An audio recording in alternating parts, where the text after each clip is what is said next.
This now concludes the O&A Variety Hour. Stay tuned for the Opie and Anthony Show, spreading across America. It's the O&A virus.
We're the talk of the industry. And that's the way it's always been. The outcasts of radio. Bastards. No one truly wants our radio show. No one has balls anymore. Your balls are showing. Big, beefy, hanging, swinging nuts. Blow the second switch! Wow, this is even better than I imagined. Love you, Opie. Love you, Anthony. Boy, we're going to have great fun. Love you, Ben. Love you, Steve. I hope you brought a big bag of smiles. O&A. O&A. You two are going to hell. Shut up. Kill yourself. Throw the third switch! Opie and Anthony, the virus is spreading. Shit, piss, fuck, cunt, cocksucker, motherfucker, and tits.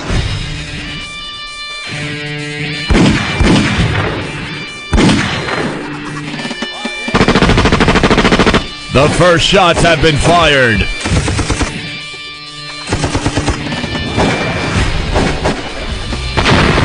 The war begins today.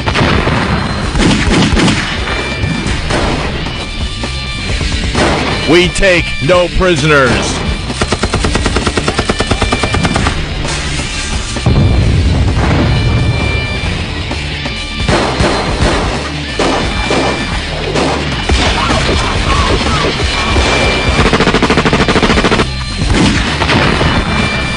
And welcome to the Opie and Anthony Show. Hello, hello. Show 34, I do believe. 34. I'm still keeping track, Anthony. You keep count. That's kind of weird. I like counting. I count when I leave my room. I have to count 10 times before I open the door. Then I got to open and close the door 3 times, and then I leave the room. No, I'm not that bad. You're not? No. Honestly? Not really, no. I don't have the OCD like Norton does. Norton? What are you talking about? I don't count things. Counting is not... But that's the sick one everyone really knows about. Except for cash from the end of a sexual experience. There you go. 1, 2. No, you have to do certain things. You do? No. Oh my God! You talk about it for 20 minutes in your act. Certain rituals. Well, that was old stuff. I used to spin in a circle, and I used to have to hop on my right foot and land on the sidewalk crack. But that's old stuff. I don't do that anymore. That's really weird. Yeah, it's like an OCD, almost borderline Tourette's thing. But I don't do that anymore. That's what I mean. I'm not saying I that. have to run under a porch and. I'm not saying you're a counter. 1 bob, 2 bob, 3 bob. 1 bob, 2 bob, 3 bobs. I'm not saying you're a counter or anything, but you got some OCD in you. Yeah, I'm sure I do. They say most people have OCD in them, but it's Is it OCD or just like because I like to knock wood. I do the knock wood thing whenever somebody says something. What are you doing? I'm trying to tighten my mic. That's all. What's your mic? Yeah. Your cord's getting wrapped around the thing. I don't know. Wrap it around your hand. What are you doing? We're trying to do a radio show. And me too, Opie. I'm just trying to tighten her all right, up and get the ship right. All right, as you're getting ready over there, I'll do the standard line. I want to welcome everyone that turned on their XM satellite radios overnight. This is the O&A virus spreading across America. And brand new people that just are here on the show now today are going, oh, look, he's welcoming us. I know. But you're not special. We welcome everyone every day. Every single day. And I got to tell you, this show, man, more than the old show, has become a soap opera. Yeah. There are so many things coming and going. More gooder. And it's getting harder and harder to explain everything. I know we're going to be taking next Thursday and Friday off for Thanksgiving. Mm-hmm. And I believe we're going to play catch-up for all the new listeners. Yes. Because I get email every day. I still don't know what Monster Rain is. How could you not know what Monster Rain is? And then when we start talking about the marshmallow today, people are going to be like, what's the marshmallow about? I just got my radio today. I just tuned in, and they're talking about Opie and a marshmallow. Right. Well, when we take a couple days off, we'll play catch-up, and you'll be up to speed, as they say. Jimmy? There you go. Yeah, just tightening it up. That's all. Are you happy, you freaking diva? Oh, I want my mic tight so I can contribute. I want a tight microphone. Nice tight microphone. You are a diva. I'm not a diva. I happen to be a very nice guy. You know, we could start with this. Steve worked, I don't know, for hours after the show to get back at you, I do believe. I don't appreciate it. Because you do give him the business. And he came up with this from yesterday. What is this? All right, what's the problem? Oh, boy. What's the problem? What's the problem? The Emperor is not happy with his coffee. Oh, no. Are we going to have to break into... Jim Norton. Coffee Diva. Look at that cup. What brand is on that cup? I don't know, It doesn't taste good. I don't like it. where do we get our coffee every day? I like Starbucks. I like Starbucks. And I don't like supporting the savages that run most of these delis. You're insane. Yup. You betcha. You might be right. Yeah. Want this? Hey, want to taste this? Wow, that's really nice. Throw it against the wall. I'm not you diva. I'm a diva. I want Starbucks coffee. You betcha. Jim Norton. Coffee Diva. I know Starbucks is a big world order type of thing. At least they're not funding terrorism. There you have it. Steve worked really hard on that. So He does get so upset when his coffee isn't perfect Yeah, from Starbucks. I'm particular. Yes, you are. Steve worked so hard on that he wasn't able to lay his clothes out overnight. No? No, Ben loves to gossip. He comes running in here all giggly, going. Ben is like like a one-man quilting bee. Well, here's what it was. We're all ragging on each other because we all dressed the same today. So I said, no. See, something has happened with Anthony and I. I don't know. I mean, we've been doing radio for 10 years, and once again, we came to work wearing very similar clothes. This is the third time it has happened. Yeah. We both broke out fleeces today, and they're My fleece? and they're the exact same fleeces. Yeah. I walk in to say hi, and I just start laughing. Like, what are you doing? Oops. Yeah, and that shows you something because I don't even notice those things. I have no clue what I have on. I look at you, you're wearing the same fleeces I'm wearing. I wouldn't have noticed all day long. But, you know, We were wearing the same thing. We're kind of like twins, separated at birth at this point. I have a marshmallow up my ass. Also, oops. And then some guy, he's really pissed at me because I finish your sentences. He goes, you weren't doing it for a while, but you're starting to finish Anthony's sentences again. Stop it. It's really annoying. And then because that guy said that, I noticed I do that. Really? But I think it's because we've been working together for so long. See? Because that's what I said to you this morning, too. I said, you do the same damn thing. Yeah. Yeah, it's been, it's been 10 years, so. Yeah. Just say it. You're a Gonna couple. happen. No, we're not a couple. Relax on that. You know that Anthony. Go to the movies. Anthony and I have barely touched as friends. Barely. Right. I think we've given each other maybe 2 or 3 handshakes. Handshakes. In our lives. Never the guy hug. I'm not a touchy-feely kind of guy. We never did the handshake, half hug, handshake thing. We haven't done any of that. We barely touched. No, when it happens, it's gonna happen. This is kind of new stuff too, I think when this radio show's finally done and we go our separate ways, it'll just be like, all right, take it easy, man. Mm-hmm. Little wave. Take it easy, man. I'll walk one way, he'll walk the other way, I'll call you. And that'll be it. I'll call you. And that'll be it. Or kind of like old school when Will Ferrell's character finally breaks up with his chick in the graveyard. Yeah. And all of a sudden, it's one of my favorite lines of the movie.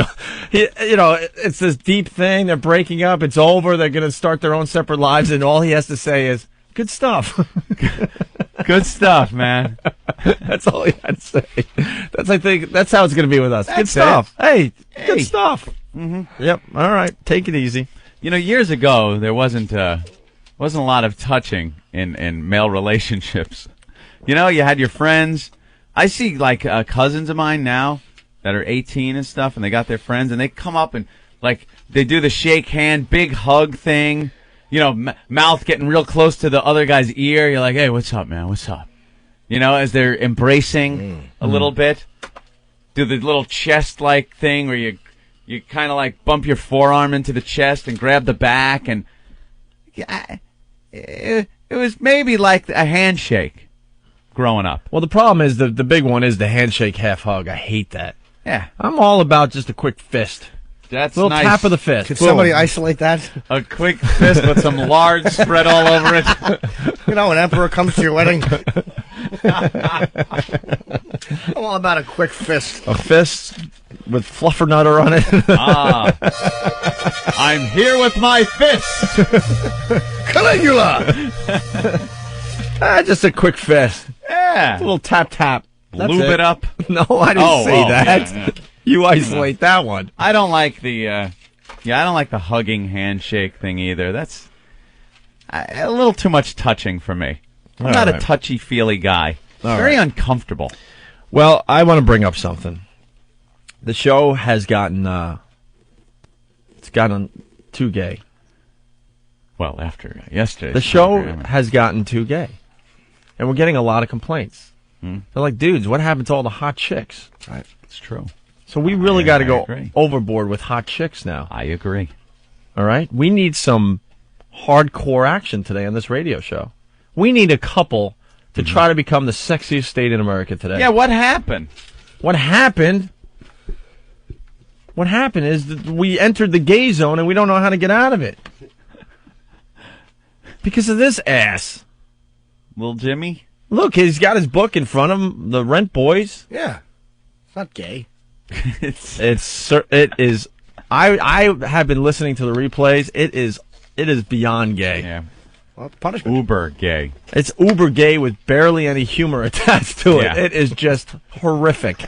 It's just gay. And I need to acknowledge that today. We need some kind of hot, sexy bitch to give us a call and do something really crazy. So we'll put the word out. I just did. We'll see what happens, all right? Couple for hottest state, sexiest state in the United States. Right, okay? You call up, you have a little fun time, a little sex with your significant other, and leave the phone there on the bed for us to listen in. Right. And then the listeners listen and go, wow, they kind of vote, kind of instant feedback or call.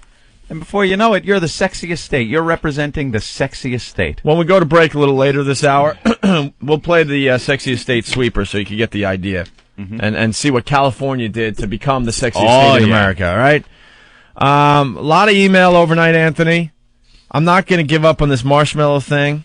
Uh-oh. I was in the barrel yesterday. I understand that. I shared with you guys. I got killed. That's fine. And I put the word out there that there were other people like me that pledged these fraternities, Well, or we were in the found out. military, and had to do really weird, borderline gay crap, even though it was like a manly organization that you were trying to get into. Right. Yeah. You know, like I was 18 when I pledged my fraternity, okay? Ooh. And all I wanted to do was like bang sorority girls and drink out of a keg. That's all. Yeah. Next thing I know, I did the marshmallow thing. Keg became mule. And Yeah. Big the rest thing. is history. Hose hanging off the end. So you pledge, and it gets a little gee, Yeah. gee. But then when that's done, then it's like, wow, look how cool we are. Then you got to look at the guys. Don't you think, like, God, that's the guy that made me get naked. Why do you think fraternities do so many drugs? They're To trying forget. to. They're trying to forget. Forget. They're trying to drown the memories. Why do you think the shrooms and cocaine and acid and ecstasy is so popular amongst the frat houses? I don't get it. I think he should just, this guy will let him in. All right, you're in. Like, I don't understand why so much abuse. I don't know. Whether, gay or just violent or anything. I don't understand the whole abuse thing if you're trying to bring someone into your organization. Well, a few emails I want to read, and then we'll move on. Ooh, the coffee's here. Are you happy, Jim? Oh, is that to your specifications, Jimmy? Medium iced latte. I'm very thrilled. And what is that white stuff on the bottom? I don't know. I guess it's a little something from him to me. Oh, thanks, buddy. It's the latte's Your juice. latte. Oh, there you go. All right. Oh, I'm Jimmy's happy with his coffee. Very Opie, happy. happy? I'm very happy with Oh, mine today. look at everyone happy with their coffee. Wait a minute. What's going on here? Wait. Oh, what? Two covers. Not happy? They bamboozled Don't you with worry, dude. I'm two not like- coffee cover. Do you see the look of fear that he'll be reading from Rent Boys? I was trying to like sip out the coffee and nothing was happening. That's so it doesn't spill on the Right, way right, up right. all over the elevator like Ben's. Bill needs coffee. Okay, so a couple emails and then we'll move on. This girl Chris writes, brilliant display of balls with the marshmallow story, Opie. The guys made you pay, but it was good radio. Monster Rain and marshmallow ass bombs. Tell Aunt he's next. I don't have a story. And then she writes, can you throw on Total Recalling again sometime this week? Keep it more gooder. You'll have a story. I wish the closest I have is the Tree Fort story. That's about it. I don't have a marshmallow story. I don't have a Monster Rain story. You'll have a story. I forgot about the marshmallow thing. All of a sudden, something's going to hit on this You show. think maybe I'm repressing memories? All of a sudden, I hope something so. is going to hit on this show, and you're going to join little Jimmy and I. I seriously don't think I'm repressing anything. Because the Tree Fort story is really good, but, You didn't do anything. you didn't do Yeah. anything, and you just had to fall asleep and make believe you were snoring. That's Yeah. that's easy. If he was a real young go-getter, he would have, That's right. Just turned you over. not pay attention to my fake snoring. We got to clear these lines. Thinking about where was Jimmy? Yeah, get rid of everybody. I really don't care if the Boneyard guy is still at it. I really don't. Is it a bit now? Go back and forth. Now it's your turn, Opie. Uh-oh. That's probably a bit. Probably want some attention on a show that's actually getting a lot of people listening. T-Bone writes, Anthony, in the email, my fraternity brothers made us drive down to Pat's Cheesesteaks in Philly. Oh, that's Harsh. harsh. I begged guys to come forward and admit that they did some weird crap. Share, so you're not the only one in the barrel. So this guy had to go down to Pat's Cheesesteaks in Philly to pick up steaks and a large cup full of their patented jalapeno-infused hot sauce. Well, that doesn't sound that bad. All right. When Go we on a little arrived back food at the run. house with the steaks, the brothers had us go down to the basement. It's always in the basement, by the way, where they made us drop trow and lay on the floor, asses up, all in a row. They proceeded to walk down the row, pouring this hot sauce down our ass cracks. Gravity took over, and the sauce ended up all over our junk. We then had to pull up our pants up, and do miscellaneous calisthenics. like squat thrusts and jumping jacks for 15 minutes, but it seemed like a fucking eternity. They finally let us go, and the 10 of us rushed back to the dorm rooms to take showers and burn our underwear. What? Instead of relief, it felt like someone had taken a blowtorch to our junk because that opened up the skin pores. Horrific experience. Also on our hell night, all of the brothers had eaten bags and bags of shrooms and were going out of their minds trying to make our lives miserable. Hallucinogenics were banned from all hell nights thereafter, and I've been trying to put that night out of my mind for years. Thanks for bringing this crap up again, Opie. All right? That's one. That's really bad. There's a million of them. I don't know how gay that is, though. Hot sauce in the crack is pretty funny. Then make you pull your pants up and exercise. I don't know. It's pretty funny, man. Dude, it's the whole theme is this getting a the room whole theme full of being naked guys. in front of another guy and then doing stuff to his ass crack. Yeah. And what do you mean you don't know if it's gay? Hot sauce down the crack and then pull your pants up and go exercise. I don't know. There's I'll give you funny. Yeah. But all right, it's definitely, all right, here you go. You don't gay. think it's gay? I will find a person to come in here and do that. Well, I don't care what it takes. I think we're going to be giving out MyFis in the near future, and I will get you hot sauce and you do it. I don't want to do it. He doesn't want to do it. Doesn't mean it's no. not funny. I don't mean you'll pour the hot sauce. I know what you mean. I don't want to do that either.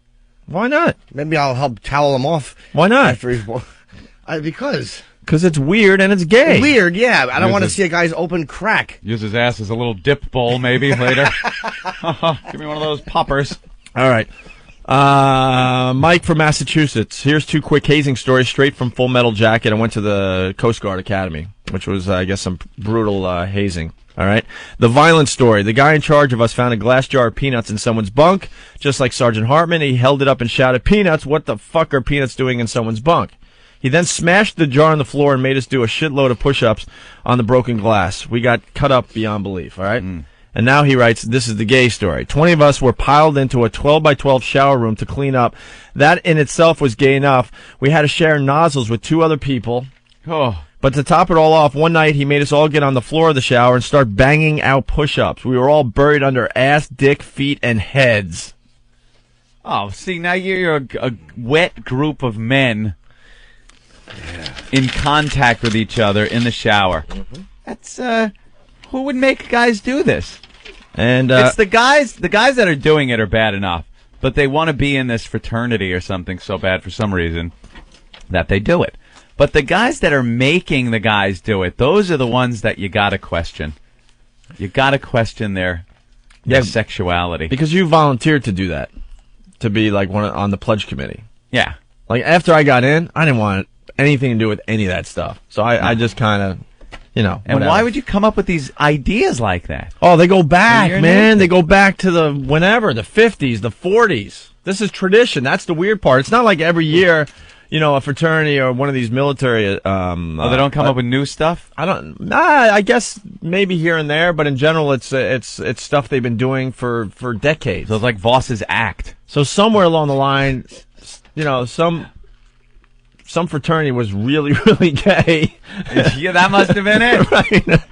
Somewhere down the line. Somewhere down the line, it was really, really gay, and they just did it year after year after year after year. This guy, Rusty Trombone, he wrote me a 5-page email. Jesus. And I just highlighted the more interesting parts. I mean, this guy is traumatized to this day. Swears he's straight as an arrow, married, has kids and all that. But it still affects him. But I guess I brought up a memory yesterday because that has always been in the back of my mind. It's like, why did we have to do this weird homoerotic crap to get into a manly institution? All right, so this guy writes, all right, we entered the room where lineups took place, and Pink Floyd's Welcome to the Machine was playing. All right, Anthony? The first thing we did after the song finished was strip naked again, stripping naked, and the pledge master would take a candle one by one to each of us to illuminate our junk to see whose was the biggest. Oh, I thought when you said took a candle to us, it kind of got scary for a minute. I guess the room was really dark. Everyone was naked. I thought you meant he did something with the candle. And the pledge master takes the candle to take a gander at everyone's junk. It's very dark. As so everyone's no one lined sees up, anything. right, to see whose was the biggest. Big boys got wows. Small boys got belly laughs. Oh.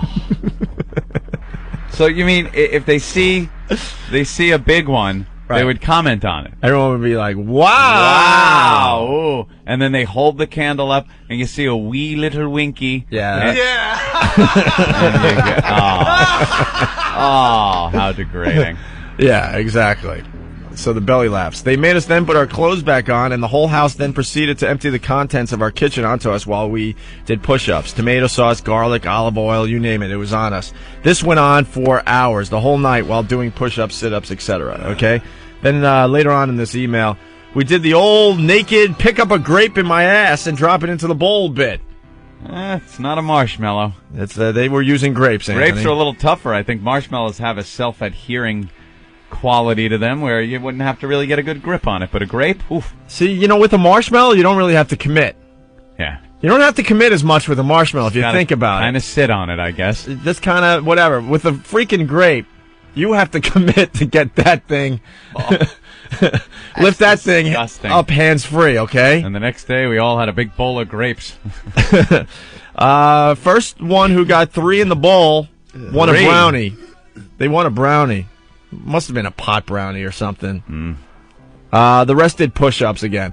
That being done, the event of the evening was a naked obstacle course around the house. Oh! The 2 things I remembered most was one stage where we had to recite the creed while 3 brothers hurled drenched wads of TP at us. The second to last stage was at the top floor, where before us on the ground laid a picture of a naked centerfold.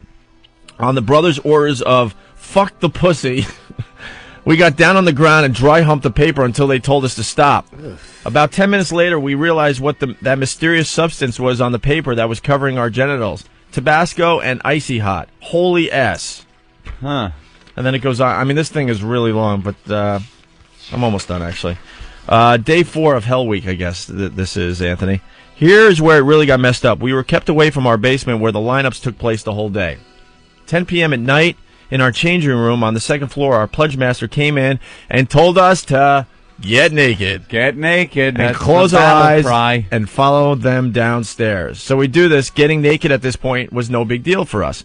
We head toward the basement single file and enter the lineup room, which was like 40 feet by 10 feet. As we walk in, I noticed we were entering about 3 inches of water. I opened my eyes, and every brother in the house was in the room, butt naked, laying on their backs, with their legs up over their heads, giving us a view of 60 balloon knots. What the F? I want to go on record. I didn't do anything. I mean, I told you the worst thing I had to do. Yeah. This stuff is bizarre. The room had become a bathtub. Funky treasures. The room had become a bathtub because of the water they had on the floor, right? And then all the brothers were yelling, "Psych!" Whatever that means. They were 60 guys drinking naked, playing slip and slide across the basement floor, which was now a 40 by 10 bathtub. Holy S. Let me repeat that. 60 guys naked in a basement, converted to a bathtub, playing slip and slide and drinking beer. Nothing sexual going on, but still freaky. Nothing sexual going on. Other than the little glances. One of the brothers told me that there are pictures in our vault of brothers doing this back in the 1950s. Exactly what we were just saying. Could you imagine guys with buzz cuts and Mickey Mantle posters on their wall doing this in 1953? Oh, yes. Needless to say, I'm still disturbed by this. Blah, blah, blah. And then he signs it, still straight as an arrow and married. How awful is that? Leave the water running in the whites-only fountain. Get it all flooded down there? Sure. Back in the old days. What else did they do in the 50s? All right, good. Go touch a Negro. You have to run and just go pat the elbow of a Negro and run back. I did it. John in Jersey, what's going on? Hey, Opie, I want to ask you, once you got on a fraternity, what you had to do to the pledges? I couldn't be bothered. I just said that. I mean, you volunteered to kind of mess with the pledges. I couldn't be bothered. That's the God's honest truth. Because then I started hanging out at the bar I was DJing at with like all the bartenders and stuff. You were never involved in any hazing after you got in? Not really, no. Not at all. Well, I was the worst I did, I was a runner back then, so I would take the pledges on runs. That was it. Like, hip, hip, hip, hip. That was Those it. kind of runs? Yeah, I wasn't going to do any of the homoerotic crap. No, you little Marine Corps jogging, did you? Oh, yeah, I did. 1, 2, 3, 4. Open your assholes and lay on the floor. Fugly, what's up? Hey, how you doing? Pretty good. What's going on? I got two stories for you. When I was in Brad about 20 years ago. The first one we used to do was called the Elephant Walk. The Elephant Walk, yes? Yeah, that's basically where they got all the pledges down on their hands and knees. Would take masking tape and put it between your nose and your pledge brother's asshole, and you all had to walk in a line. And if anyone broke the tape, they would take the tape off, cut it in half, and shorten the distance between your nose and the guy in front of you's asshole. And this was to build teamwork. Build teamwork, yeah. That would, wow, that would work. That does work though. Go slow, you betcha. You certainly don't want to break that tape. Wow, that's pretty funny. Cut it in half. Know what the problem with the Elephant Walk is? You find out which guy is gay. Yeah. Oops! I can't help myself. My tape broke. My tape broke. Mario, what happened? I don't know. You've been doing this after about an hour of doing calisthenics and sweating your ass off, and believe me, you did not want your nose to these guys' butt crack. Oh, that is hilarious. The second thing they used to do to us, we had a second floor landing when they do the lineup, and they'd get all the pledges down, have them spread their butt cheeks to the air, and the guys would stand up top with eggs and bomb your assholes, then pour flour on you and make what they used to call pledge pancakes. Pledge pancakes. Yeah, but the whole idea was to try to have the best aim and get the egg to break, falling 2 stories right in your asshole. Oh, my God. All right. Thank you, Fugly. Take care, guys. All right. You suck. Yeah, right on. Let's say hi to Joker in South Carolina. Joker. Hey, what's going on, O&A? What's up? Boo-boo. Hi. Listen, I've got a kind of a sort of gay story. I was in the United States Navy, and I got into submarines, and I went across the equator, and they had trash and everything thrown on the galley floor, and we were in our underwear, and they had us pull them up in our butt crack like a damn thong. Wait, what did he say? It crapped out on me there. I think they made him hold on. pull the underwear up into his butt crack like a thong. Yeah. Like a thong, and then the chief of the boat, this big fat fucker, was sitting in a chair like King Neptune. We had to crawl across the garbage, and we were blindfolded, crawl across his junk and lick jelly out of his belly button. Oh, my God. That's not true. Yes, it is. Joker, Gunnery Sergeant Hartman would never make you do that. Wow. That's how you became a shellback, when you crossed the equator in a submarine. Yeah, isn't that it's so weird, this stuff. But that didn't make us gay, did it? No, I don't. No. Licking jelly out of another man's belly button with your underwear pulled between your ass cheeks. Of course not. How do you think I got this gig? All right, Joker, thank love you guys. All right, cool. Let's go to Joe in Jersey. Let's go, Joe. Bunch of men in a submarine for months on end. I think we might have to start a new rule. Yeah. That we don't go to the phones until 6:30. Give everyone a chance to have their first cup of coffee. You Just notice how settle everyone's in. just slightly slow that first half hour of the show? Joe, what's going on? Guys, how you doing? All right. Listen, I've been a fan since you guys came over to New York, and you're sitting here talking about the fraternities. Listening to your show, it's just like a fraternity the way you guys haze your guests. You're kind of right. I mean, I told my old fraternity brothers that I being in that frat definitely influenced some of the way I do radio. Except for we don't do the homoerotic crap. Unless it's Norton bringing in Rent Boys, but there you go. Yeah, I know. Well, we're gonna take the gay out of the show hopefully today. Yeah. Good, this is guys. a good start. I mean, Chance Rush from Fairfield, California, and it brings up a great point that I never thought about. The frats are Greek, and look at the ancient Greek customs. You're right. Very gay. They like the naked wrestling and stuff. And you know what Greek means if you speak Greek. Right. Yes. The ass sex. So perhaps they've carried that over to the whole Greek thing with the fraternities, and you got to be a bunch of naked guys in order to get in. Let's go to Dave in PA. What's up, Dave?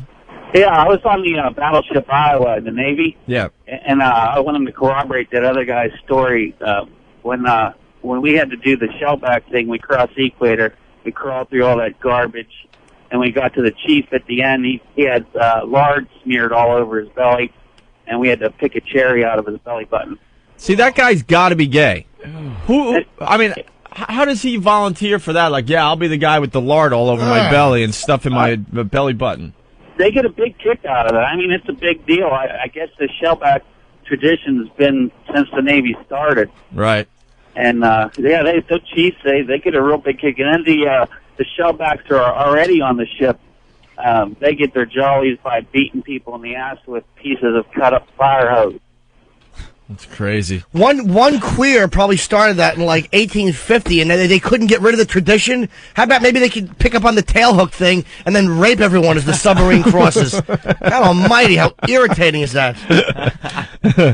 All right, well, we're going to step aside and continue with the Opie and Anthony show. As we go to break, a lot of people requesting clips from How's Your News that we did about, I don't know, maybe 2-3 weeks ago. Oh, yes. Just really quickly, I want to play the Rob Reiner one where Rob Reiner has to sing with this retard. Oh. Yeah, it's a bunch of retards that do the news. Right. They made their own little news show. And one retard, they got an interview with Rob Reiner. And I'm sure Rob loved being called Meathead. Yeah. Check this out. Successful director. Hi, Meathead. this is Ronnie Simonson. Today I'm interviewing the Meathead. All in the family. And of course, we used to sing that song. And today... Boy, the way Glenn Miller played. Starts to make the head pirate. Gods are like we had it, man. Those were the days. And you know what you were then. Girls were girls and men were men. Mister, we can use a Democrat Party like Kerry again. There you go. It's time to find America's sexy state. Let's hear it for California.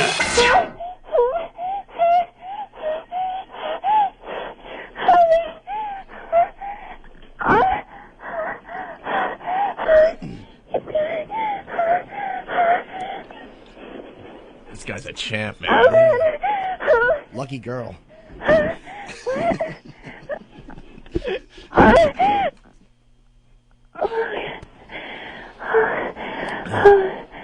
Oh, God, I need a towel. Yeah. I need a towel. Come on.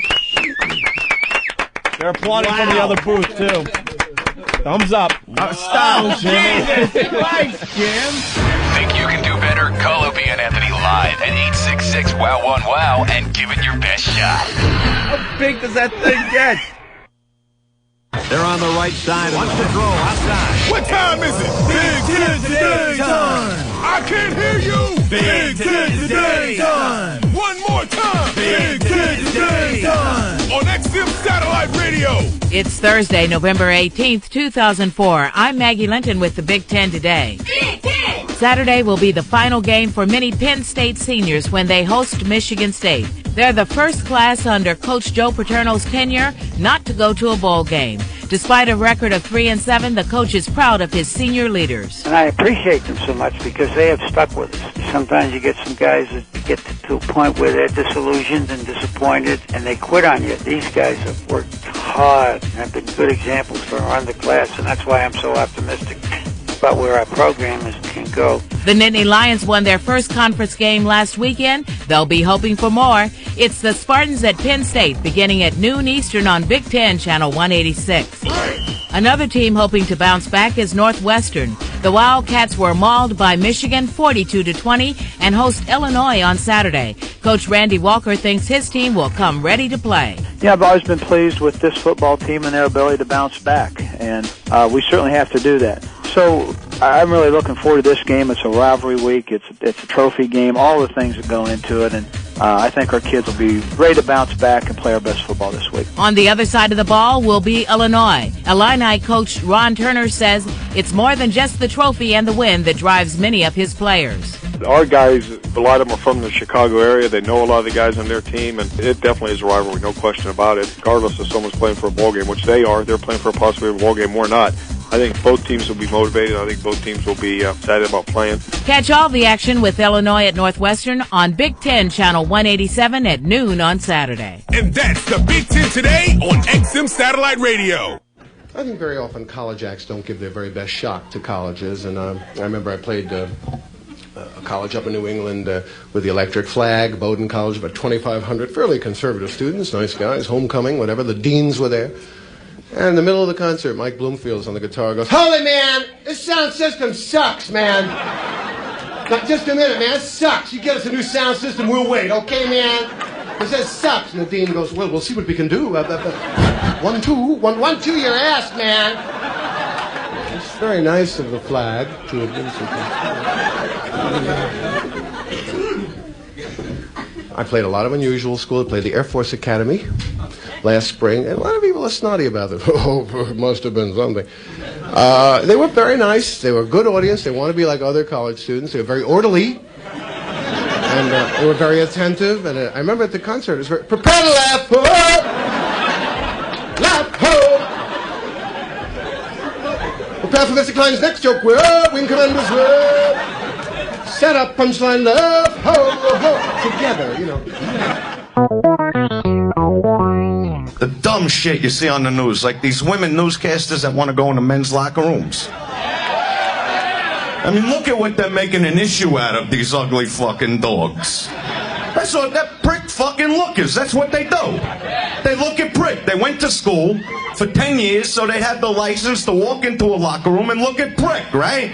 Did you see the one that said they molested her or something? Did you ever see anything so fucking ugly in your life? So she's pissed off. She spent thousands of bucks. Now she can't even look at prick. Dumb prick looker fucking bitch bastard. There's more important things in this world than prick looking. That's what I think. It's the O&A virus. XM202. XM News, Talk, Sports, and Information. It's everything all the time.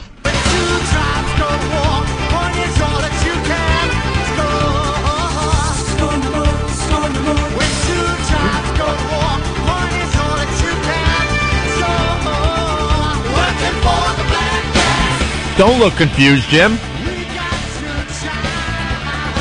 The two tribes have gone to war. Frankie Goes to Hollywood. What's wrong? I can't hear the music. I couldn't hear the opening music, so maybe it's just my headphones. Oh, really? Yeah. Nice article on O&A in the New York Post today. Really showing that XM Satellite Radio is definitely the better company by far. Yes. And the place to be. Can they find like a current picture of you and I, though? My God. No. How old was that one? Maybe 3 years ago. 3? Yeah. They kind of just compare XM Satellite Radio with the Little Doggy Company, and it's very obvious that XM Satellite Radio just kicks their ass on all levels. So, don't want to bore you with the details. They show they do show the hardware, and it doesn't even compare. They show the Little Doggies like fish finders, and then they show our sleek new MiFi. That's right. MiFi, which pretty much is what, the Walkman type device. You don't even want to say Walkman. It's more like an iPod. Right. Yeah. You know, you can listen to XM Satellite Radio while you're walking around, completely doing what you portable. Do. Completely portable. Not some adaptation of some huge unit that you got to carry around a big battery pack with. When's that coming out, by the way? At the end of the month? Very soon. Yeah. I think Just within the in next time week or for two. Christmas. Yeah. So it's gonna it's gonna sell out. It's gonna be unbelievable. They're gonna have to make more already. But can you can listen live and you can download. Like if I want to download a show and listen live, you can do both. You have both options. Yeah. Cool. I definitely get that. Yeah. So let's say you're going on a plane and you want to listen to the Opie and Anthony show or whatever. So you just You dock it in your computer, tell it what to download. It'll download all the show or whatever, some of the music channels, and then while you're doing your cross country flight or what have you, you can be listening to XM Satellite Radio. It's amazing. Right. And the Little Doggy Company doesn't have anything close to that. They're well over a year behind in that technology alone. Rumor has it they're going to be giving away some of their hardware today. Uh-oh. I hope they're also giving away wheelbarrows so the people could bring it home. Wheelbarrows and hand trucks. Hand truck. Oh, gee, see that? Gee, thanks for this piece of junk. Loading it in. That thing is just an infernal machine. You see those unit, the one they showed in the paper? Like this big boxy thing. Yeah. Well, the funny thing is, ridiculous. We know for a fact, XM has just their technology department is just unbelievable. And then what happens is the little doggy company, they take the hardware, they have to take it apart, figure out how to do it right, and it takes them a good year to catch up. And then by that point, XM Satellite Radio is already moving on to the next generation of cool stuff. It's not even close. Yeah, when XM puts something out, they're already looking at the future and what that's going to evolve into. I know this is radio, but is that their boombox? Yeah. Holy S! I swear That's not to a you. boombox. It's a. What is that? You know what it looks like? It looks like the radio that you have to blow up in video games. You know, the ones that are sitting on the desk and you walk in and have to hit it with a crowbar or something or shoot it? That's what they look like. It's got a big dial on it. Wow. Big executioner's dial. When I dial the voltage up. When I saw this picture in the New York Post today, I thought that was a joke. I know. It looks like the first speaker you ever got. Remember the first wooden speaker you got? Oh, yeah. That was, I don't want to exaggerate this, but it looks maybe 8 inches high and maybe a foot wide. They're bragging over that? I know. Well, there you go. But you could read about it in the New York Post today, page 50. It's in like the Pulse section. Just proving that XM Satellite Radio is the way to go. You guys already know that because you got your XM Satellite Radio and you're listening to Opie and Anthony on High Voltage. So don't have to spend too much time on that, right, Anthony? Absolutely. Yeah, we're going to be giving away MiFis all next week or starting soon. We don't know the exact date.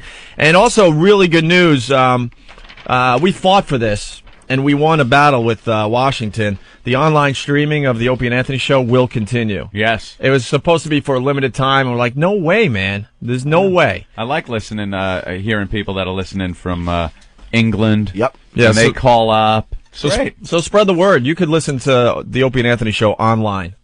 Online. You just sign up for that. I think you could just sign up for the online stream, right? Yeah. It doesn't have to be part of another package. Oh, yeah? I think so. I'm not positive about that, but it was supposed to be a temporary thing, and then we fought, and they saw it our way, Anthony. So got guys in Iraq listening. Yeah, it's Pretty cool. great. Oh, that's right. Definitely So cool. tell your friends about the online streaming of the Opie and Anthony show. I think that's very, very cool, and it's cheap. So for all you knuckleheads out there that are getting the show for free, we need a few of you guys to pay for it. It would be nice, okay? We're not going to try to shut you down because that's not my style and Ant's style, but help us out a little bit. There you go. Pay for something. I think it's like $5 a month or something ridiculous. Pay for something. Just pay for something. Sounds like you're talking to Earl. Pay for something, for God's sake. Please, I love these guys online. Like, I am once in a while like, dude, I love the show, but I'm not paying for radio. It's like, then you know what, dude? Don't pay for radio. Listen to the same garbage that's on commercial. I mean, yeah, see that argument? People have no idea. I mean, we're talking to the converted. The people that are listening to this right now, they get it. Yeah. The challenge, and it shouldn't even be a challenge anymore, is to tell your friends you have no idea what you're paying for. That's like somebody saying, I'm not paying for TV. Absolutely. Because they'd rather just put the rabbit ears up on their television and get the basic channels that you get. You're not paying for TV. You're paying for something a lot more than TV, and you're paying for more than just radio. I was reading an email. Some guy had his antenna stolen, so he had to go back to regular radio. He can't believe it. He's like, why didn't I do this, 2-3 years ago when it first started? Because it's so hard to go back to regular radio after you've done this. Right. As soon as you show someone what this is about, people are like, where do I start paying? It's just unbelievable. Mm-hmm. But anyway, all right. This guy has a great idea. He's in New York City. It's Twin Man. What's up, Twin Man? Good morning, guys. How are you, buddy? Hi. Excellent. Stuck in traffic on the thruway. Oh, that blows. Yeah, so listen, in an effort to make this show more good, Yeah. what we're going to do is we're going to get the sorority sisters to call in. Oh, sorority sisters? Dude, your phone stinks. I got the gist, and I'll help you out here. Yeah, that's not a bad idea. We told all the frat stories, but there's a lot of women out there, hopefully, that joined sororities, and they probably had to do some really hot lesbian stuff. Do you think that happened? I don't know. You know something? I don't think I've ever heard of a sorority hazing. I've never heard of a story of a sorority hazing. What goes on? Do they paddle each other's little bottoms? Is it drinking until they pass out? Oh, a guy can dream. A guy can dream. It's probably little stuff. Never makes the news. Like, you never hear of a sorority hazing gone bad and someone being taken to the hospital or dying or something. What do they do? What do we? That's where we have to go with this, because I think a lot of people have heard the hazing stories over the years, but no one has really stepped inside the sorority house. What Lick goes on in that peanut basement? butter out of her snatch. That's probably just put in, you know, corny women are. Put an egg on the spoon. Run, girls, whoever drops us to pick the eggs up. Oh, you're probably They stink. right. You are probably right. There's no hot sauce in the box or anything you really want to hear about. Put a book on your head and see if you could walk straight across the room. And if not, you have to pick it up Posture. and read a chapter. The egg thing would be great if the girl had ovary cancer and it was her last egg. Oh.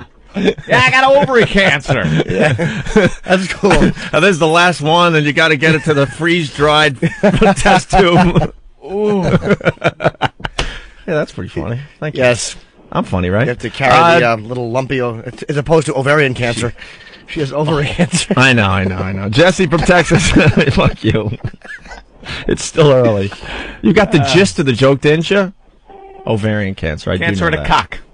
Hey, Jesse, what's up? Yeah. Medical history. Hey, just out here working. All right, what do you got? Real fast, come on. Hey, XM's coming out with a navigator for your vehicle. It's in Popular Science. What? Oh, yeah? XM Navigator. Navigator. Are you serious? Or are you Yeah. kidding?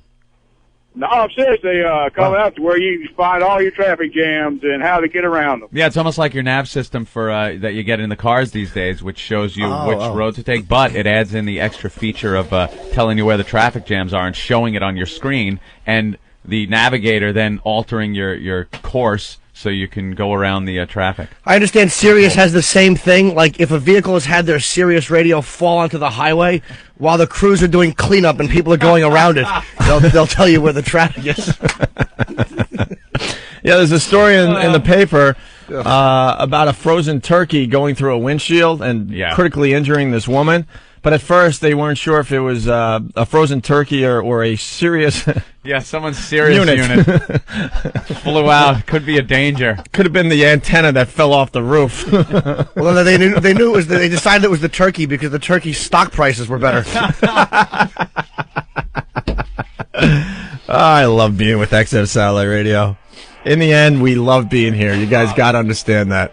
And our office is just about done, by the way. I know. Looks very good. We actually went in there the first time today. Yeah. As me, Ben, Opie went in there, stood there with our hands on our hips, looking around, going, yep, yep, mm-hmm. And the Frank's Place studio is just about complete. And Anthony, it cracked me up. Anthony Man. giggling like a little schoolgirl because they have the Frank's Place huge. Remember the sign that used to be in huge here? sign that used to be in here. It was the size of the Opie and Anthony sign that's in here That now. took which its is, place. How wide is that? My God, that's 4 feet, 5 feet. No, that's it's bigger 4 than feet that. high at least and 10 feet wide. It's really wide. They had to cut the Frank's Place sign down to about a quarter, 2.5 feet wide to fit on the wall of the studio. So you see this little cramped Frank's Place sign, and you know that the wings of it, the ends of it, extended another 5 feet out on either side. But they don't really have room for that. Yeah, when you walk in there, hey, look, it's Ank's Ace. It's tiny, and I love the fact that it's a tiny little studio. That's cool, though. He'll be happy. His guys on studio. We got our thing. It'll all work out. The size of a crapper, honey. I'm not happy. So, but our studio, I have bigger turlets. Our studio and now our office. I think I'm going to start hanging out in the office. Starting tomorrow. Finally, starting tomorrow. We got the computers up. It looks good. It looks really good. Let's go to the monitors are on Reaper. the desk. Hey, Oh yeah, hold on. Actual I got to computers. thank. What's Ken's last name from XM? Aiken. Yeah, Ken Aiken just rocks. Bravo, Ken. Is he the guy that was here yesterday? That was he Scottish or Australian? Yeah, you were talking to him. Yeah, he's cool. The Jim guy's was- awesome because he had no idea that the job wasn't getting done to his satisfaction. So he said, F that, and he took it upon himself to get up here and make sure the job got done. Job well done. Jim talked to him as he waited for 45 minutes to get his picture taken yesterday. Yeah, so what? Oh, that's right. We had a celebrity coming into the studio after our show. Yep. Yeah. Well, Wynton Marsalis. Wynton Marsalis. Absolutely. I'm And not. you got a picture? Yeah, I don't listen to jazz or anything, but it's like the guy is a legend, man. It's like, how do you not get your picture taken with Wynton Marsalis? I call me uncultured, if you would. I hate jazz. I do too. I cannot stand it. I don't get it. It sounds like everyone's playing something different. Yeah, I agree.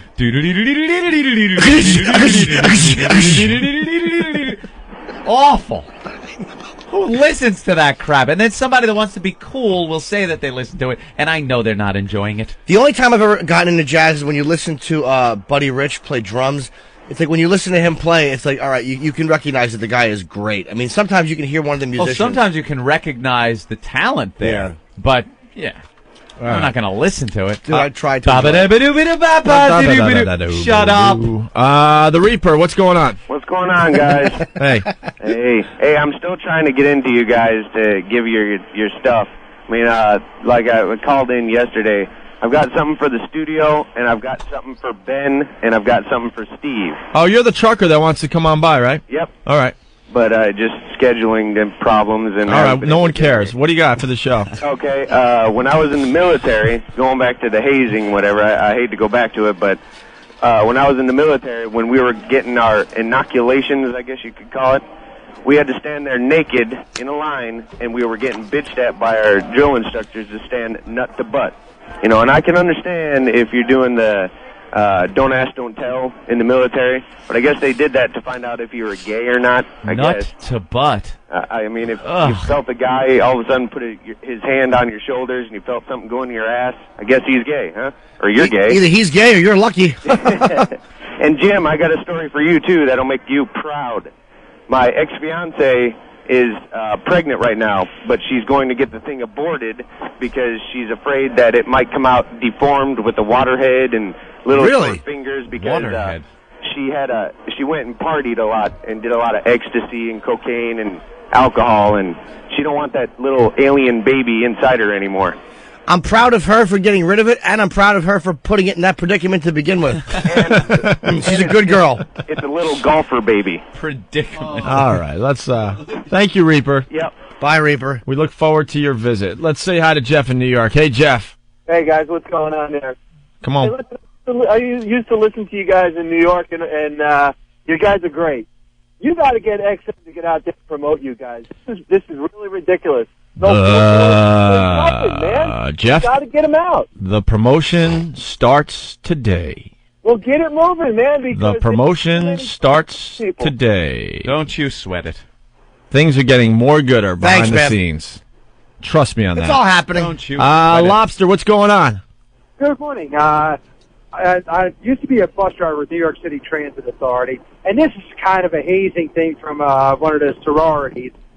I used to drive the bus on Myrtle Avenue in Brooklyn, the B-54, which goes over near Pratt. And I had this gorgeous, drop-dead gorgeous black girl, made Halle Berry look like a slouch. And she got on the bus about 1 o'clock in the morning. She had nothing but a pair of black high heels on and a token. She paid her fare, sat down, never flinched, got off the bus down at J Street, scampered down into the subway, and it had to be something to do with a sorority prank there at Pratt. She was just naked on your bus? Oh my God, absolutely! So you say she's straight faced and everything, and you had to know it's at the beginning of the school year. It had to be some kind of a sorority prank. Wow, nice. But we want to hear from. She was absolutely gorgeous. Cool. Thank you, Lobster. We definitely want to hear from the ladies, though. Yeah, it's a little different when guys tell the stories. We're getting an email. Evil G from Jersey. My girlfriend pledged for a sorority, and one thing they did was they would circle everything that was wrong with the girl's body, I guess. And then if the face, if it was on their face, they would have to leave it on for 3 days. So the girls would, criticize the other girl's body. That sounds more like what girls would do to each other. Exactly. Yeah. Taunt them for their big hips. Yeah. Hey, cottage cheese butt. Oh, not me. Ugh, cornballs. Wonder why you make awful comedians. Matt from Wisconsin. Hey, this is, love the show, guys. In Chicago, there was these girls, and it was a high school soccer game, basically seniors versus juniors or underclassmen, and they beat the holy fuck out of these girls at the end of the game. Oh, yeah, we all saw that video. Pound the piss out of me. Yeah, all right. We want to hear from the women, though, man. It's not the same with guys, telling the stories. No, you gotta have girls tell them. Yeah. All right. Awfulness. We're going to go back to the How's Your News, the Al Franken clip. Oh. And then when we get back, we have to talk about Bush pardoning a turkey. Oh. And then the stupid teenagers throwing the frozen turkey out the window. How great is that if it was the same turkey?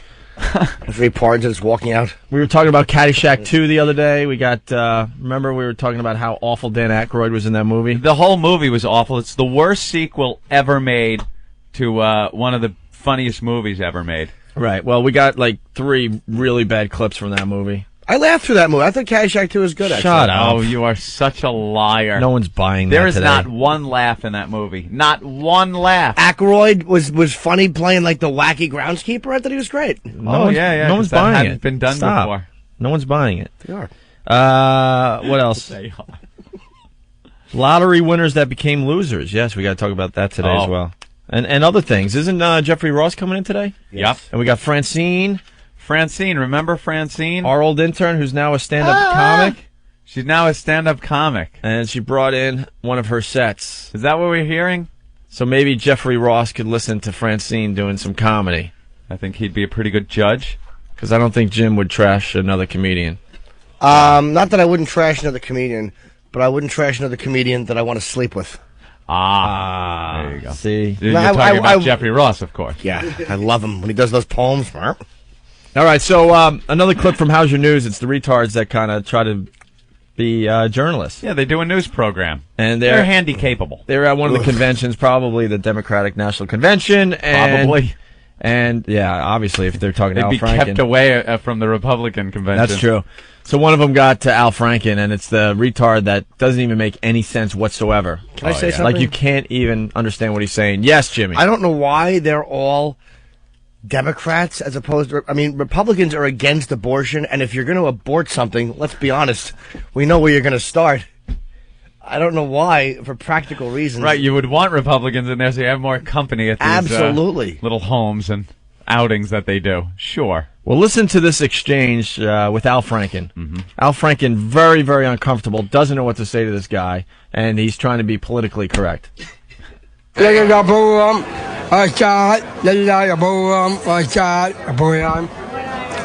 I didn't understand that. I'm sorry.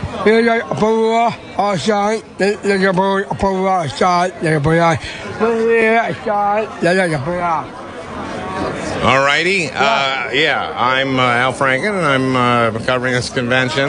Yeah. And how are you having a good time? Yeah. Who have you talked to so far? Bouillon. Maya.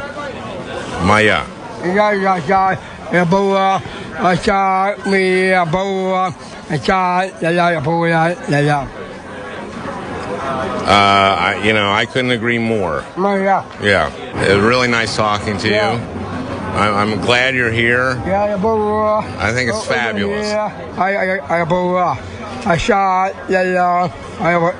I shake your hand? Yeah. Thanks a lot. Yeah. Thank you very much. Yeah. Taking it out. Yeah. Okay, have a good time. Many young wives feel squeamish at the thought of swallowing semen. Why? Indeed, a man's ejaculate is full of valuable protein. I want to suck it and gag on it. That's hot. I got blood rushing to my mule right now. That is so hot. Have you ever been listening to your favorite song on XM when someone starts yapping during the best parts? What can you do? Well, with the new Delphi Sky-Fi 2, you can replay the song. It's the first satellite radio with replay and pause features. Listen to your favorite songs over again. Sky-Fi 2 for the car, home, and on the go.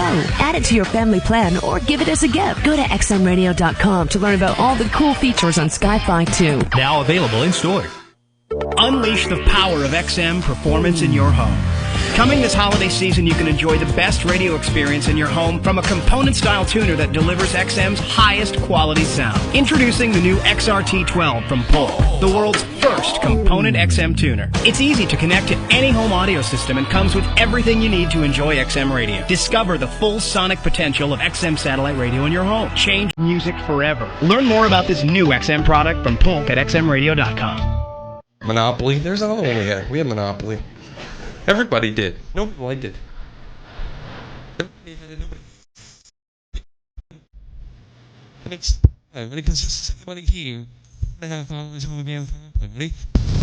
Stay.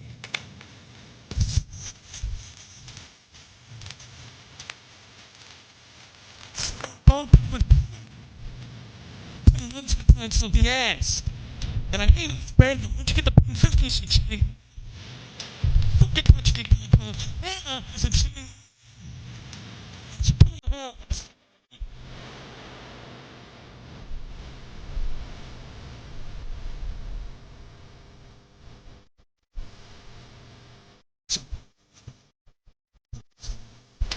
Sorry.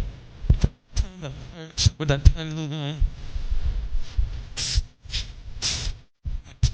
Hey, the game Operation. Remember the game Operation? Big naked white guy. Yeah.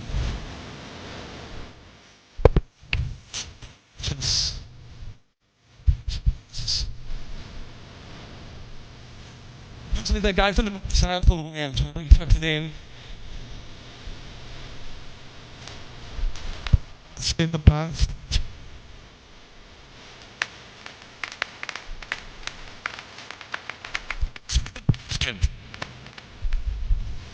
Because it doesn't give me.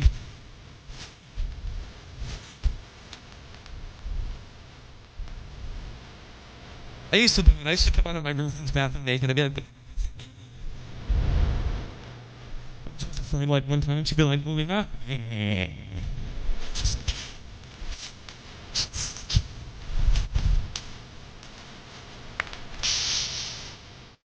It's everything 24/7 XM202.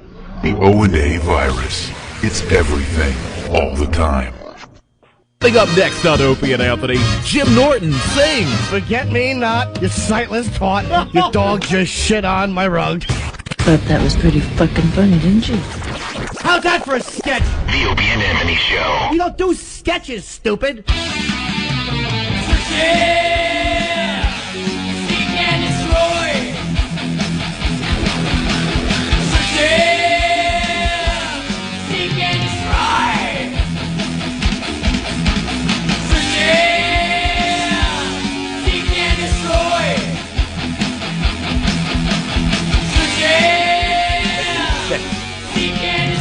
All right, you're checking out the Opie and Anthony Show with Lowell, Jimmy Norton. A lot of phone calls today. Let's go to Roy the trucker. Roy, let's make it fast. Let's go. Hey, I just wanted to tell you a couple weeks ago you missed a good opportunity when you're playing those retarded newsreel clips. A lady named Doris called in just before that, and you guys kind of blew her off, but I'm calling you up to tell you she's a neighbor of mine. And she is hotter than a popcorn fart, buddy. You just missed it. She probably had nothing going on when she called us, though. We don't know how hot she is. Well, I'm here to tell you how hot she is. All right, well, tell her to call back. We'll see what she's about, all right? Well, she's about 110 pounds. She's got dark hair, dark. He loves to hair, talk. pale hair. You could tell. She's dark complected. Opie, this is a perfect opportunity. I know. To do what? She is gorgeous. To punch out of a call. Oh. Remember, we got a call the other day from a guy that said you guys used to just punch out of the calls. All right. There you go. All right. Just hang up. But sometimes the truckers amaze me. I know. They really you do get fixated on listening to him sometimes. You get drawn in a little bit. Yeah. Caitlin from San Francisco, what's up? Oh, Hey, our first female caller of the week, I believe. They are listening, thank God. Caitlin, though, from San Francisco, it could have been a guy. Oh, yeah, were you a guy in a previous life? No, I don't think so. All right. Alrighty. Hi. I was at a sorority in Duke University. Well, I wasn't in it, but you know. Is this going to be a hot story? It can be. All right. Oh. Speak It depends on who clearly. you are. Speak Slowly. clearly and slowly. Okay. During the hazing period, one of the favorite tools to use was the hairbrush. The hairbrush? Hairbrush. Yes. All right, let's just, Okay. before you even say it, let's imagine. Yeah, because I don't want you ruining it. Soak it in. Mm-hmm. Oh, yeah. Oh, okay, I got it. Yes. Okay. Hairbrush. There were three things that could happen with the hairbrush. Three. I only know of. Oh well. Three. There's three. Nah, the 1, 2, 3. Well, yeah, I know, but that's the obvious. But good. All right, go ahead. Okay. You know the round hairbrushes? Oh yeah. Yeah. If you were bad, you got that inside. Nice and deep. Bristles? Yeah. The bristle side of the round hairbrush. Yes. And that only happened if you refused to smack other girl's pussy with a wire hairbrush. What fraternity is this? The German Army in 1940? Pretty close. Wow. Wait, so you guys had to slap other girls' pussies? Yep. With wire hairbrushes? Yes. Wow. And if you didn't do that, then you had one stuck up in you? Yep. So you what's a wire hairbrush? You've never? It's like a horse hairbrush. Oh, okay. I got you. A horse hairbrush? It's got like those short, stubbly wires that come out of it. Actually, they're really long and pointy. Long? Yeah, I know what she's talking about. Okay. Yeah. The third option was the really thick hairbrushes for like blonde people, like Opies.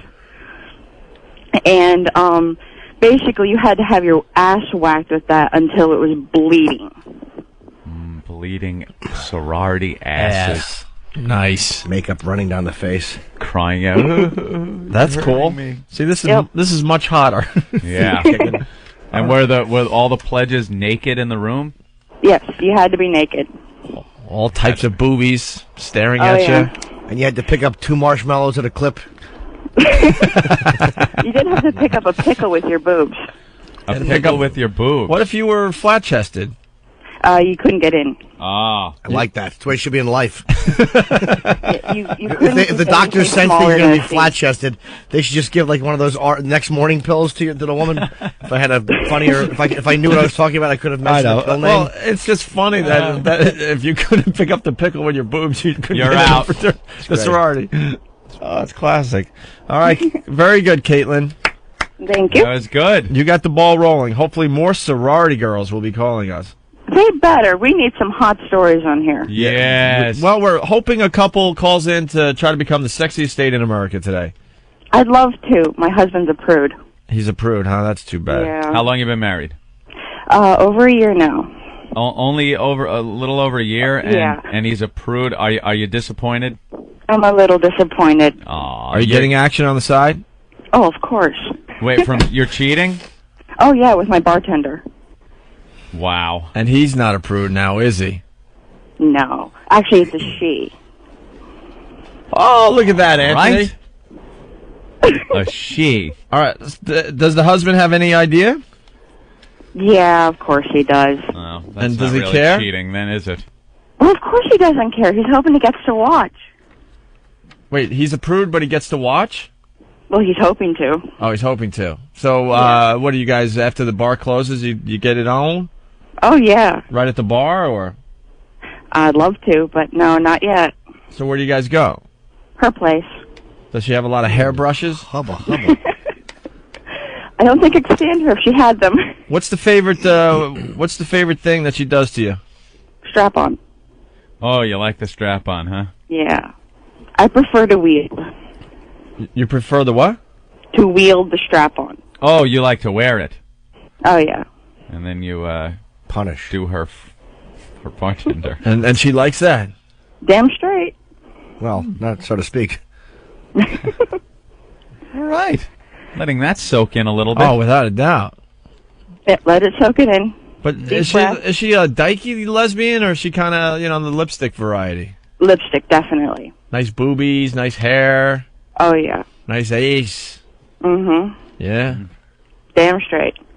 Perfect heart-shaped ass. Ah. And does she like it doggy style? I hope not. Of Like course she does. literally, biologically speaking, a heart-shaped ass, big aorta coming out of Yeah.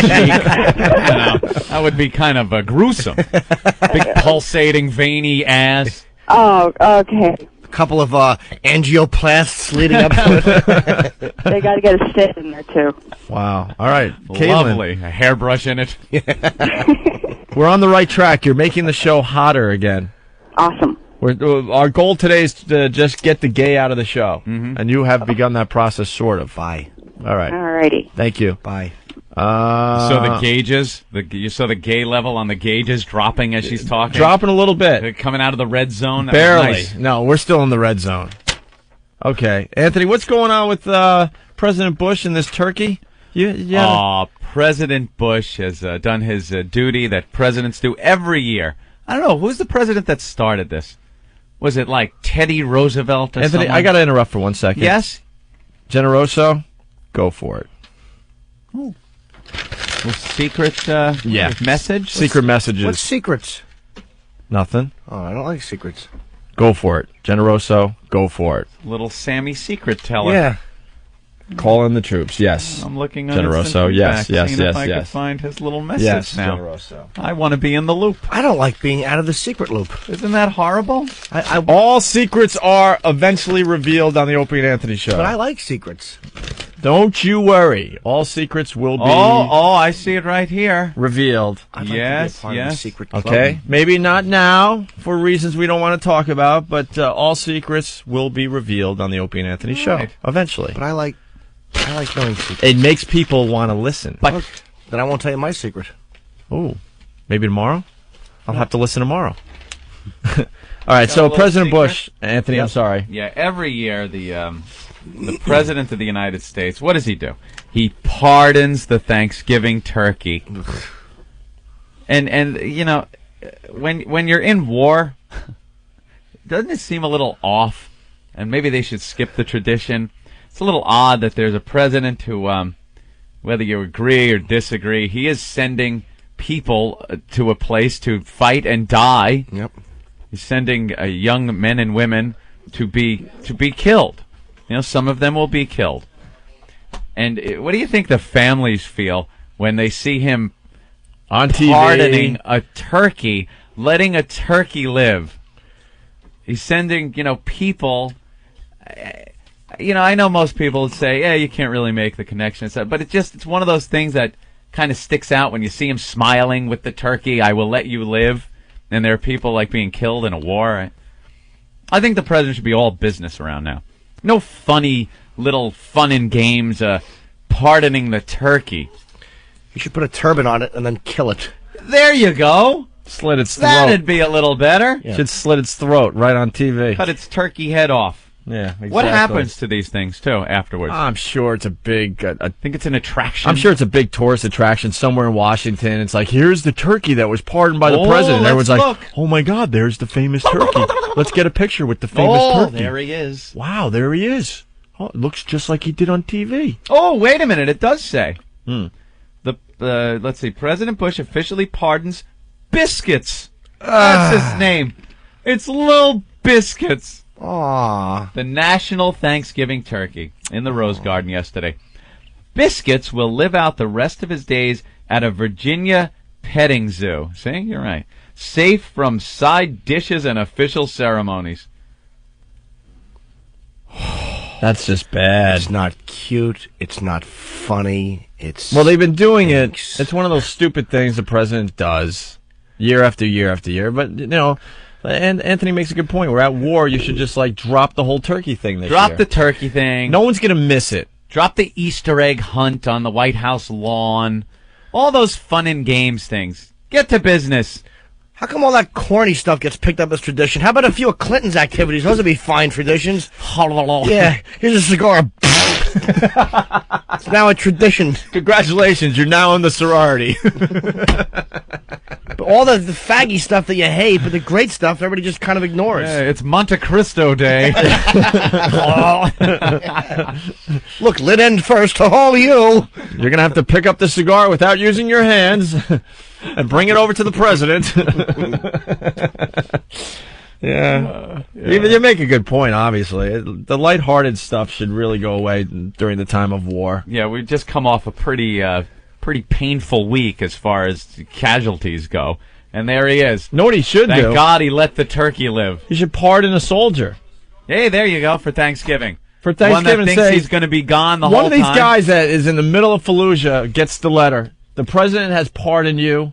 You could go home. Have Thanksgiving with your family. Time served. That's you a nice are done. You're done. Done with your tour. Time served. Now, wouldn't that be nice? How about that as a tradition? Not a turkey. All right, so they could put the turkey in camo and send him over there. Little gun under his wing. Gobble, gobble. Giving away the position. There they are. It was a turkey. Shut that turkey up. Let's go to Philly and say hi to Steve. Hey, Steve, what's up? What's up? I've just got a question for you. You guys going to be doing a homeless shopping spree this year since you're back on the radio? You know what? You bring up a good point that I've been meaning to talk about for a while now. Here's the deal. The old Opie and Anthony show, we were on in close to 20 cities at our highest point. And most of those cities were concentrated on the East Coast. We had a massive following in New York, Philly, Washington, Boston, and other places. Rub it in. Especially New York. We had well over 1 million listeners just in New York alone. It's going to be tough to do a lot of those traditional Opie and Anthony bits until the audience grows. So I don't know if we should do the homeless shopping spree this year. I really don't know. Because we have a big audience, but the problem is it's now spread out all over the country. It's not concentrated in New York where you could just casually last minute tell people to go to a mall and thousands of people show up. Right. I just don't know if that's going to happen. Right. And your boys don't want to look stupid. We never want to look stupid. So if we do the homeless shopping spree and only 10 people show up, we're going to look like idiots. Well, it's kind of cool so we just don't to have really the homeless there, though. Yeah, that's it's true. It's one of those things that really, I think the people showing up for it was an extra added feature. Yeah, but Anthony, we never intended on that. Last time we did it, there was like 5,000 people that showed up at the mall at the last minute. But we never planned on that. I know, but that makes for some just great radio. Oh, and you have 5,000 of our lunatic listeners following homeless guys around as they shop for Christmas. Well, it helps with the confusion too, because people, if they just see a bunch of homeless guys, they might shut stores. When you got like all these thousands of people going every direction, it's kind of hard to get a hold on of it. Well, maybe we do it and we just kind of change the bid a little bit. And I mean, if you want to show up and you have the XM satellite radio, that's great. But maybe we should lower the expectations, because I mean, part of it was just the mob mentality that came about because of it. Yeah, I mean, it was the unbelievable. store would pull its gates down in front of the homeless people, the whole crowd would just start chanting, "Let them shop, let them shop," and it was for the new listeners. It's an unbelievable bit that we used to do. I'm sure OAvirus.com will maybe list the old homeless shopping sprees online, so you can check them out. But basically, we got the worst homeless people that we could find in New York that smelled, haven't showered in years, and just raging alcoholics. And we dragged them to the malls, and then we gave them money to spend on whatever they wanted. And then the listeners felt bad, so they were taking like cash out of their pockets, like, oh my God. And then these guys would take off their shoes and their socks and stuff, and their toes would be a mess, and they're trying on new like Nike sneakers and stuff. I'll tell you something. The video that they showed at the Hammerstein before the show started was like a montage clip of our show. Yeah. And they showed Tippy Tom, and I'd never seen this clip. Tippy Tom at a shoe store. He took his shoes and socks off. Could be the most disgusting thing I've ever seen in my life. I'm serious here. It was his decrepit, rotting toes. They were rotting off his feet. Yeah. And there he is, like, took his socks off, and he starts picking at these sores. And everyone's like, oh! On his feet, yeah. Oh, God. Well, he has the HIV, and he's HIV positive, Tippy Tom. Are you positive? Yeah, no, he is. He's got AIDS. Does he? Yeah. Remember that? He's HIV positive. Man. Oh, that's right. I got AIDS.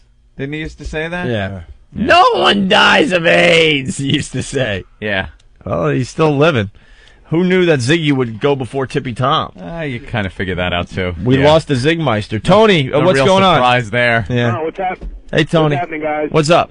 No, hey, listen, I was at the Short Hills Mall that day. It was awesome. Yeah. You had to see all the old Jew ladies scattering when them guys entered the mall. Old Jew ladies. We pretty much take over the mall when we do this. Yeah. Well, it was like walking into a house, putting on the lights, and seeing all the cockroaches run. It was hysterical. Are you saying a Jew broad prejudice against homeless people? In its day and age. I'm trying to bang this broad, Henry. Well, they're used to the more affluent people up in that area, if you know what I mean. Right. All right. All right, guys. Well, we got to figure it out. See if it makes sense. Maybe painting the Star of David's on their businesses and Juden underneath. Perhaps that was the problem. Yeah. That's why they were fleeing, breaking their windows. Yeah. And someone's asking if we do the homeless shopping spree, will it be live on the radio? Yes, it will. Maybe that's a day we just go and do an afternoon drive show. Like election coverage. Yeah, we'll figure it out. Yeah, just turn on those. All right, listen. Know what bit I want to do? What? The Feels for Meals. Now, Can we even do that on satellite radio? I don't know. This would have been the biggest promotion, the biggest money-making charity event ever. We've been turned down for so many charity events. All we want to do is help, especially around the holidays. And we came up with an idea called Feels for Meals to feed the homeless and hungry around the holidays.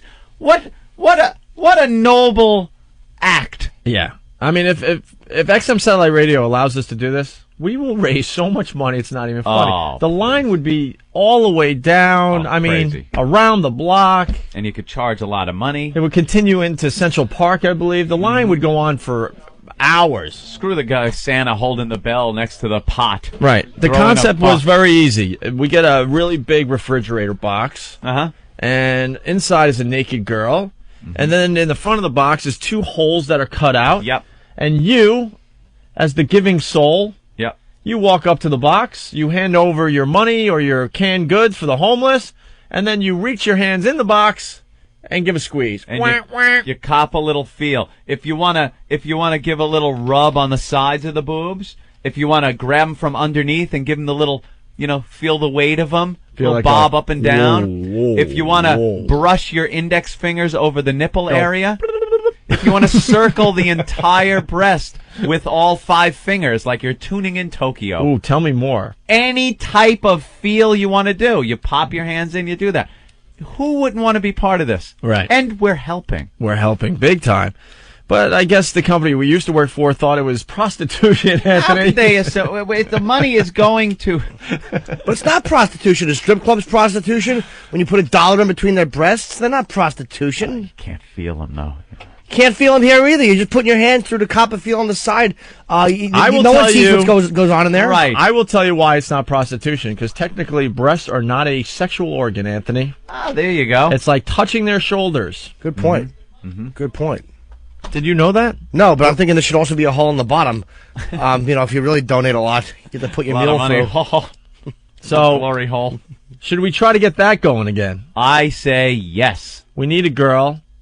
Couple of girls. And you know what? Oh yeah, we need a couple of boxes. See, that promotion's easy because we'll set up right on the street because the girl's not naked and the business guys walking by will have signs, Feels for Meals, give up your money and then and do it. So paint someone the has box up all decorative and festive and holiday-like, like a big gift. So someone has to ask a lawyer lady if we could do this. You have one box with the holes cut in the top, and then one with the holes cut in the bottom. Not to touch the front, but just have her, have her ass. You can rub her ass. Perfectly. Oh, really? Perfectly allowed in a strip club. It's nothing. You're not having sex. You're not using insertion. Hey, look, I got a marshmallow. What do you think? I like it and think we should do it. All right. We need at least 2, though. Yeah. Do you think Taylor would do it? I hope so, because I'm pumping a lot of money. With those new implants, she would be perfect. Oh, dude. Perfect for this. Oh. You thinking implants? Well, implants are better seen than felt. I'll better seen than felt. I'll tell you something. Yeah. If you remember, we wanted to do it with 2 boxes. Yeah. We had the implant box. Oh, and the natural box. And the natural box. Nice. Yes. And then the ass. Remember the ass one. We have to have an ass one. Look at you. He's so fixated on the ass. That's where we're going to get in trouble. People Heine? like the boobs. Heine's totally innocent. Oh, someone would reach their hand in there and try to take her out like a bowling ball. You know it. You know it. That's the one I want to do. And I want to do it next week. It's got to be big, natural boob girl. Yeah, big. Something natural. So when you go in there for the grab, you could feel the weight.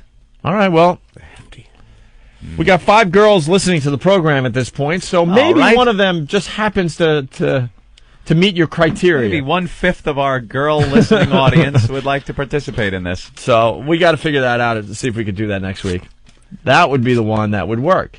Do you think the XM lawyers are pulling their hair out right now, yelling no in slow motion? Probably. I think that you can do it. I don't see why you can't. We didn't either. It's not prostitution. But the Infinity lawyers found quite a few reasons why we couldn't. Yeah, but that might be more FCC stuff, too, they're worried about. They might have said it was this, but worried about that. I think we can do it. All right, we don't need to ask. Just do it. We'll find out. Phil from New York. Logan's fine with it. Hey. Do it. Hey. What's going on? Go ahead. How How about we put Jimmy in a box? We can have a guitar box with Jimmy and fill his man booth. It's, you know, it's funny. As you were saying that, I was thinking how great it would be if I stood in the box and they squeezed my titties and didn't know it was me. Oh, these are nice. Oh, you know we love it, Jimmy. They're so feminine. If you let listeners squeeze my fat man tits, you'd probably make a lot of money. Not even in a gay way, but just because they want to hurt me. Okay. Well, we'll throw that on the table today. We'll see if we can get that to happen. Yeah. We had a request for Total Recalling. So we'll play Total that. We'll play that going into break. I see an old friend outside the studio wants to come in and say hi. Who? Jeffrey Ross. Oh. Love the Jeffrey Ross. And also Francine's out there. Was he at the last roast we went to? The Donald Trump roast. Yes, he was. I wasn't even able to tell. Yeah. I didn't have my high-powered telescope. I didn't have the Hubble telescope photograph from the seats that Voss had gotten us. Voss's seats were very good. I mean, you know, the 6th floor is a perfect viewpoint. I mean, we could have probably watched the roast people coming up that way better, but we watched them going down Elm. I think we need to become better friends with Jeffrey Ross so we get better seats at these roasts. Yeah. That's my goal. That's a good idea. That's my goal. He's the guy for these Screw roasts. Voss. You can't hop on Voss's connections in show business. There are none. There are I can get you none. Dave Morthal's autograph. Voss is a boob. He's got nothing. Ross Jeffrey knows Ross, everyone. though. That was he's the biggest roast guy. Voss was going to get, and that's the best he could do for his pals. Mm-hmm. That was sad. You want to explain Total Recalling to the new folks out there?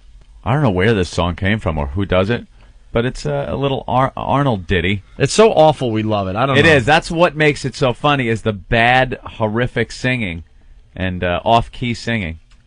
And the words are kind of funny. Total Recalling. All right. Jeffrey Ross next.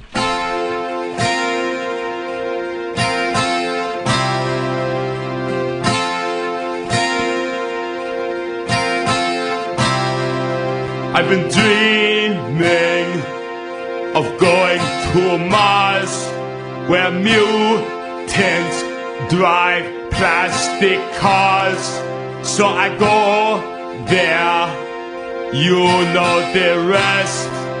The best part was the girl with 3 breasts. Total Dylan. Recalling. Total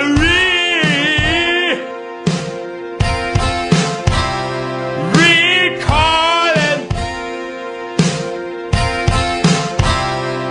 So I'm on Mars and I meet Queto and I pull this big metallic thing out of my nose. It makes me scream and shout and move my big robotic head all about. Total recalling.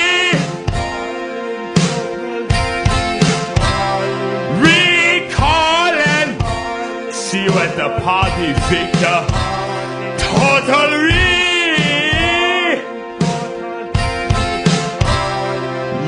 recalling. One more time, fellas. Total recalling. I'm going to start balling. I'm so sad.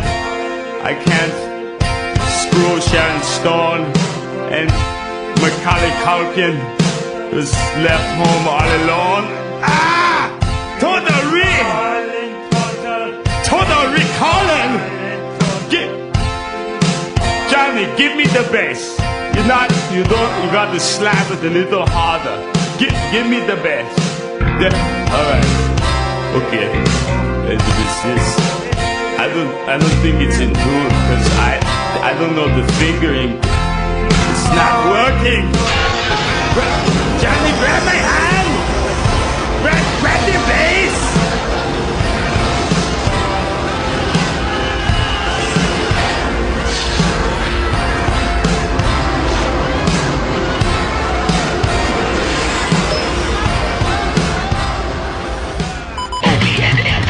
I've been gangbanging, killing, stealing, robbing motherfuckers, selling crack, got my hoes in the back. I don't give a fuck about nobody in this motherfucker. Let me show your ass up.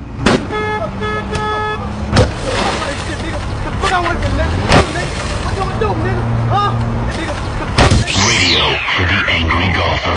The Opie and Anthony Show. mom's one of them sisters you don't hit and shit. So you can't hit sisters, period. Remember in the old days when you could beat up a woman? Remember that shit back in the 20s? Guys just smack their wives in the movies, and they'll just go, oh. You can't do shit like that no more. Women be taking aerobics, they'll fuck you up, man.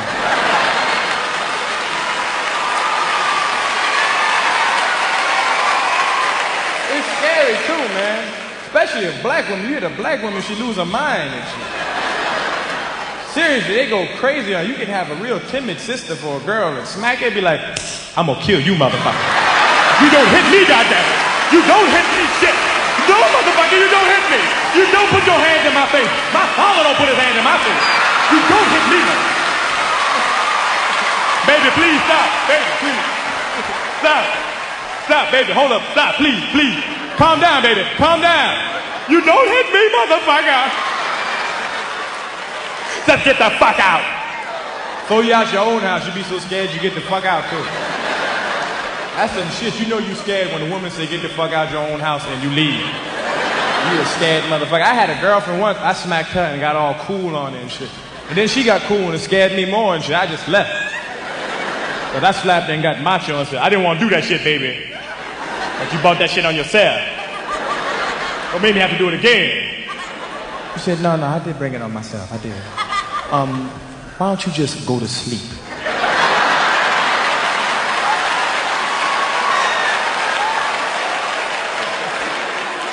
Got the fuck out. People are changing shit. Men are changing too, though. This shit that guys do now, that they didn't do 30 years ago. In the old days, man, you can have an argument with your girl in the car. She say, let me out here.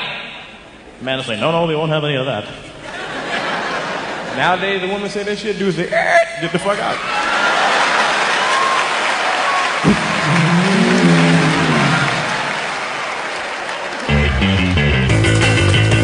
Yeah, about the girl down at the 301 truck stop down there at Interstate 4 and 301, just a little bit east of Tampa, Florida.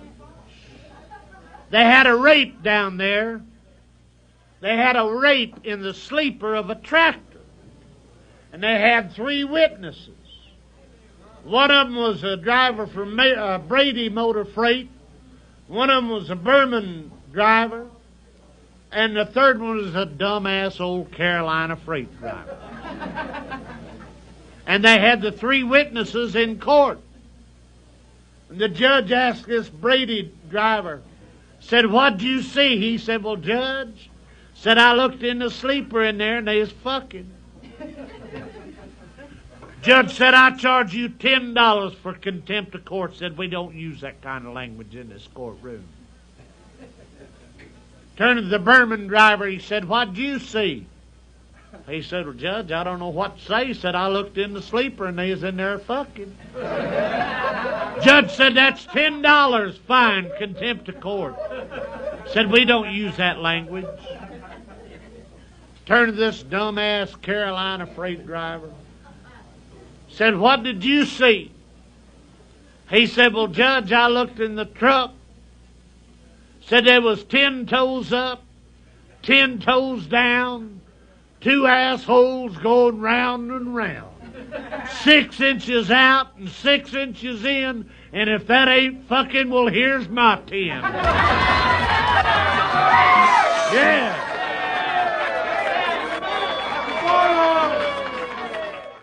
Say fuck on this channel? Oh, Jesus. That's shocking. Holy fuck, I need coffee. Do you have an Audi? This is the best show ever. It speaks for itself.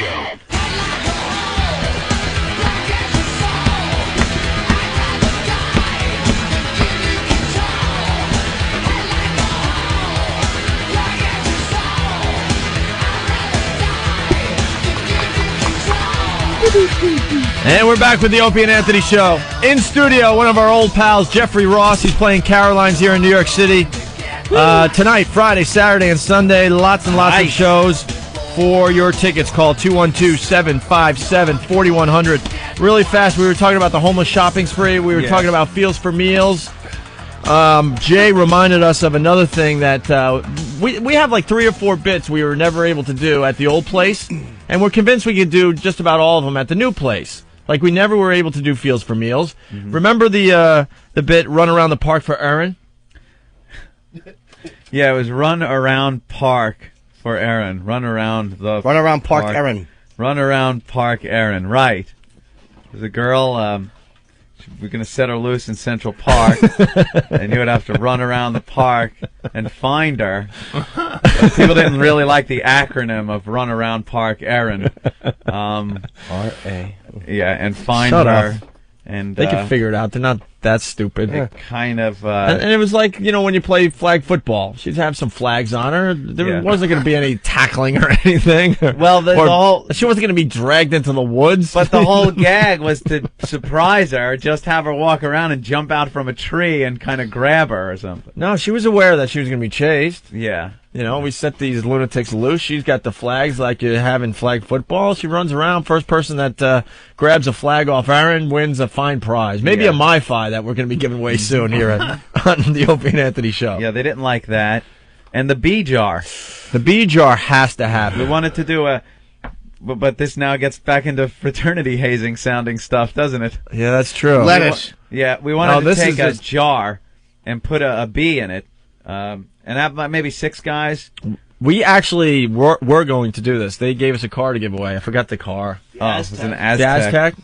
So, we were going to get 4 or 5 guys with, like, mayonnaise jars, place a bee in each of the jars, and then the first guy that got stung on his junk won the car. Then they'd have to stick their junk in the jar and hold it there, and the first guy to get stung won the car. We were so close to doing that one. Maybe then they shut us down. Maybe we can get this. I was watching a documentary recently. We'd have to get an Escalade for this one, though.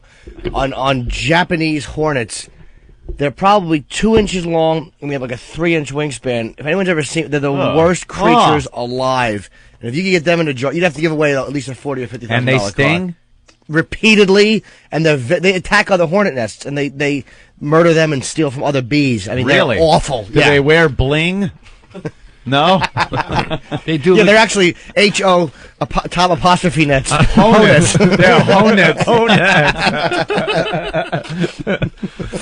But the lawyers shut us down on that one. I wonder why. Yeah. Well, they were worried about a allergic reaction. Allergic reaction. This is where you belong, fellas. This is awesome. Satellite radio. Whatever it is, it's radio, and you can do whatever the fuck you want. That's it's it. Kind of liberating. Yeah, curse. Is this the first time you've been on a satellite radio show? Darn! Yeah, easy, Jeff. You showed them. I can't. It's funny. We're used to it now, but when the old guys come by the new show for the first time, it's funny to watch them. They're like, you can really curse? Yeah, you get on mic and it kind of. I'm not going to curse just on principle. That's because good. I never thought you should be fired, so I'm going to pretend we're still. Thank you. Thank you, Jeffrey Ross. Pretend we're still back where we were. You lucky for the cunts. boot. Wait, man, I got to see. Wait, we have something you're supposed to warn us. Meanwhile, Oh no, that's not it. That's the wrong one, All Opie. right, hold on. Uh-oh. Read. warning, C-word alert, C-word alert, warning. Because we found out that the women really don't like that word. No, That is so truly we tried- the atomic bomb. We of try to words. give the warning before we let that one fly. But there you go. Yeah, you let it. I remember during my lovely marriage, Opie, then my 9 years of marriage, my ex-wife, that word was the single worst thing you could ever say, ever. She would shut down. To her or just in general? In general. I mean, in general. No, to her, not even an option. And there was a couple of times toward the end of the marriage where she would be bitching at me for something. Are you going to say it? And I would, yeah. Warning, C-word alert, C-word alert, warning. She would be bitching at me for something, and I would try to gauge how loud I could say it so that I felt like a tough guy saying it, but she wouldn't hear it, because I'd be like, "Keep ragging, you fucking cunt." And there was one time she was like, I heard, "What? What?" Came in and was just unloaded. Now you know why. Just unloaded. Now you know why the homeless were wearing all your clothes. I know.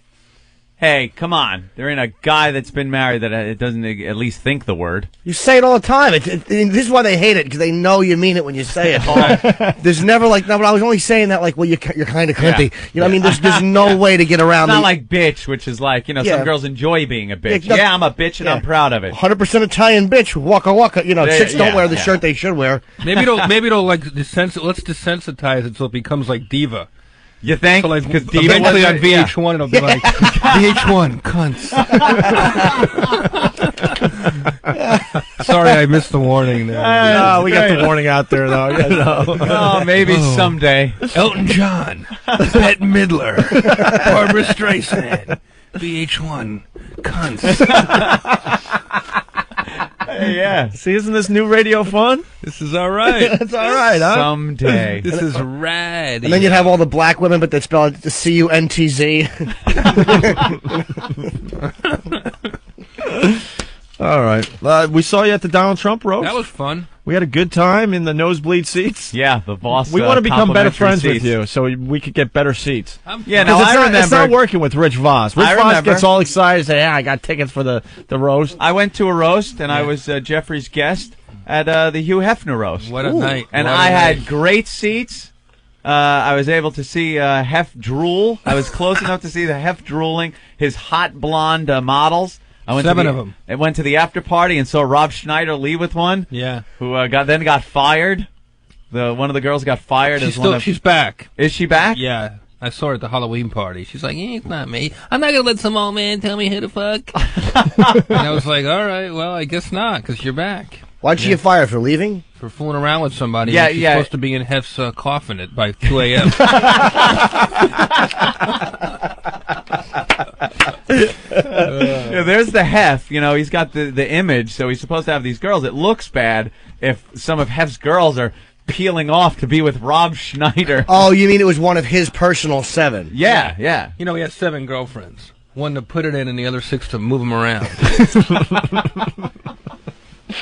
7. I had a great time at that roast, And you had the good seats. Like I said, great seats. So where'd you sit for the Trump roast? Oh, Why weren't you on the dais? where was the roast? What hotel was that? The Hilton? Yeah, we were at the Sheraton. Did you see that? Did you see the big screen? Yeah. For the people that were in the back of the floor that weren't close enough to the stage, so they would turn around to see what's going on the big screen. You were behind that. We were behind the screen. Yeah. No joke. Yeah. We were right on the corner of that screen. Yeah. Wow. Oh yeah. It's the kind of pull a Rich Voss has. And he was so excited. He's like, "Don't blow it off. These tickets are $500 a piece. $500 a piece." He paid nothing. So course. forget it. He did great that night. He made me. I was proud He of did. him. He I did was a good proud job. of him. He was very. He There were a took couple command. of people who just killed, and then there were people that just ate it. I kind of was in between. I was a little off. You are probably one of the best people at a roast I've ever seen. Well, You thanks. come there prepared. You got a lot of funny stuff, and I don't know what happened that day. I was a little off. You were good. It wasn't like you ate it. Right. You didn't come out in a nun. You know, when I came out costume. with a bad attitude, which I usually can overcome, but I was just sort You of. did? I was off. Yeah. I don't know. That room was weird, though. Why? It took forever to get started too. The goddamn introduction of the dais was forever. Freddie Roman goes up and introduces like 50 non-speaking B celebrities. Yeah. Yeah. And Katie Couric and like 3 other people. Yeah. Yeah. So that took forever. They finally get to the roast. You're like, enough already. Yeah. Had it. Stewie Stone was very funny, though. I never seen him do anything before. Oh, he's great. Yeah. All the guys on it were great. That was the one thing. But I don't know. Has anyone? By the time I got on, all the Trump hair jokes were shot. And Right. That's another thing. Trump, you have your set jokes, and everyone pretty much does them. So the earlier the better, I guess. Dude, Robert Klein, who I think he's a brilliant comedian. He's one of my favorite comedians growing up. He was an influence, and he had a tough night. He had a bad set. Yeah, that was Well, really he was doing rough his to act. sit through. He panicked. I Some of think. these guys were just doing their act. And that's Right. not what happened. Who to was the Klein? guy that was doing his act? Oh my Norm God, Crosby. Norm Crosby. he was? I don't remember him being there. He would even. seg into just his jokes. Well, you know- Donald Trump. Donald Trump's built a lot of buildings, and there's a construction worker, and he gets into an elevator and Well, says that's the to- difference. Like, he's going up to try to get gigs from at Trump Marina. Right, Mar-a-Lago. right. I'm going up to try to make you guys laugh 4 months later when I see you. Yeah. No. Yeah, you don't give a crap. I love that. Yeah, what's Trump Has gonna anyone do? ever Fire wanted- me? You know, Has anyone ever come close to punching in the face? Penny Marshall. Penny Marshall. Interestingly enough, she was angry, and I was a little afraid of her because she's a fucking crazy. Yeah. Yeah. What'd you say not about her very that stable. that pissed her off? I guess it was the Rob Reiner roast. She was married to Rob Reiner, and I said, I don't even want to roast Rob Reiner. I mean, how do you even make fun of a guy that married Penny Marshall? You know, like, That's a great line. How do you, what was your wedding song? How much is that doggy in the window? Oh boy! And then, like a couple months later, I was roasting the Maloof brothers, who own the Palms and the basketball team, the Kings. Yeah. We're in Vegas, and she's a big basketball fan, so she's there, but she's like all coked up and heckling me, and she's like, "Fuck him! He's not a nice. Don't put him on." Blah blah blah. And like, they flew me in. I'm, there. I'm roasting. I'm doing this roast, and as I get to the mic, before I even start, she's like shouting me down, not trying to be funny. Is but she just on mean. the dais? No, she's like in the front In row. the front row? With Vince Neil, and they're both all wasted. And she's already gone up and like humiliated everybody in the room, including herself. Yeah. She did bombed? this, yeah, she was horrible. She did these like hateful jokes where she made all the blondes in the room stand up and like, "You fuck Gavin Maloof, you fuck George Maloof," and this and that.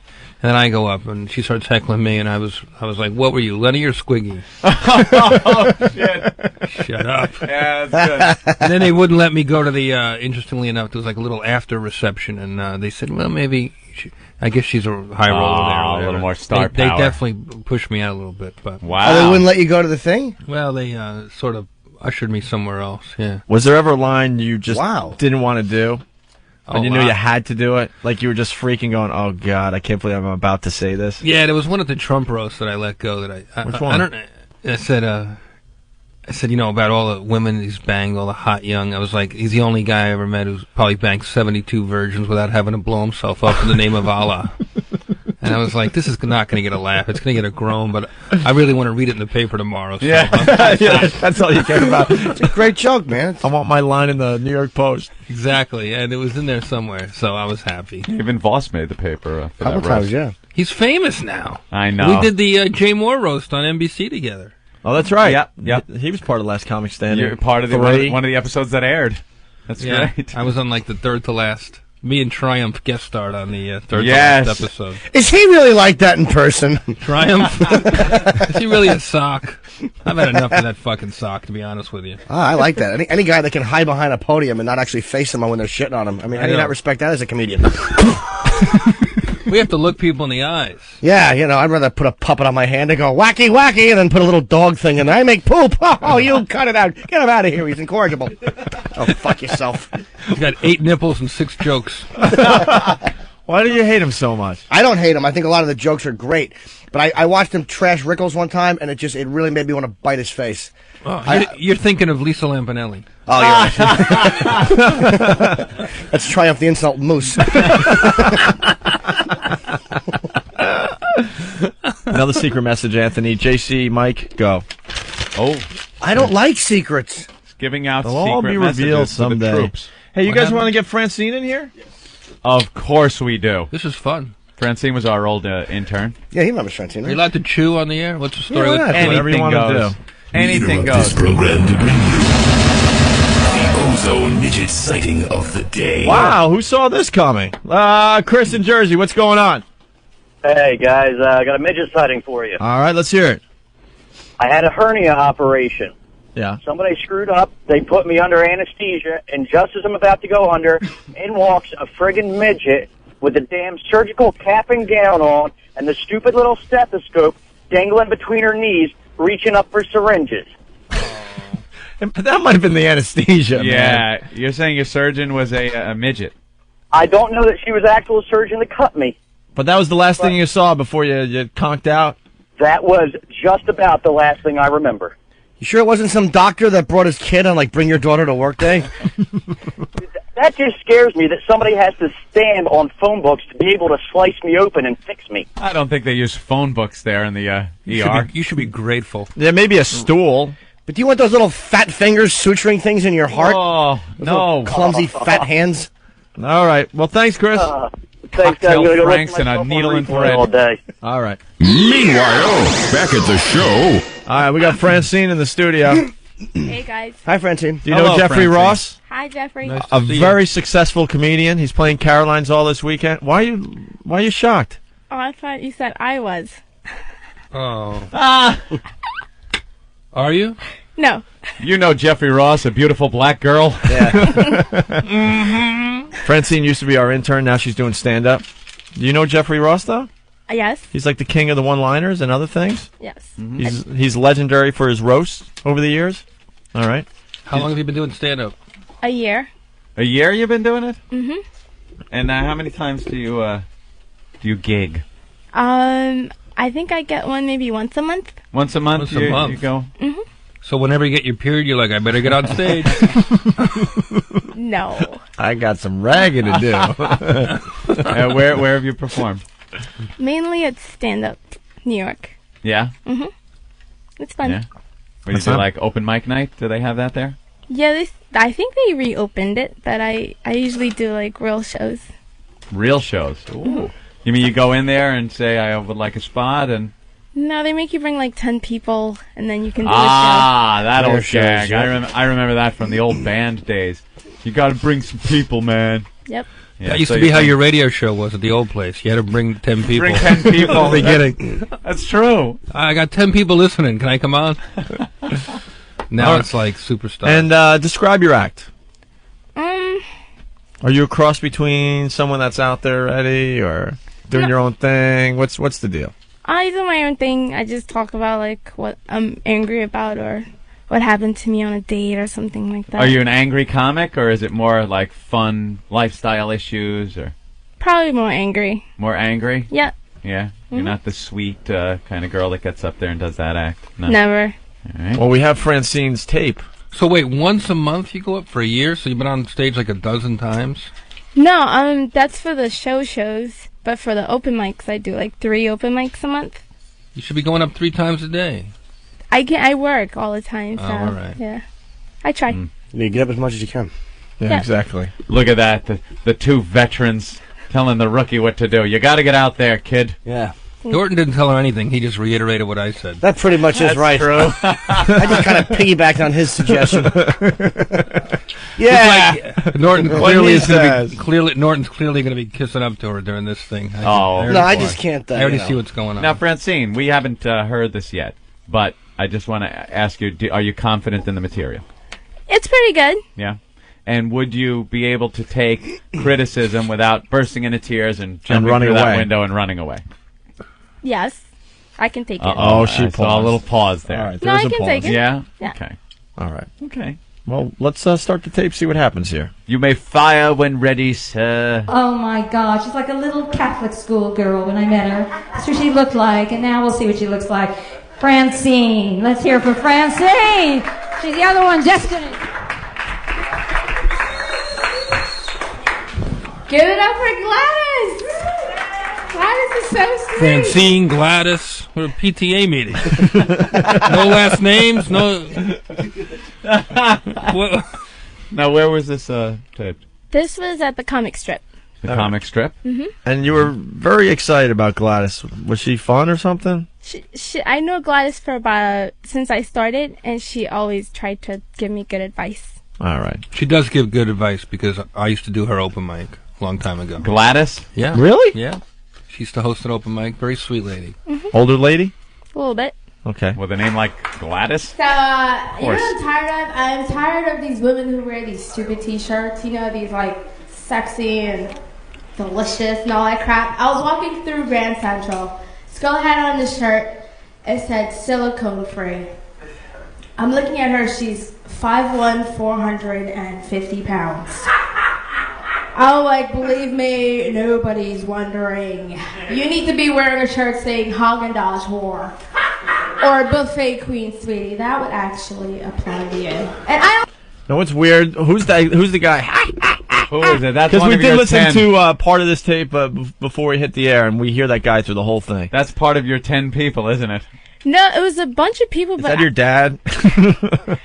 no, he's this guy that always gets on and talks about how he's a virgin and he's never got laid. Oh, so he was another comic? Yeah, but that's all he says every single time. I'm a virgin. Well, like, okay. Yeah. All right, so we What got was the punchline of that joke? The punchline was Haagen-Dazs whore. Right. So you should do something else, like, instead of silicone-free, like lettuce-free, Oh, that's kinda wow. good. Like real Give him that advice from one. Jeffrey Ross. Wow. Who saw that coming? I didn't see that Is coming. that bad? That's no, good. that's good. No, it's good. You told me to. I'm an expert. Lettuce-free. I'm trying to That's good. help a young hot chick. All right. Thank you. You guys are all like sucked into the fact that she's a hot black lady. You haven't mentioned any of that to the viewers, by the way. You're just letting her come in here, Francine. No, we've talked about how hot she is. Plus, they know Francine from the old show. Yeah. A lot of them does. And she's got a weave. Is that a weave? No, it's braids. Braids? Mm-hmm. Okay. That's all your hair, though? No. Where's your start and end? Mine ends about here to bob. A bob? Yep. All right. Back to the tape. And I don't even care anymore. Fuck the fat chicks. Fuck them all. They hate me. Okay? It's not my fault. They all hate me. It's funny how they all hang out with each other. They'll be sitting around, at work in their little fat chick convention, trying to give each other, like, diet tips and shit. Talking about, I'm trying the Atkins diet. Like, you're eating McDonald's. You're on the Fatkins diet. Get a fucking life. The Fatkins diet, okay. Play on words. All right, play on words. Jeffrey, anything? I like that one. That was an actual joke. Thank you. I like where it's coming from, too, that you're trashing fat chicks the minute you walk on stage. That I kind of like. Look at Jim. She's going right after the fatties. Jimmy's going to say nothing bad. I wouldn't, wouldn't, Bobby Big Rigger. Too new. Hey, gentlemen, what's going on here? Hey. Jim, do me a favor. Just leave that book down on the counter for a second. I was wondering if I can get Cindy Brady's autograph. What? Are you saying that Francine may sound a little like Cindy Brady? That's not her. I just turned my radio on. I thought it was Cindy Brady. Oh, guy my calling you mistake. Cindy Brady. Gee, I'm really sorry. Oh, Jim, take me a good chance. What would you do to that guy if he said that while you were on stage? Well, is she from the Brady Show? The Brady Show. That's what Yes. it's called. The Brady Bunch? Yeah. He thinks you sound like Cindy Brady. I don't remember watching that show. That's what you would say back to him if he said this from the crowd? Like, you're going to need some chops because people are going to go after you. Well, what would you say? What would you say? He would yell out, "Wow, you sound just like Cindy Brady." I say I don't know who she is. I hate it when people talk during my set. That's way to hit back hard. That's right. That'll shut him up. Take it easy on him, Francine. I'm sure he'll have nothing else to say after that. Wow. That's right, sir. Point one finger and three are pointing back at you. All right. But What is your I don't like to cartoon? make fun of people a Oh, lot. the thumb but I- kind of goes up. Okay, you're right. I'm an ass. I don't even know how many fingers I have. Where was this tape? It sounds like a Port Authority restroom. Hold on, let me talk to six-fingered Kumia. It's Hannibal a Lecter. comic strip. A comic strip. The comics. All right, let's go back to the tape. But I don't like to make fun of people a lot, but I do. But I was a really ugly kid, growing up. And I knew I was an ugly kid because I had this really cute little brother. And everywhere we went, they'd only comment on him. So they'd come up to my mom and be like, "Oh my God, Immaculate." That's my mom. Look, he's so adorable. He is so cute. Just look at him. And then they look at me and they'd be like, well, what's this? Well, what is it? Can I pet it? I'm like, fuck you, Grandma. You were there for delivery, skank. You know it's me. Ooh. But She's I grew up bashing in Grandma. the suburbs, so I ride the Metro North and the subway a lot. Is it me or is it like do all Spanish people know each other? That guy is annoying. Wow. You got to tell him to shut up during your set. He's an ass. He's really is an helping her ass. timing. He's keeping it as if she was killing, Yeah, he's making it sound like I'm doing good. Keeping it as if she was killing. He's helping you along, but it's really annoying. How many people were in the crowd? I'd say about 10 or 12. Oh, 10 or 12. Yeah. And what was anyone else reacting or just that guy? It was that guy and maybe 3 or 4 people in the front. Yeah? Yeah. And then what were the other people doing? Waiting to go on, probably. Were they waiting to go on? Waiting. Actually, I was the last person. Oh. Yeah, so they were just You were the listening. closer. Nice. Yeah. I think you're doing great. Headlining. Thank you. I'm noticing a lot of cursing. I know. Fucking phenomenal. You'll be sitting in a car by yourself, and there'll be one Spanish person next to you, and one other Spanish person comes in. It's like, "Hola, Quinto! Come on, whole fucking conversation. That's quite a Gene Stapleton impression. You might want to work on the Spanish thing. I took Spanish. Yeah, but that impression didn't sound like a Spanish person. Yeah, Really? maybe you should use your, think that Spanish out a little bit. Yeah. But again, I like the fact that she's trashing fat people. She called her grandmother a skank. She called herself ugly, and she's shitting on Spanish people. I kind of like where it's coming from. And she's making a fat guy laugh, which is always a good thing. Right. I think then it's like, oh yeah, Kato! Come on, stop! Whole fucking conversation. But that does explain why, they have so many kids. It's because they're so fucking friendly, okay? Although, I will say I've rethought the Spanish thing. Keep it the way you have it, because even though it doesn't sound Spanish, it absolutely captures how annoying it is to hear two Spanish people babbling at each other. That's exactly what I hear when they talk. Just two babbling idiots. You are really trying hard, aren't you? Yeah, I really am. He wants to do you. No, it's not about banging. I think that's actually, He's going to sacrifice good radio, so I hope you give him a good banging. That's today. not true. What am I going to do? You can't. He settled for a date. He doesn't need to. We're never going to go he'll- out. We're never going to have sex. Yeah. He'll settle for a cup of coffee after the show. I don't want a cup of coffee. Let's just acknowledge that Norton is going to be completely I actually just wanted to trash Spanish out of people. this bit. He likes his coffee like he likes his women.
exceptions. The rule is 99% of the time, they female stink. comics are so bad. And we really assumed, and the guys even were like, you can be tough on her if you want before you came in, and now you have the respect of 4 funny guys who want to get in your pants. Yeah, because part of it is that women are nurturing, and very rarely is humor nurturing. Humor is the opposite of nurturing. It's cutting. It's vicious. I mean, that's why women are in nature based not as funny, because it's not their instinct. Their instinct isn't to laugh if you fall and crack your head, is to help pick you up.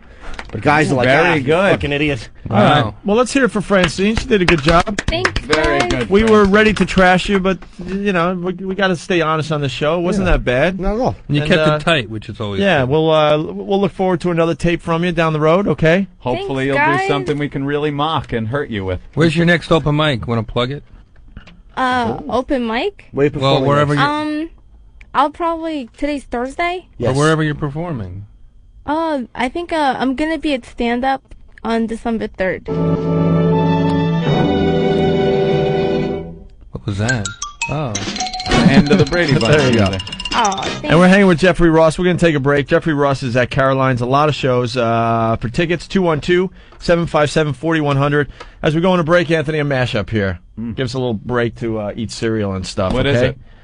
Beastie Boys and the Beverly Hills Cop. Where's the other mashup you guys have? Which one? I don't know. There's one here that says Nas and Black Well, Sabbath. Oh, boy. I'm just curious. It goes on forever, though. What song is it? Ben, you want to ride this, and when it starts really sucking, just go to break? I don't know, but there's some buck in it. Yeah, it's like 6 minutes long. is the Oh, problem. what song is it? It's Black Sabbath and... No, just turn it off when you're done. War Pigs. Yeah, Ben will figure it out when it stops, all right? You're not a big fan of War Pigs? Love War Pigs, but I No. mean, it's like I've heard it's like it's Stairway to Heaven for me. I've heard it so many times. Ah, gotcha. It's not that great. It's a great song, but it's just This mashup isn't that great. Oh, though. then don't play it. I was Oh, just by the curious. way, I've seen your act, Jim. Love it. And you goof at one point at somebody rhyming something, and if it's the same word you're rhyming with the word that it rhymes with, and it's the same word, that's bad, isn't it?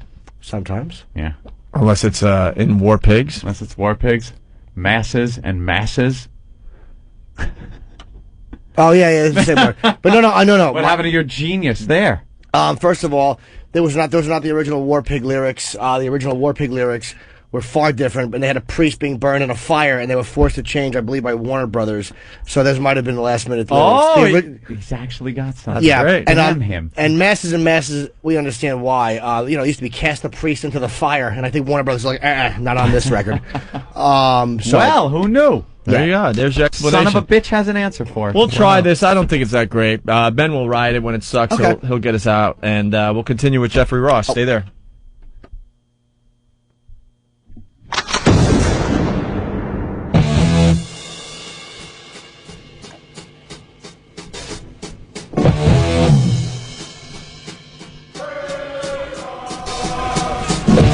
Generals gathered in their masses, just like witches at black masses. Evil minds that plot destruction, sorcerer of death's construction. In the fields of bodies burning, as the war machine keeps turning. Death and hatred to mankind, poisoning their brainwashed minds. Oh, Lord, yeah. Now let's get it all in perspective. For all y'all enjoyment, a song y'all can step with. Y'all appointed me to bring rap justice, but I ain't 5-0, y'all know it's Nas, yo. Grey Goose and a whole lot of hydro only describe us as soldier survivors. Stay laced in the best, well dressed with finesse in the white tee, looking for wifey. Thug girl who fly and talk so nicely. Put her in the coupe so she can feel the nice breeze. We can drive through the city, no doubt, but don't say my car's topless. Say the titties is out. Newness, here's the anthem. Put your hand up that you shoot with, count your loot with. Push the pool stick in your new crib, same hand that you hoop with. Swing around like you stupid. King of the town, yeah, I've been that. You know I click clack, where you and your men's at. Through the Smurf through the Y baseball bat. Rooftop like we bringing 88 back. They shooting, made you look. You a slave to a page in my rhyme book. Getting big money, playboy, your time's up. Where them gangsters, where them dimes at? They shooting, made you look. You a slave to a page in my rhyme book. Getting big money, playboy, your time's up. Where them gangsters at? Where them dimes at? This ain't rapping, this is street hop. Now get up off your ass like your seat's hot. My live niggas lit up the reefer. Trunk of the car, we got the street sweeper. Don't start none, won't be none. No reason for your mans to panic. You don't wanna see no ambulances. Knock a pimp's drink down in his pimp cup. That's the way you get Timberland up. Let the music diffuse all attention. Ball up convention, free admission. Hustlers, dealers, and killers can move swift. Girls get close, you can feel where the tools kept. All my just coming homies, parolees. Get money, leave the beef alone slowly. Get out my face, you people so phony. Pull out my waist, the eagle 440. They shooting, made you look. You a slave to a page in my rhyme book. Getting big money, playboy, your time's up. Where them gangsters, where them dimes at? They shooting, made you look. You a slave to a page in my rhyme book. Getting big money, playboy, your time's up. Where them gangsters at? Where them dimes at?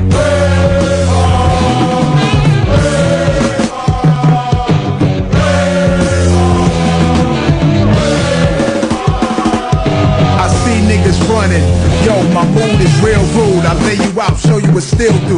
Mobsters don't box my pump shot obliges. Every invitation to fight your punk asses. Like Pun said, you ain't even in me class. Maybach, Benz, backseat, TV plasma. Ladies looking for athletes or rappers. Whatever you choose, whatever you do, make sure he a thug and intelligent too. Like a real thoroughbred is. Show me love, let me feel how the head is. Females who's the sexiest is always the nastiest. And I like a little sassiness, a lot of class. Mommy reaching your bag, past the fifth. I'm a leader at last, it's a dawn you with. My non-spit, niggas lose consciousness. They shooting, made you look. You a slave to a page in my rhyme book. Getting big money, playboy, your time's up. Where them gangsters, where them dimes at? They shooting, made you look. You a slave to a page in my rhyme book. Getting big money, playboy, your time's up. Where them gangsters at? Where them dimes at?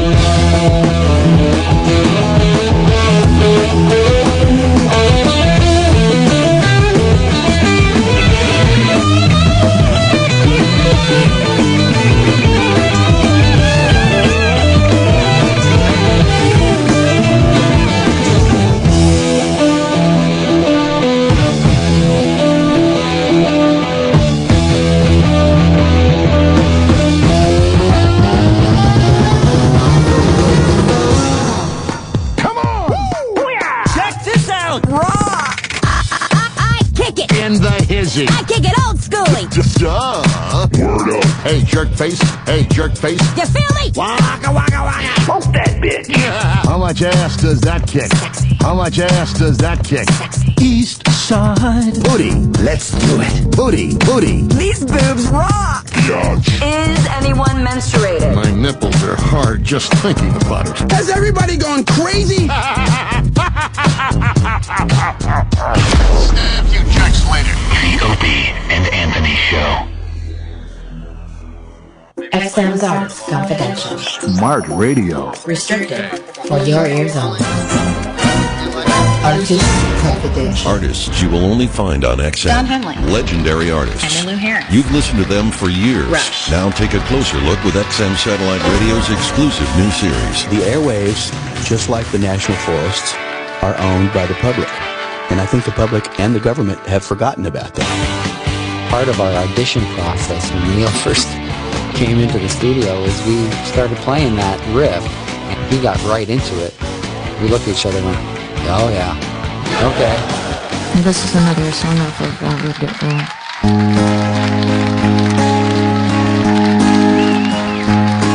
Last night. Hear one-on-one interviews and performances before a live audience. Artist confidential. Another exclusive music original presentation from XM Satellite Radio. XM's Artist Confidential. Hello? Hi, Patrick? Yeah. Yeah. Richard here with Capital. How you doing today? What's up, bitch? What's that? I said, what's up, bitch? No, Rich, actually. Yeah. Want to let you know that we're focused here in Portland, Oregon on the energy sector with natural gas, crude oil, unleaded gas, and heating oil. We believe in about a week's time we will isolate a situation where a 100-200% return in a 2 to 3 month time frame is very realistic in these markets here. Are you serious, bitch? Yeah, that's right. What, are you just such a loser there that that's the only way you can talk? Is that right? Yeah, bitch. Or just because you don't have any money, do you just sit there and act like a punk? Is that why you do that? Yeah, that's I it. guess you're at home during the day, so you must be sitting there just watching Playboy Channel or something. Yeah, how did you know? Wishing you had a girlfriend, I guess, or something, right? You're trying to sell me some crap over the phone, and you're calling me a loser? You're going to take innocent people's money, some crap. If it was so good, you would just invest all your money yourself. Why are you calling people? What are you doing at home during the day? That's what I got to wonder. I'm waiting for you to call. Oh, is that right? Yeah. You got a string of little boys walking through your apartment, don't you? Yeah. And your son is the first one. Oh, is that right? Yeah, that's right. You're real clever, aren't you? Yeah. I guess I'm just wasting my time with a guy who can't get out his ass off the couch in there in the middle of the day, I guess, right? Yeah, that's it. All right. Good. Why don't you go back to the porno channel, okay, buddy? Thanks, bitch. Sophisticated people invest their money in stock portfolios. Rednecks invest our money in commemorative plates.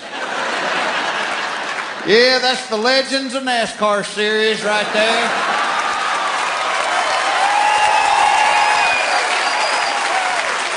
It's probably our personal favorite, Richard Petty hugging his mama. I can't hardly look at it without. Of course, that's Dale Earnhardt. He wasn't in a wreck or nothing. That's just some ketchup on his forehead. It's the O&A virus. XM202. XM News, Talk, Sports, and Information. It's everything all the time. Opie and Anthony. Oh, yes. Oh, that's right, King Friday. Work the tanks. Ooh, Mr. Rogers is about to come in your fist hole. The Opie and Anthony Show. So be it. Threaten no more. To secure pieces. To prepare for war. So be it. Settle the score. Touch me again with the words that you will hear evermore. Yeah. Go check it out, the Opie and Anthony Show. Jeffrey Ross in studio playing Carolines all weekend long. Lots and lots of shows. Sit in the front, bring grandma. There you have it. If you want your tickets in advance, 212-757-4100. I got an instant feedback from somebody. Cage. Oh, we know Cage from whackbag.com. He does all the great photoshopping, Anthony.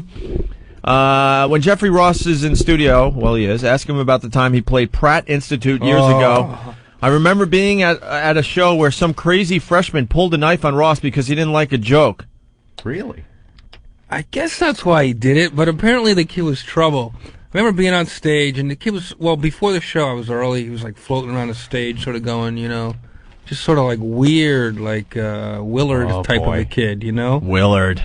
Yeah. And Did you see the new the remake of Willard? Yeah, with what's his name? God, it was Crispin so creepy. Glover. I can't look at rats.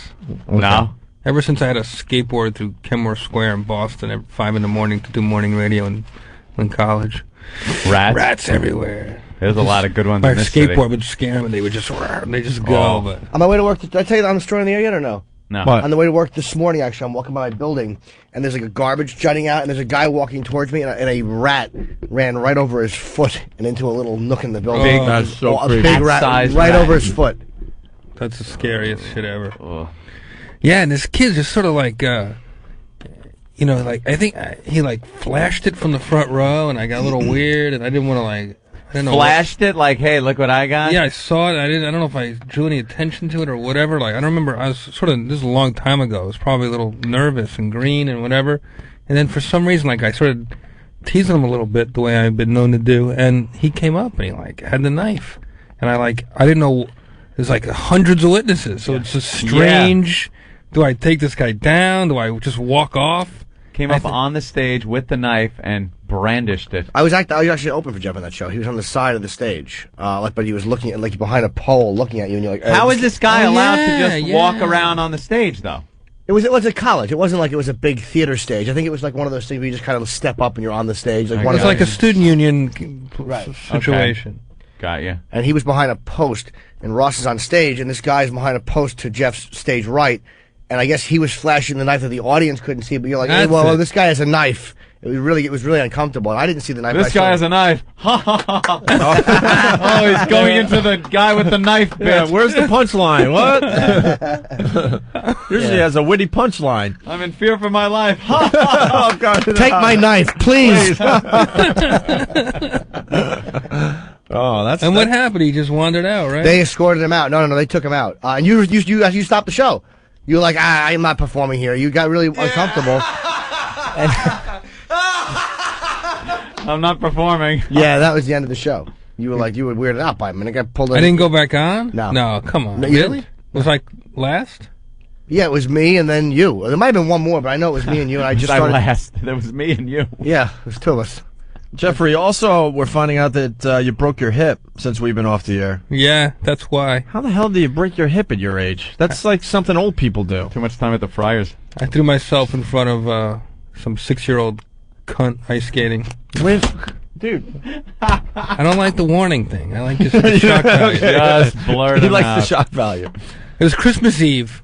I'm in Bainbridge Island, Washington, to visit my sister and my nephews. You know, it's like Hanukkah, nothing going on. And my nephews are like, we want to go ice skate. And they're like 4 and 8.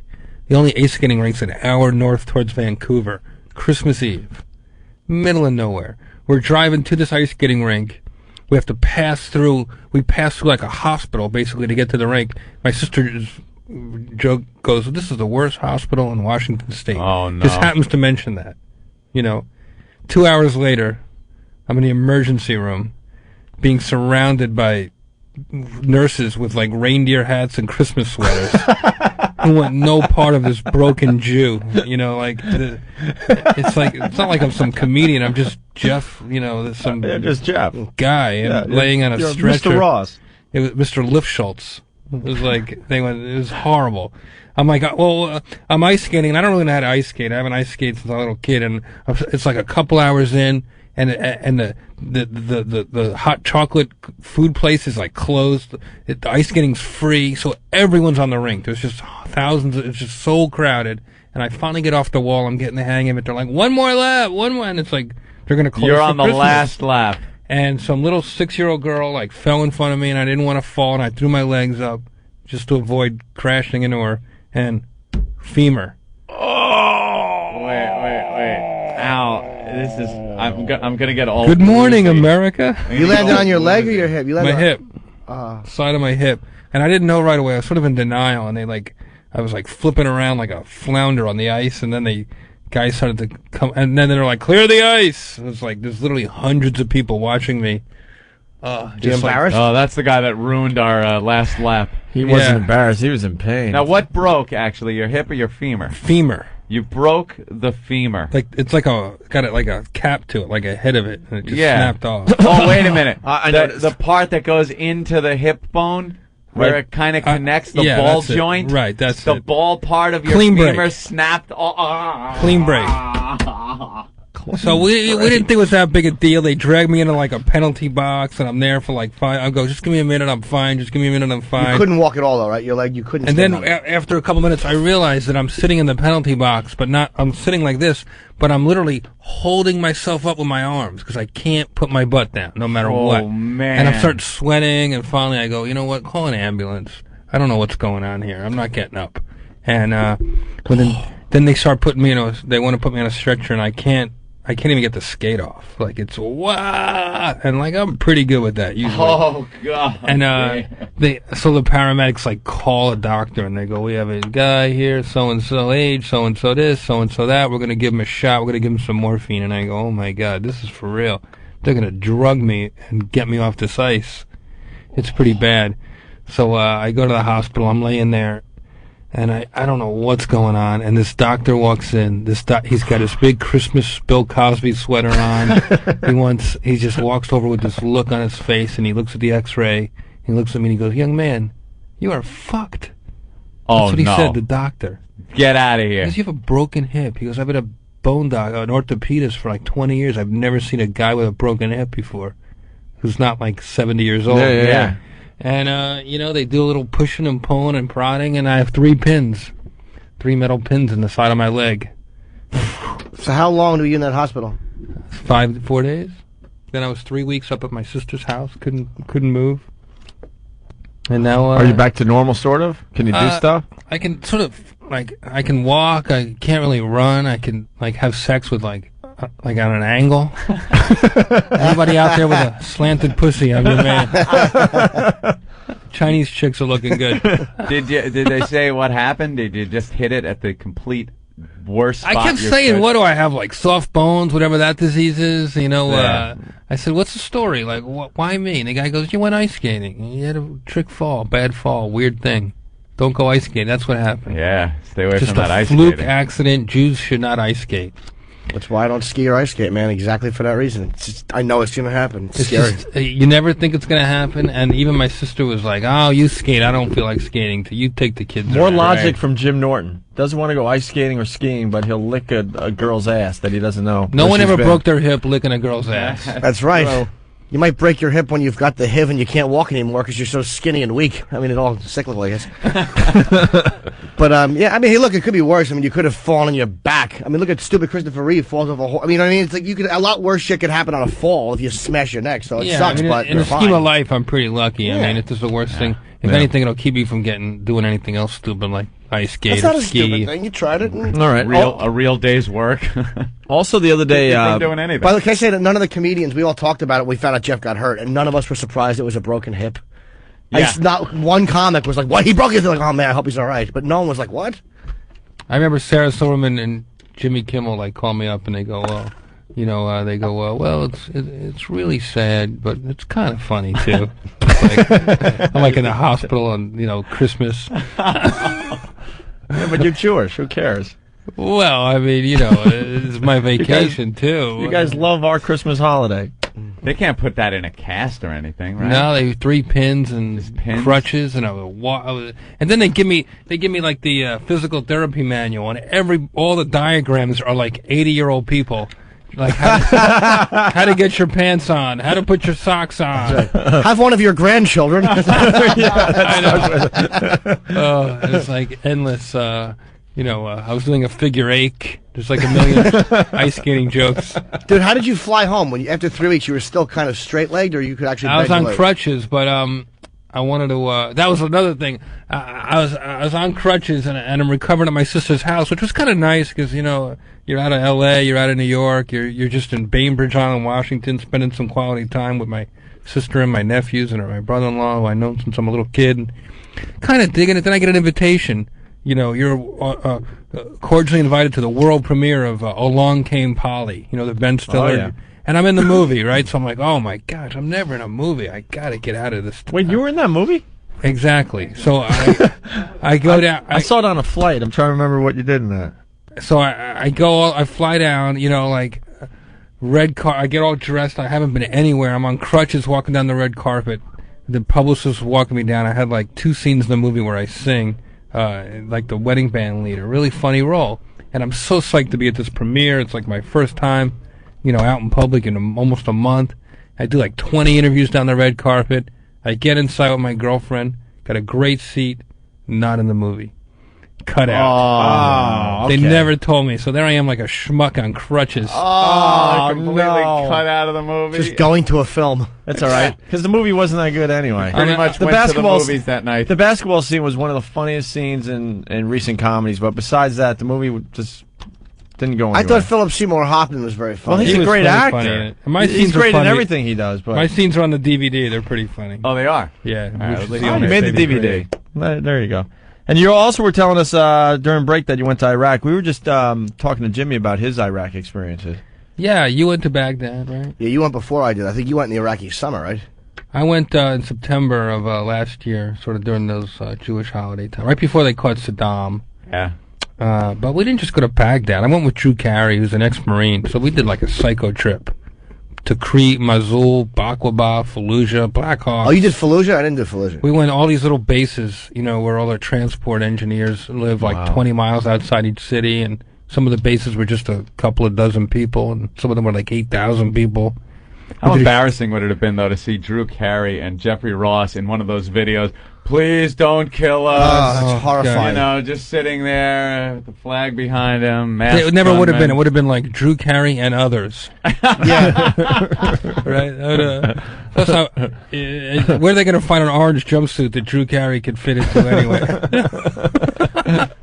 It was a pretty intense trip. We did a show in front of Saddam's birthday palace in Tikrit, you know, and they've been getting shot at every day there by these Saddam loyalists, and suddenly they defiantly put up this big stage and lit it up. Great, light it up. and you're on the stage. Suddenly the doing night comedy didn't seem that bad. Our hotel, the Al Rashid Hotel in Baghdad, did you stay there? All bases we stayed on because you had already been there and it already happened. Yeah, our hotel got hit with a mortar and stuff. And while you were staying there? Yeah, we went back and stayed there that night. That was scary. Excuse me, I'm trying to sleep upstairs. Could you stop blowing this up? And, you know, I went to the hospital. Front desk. How is hotel service there? Do you have room service? There's not. Can you call down and go, hey? Can I get a AK-47 ASAP? Please. And a pot of coffee?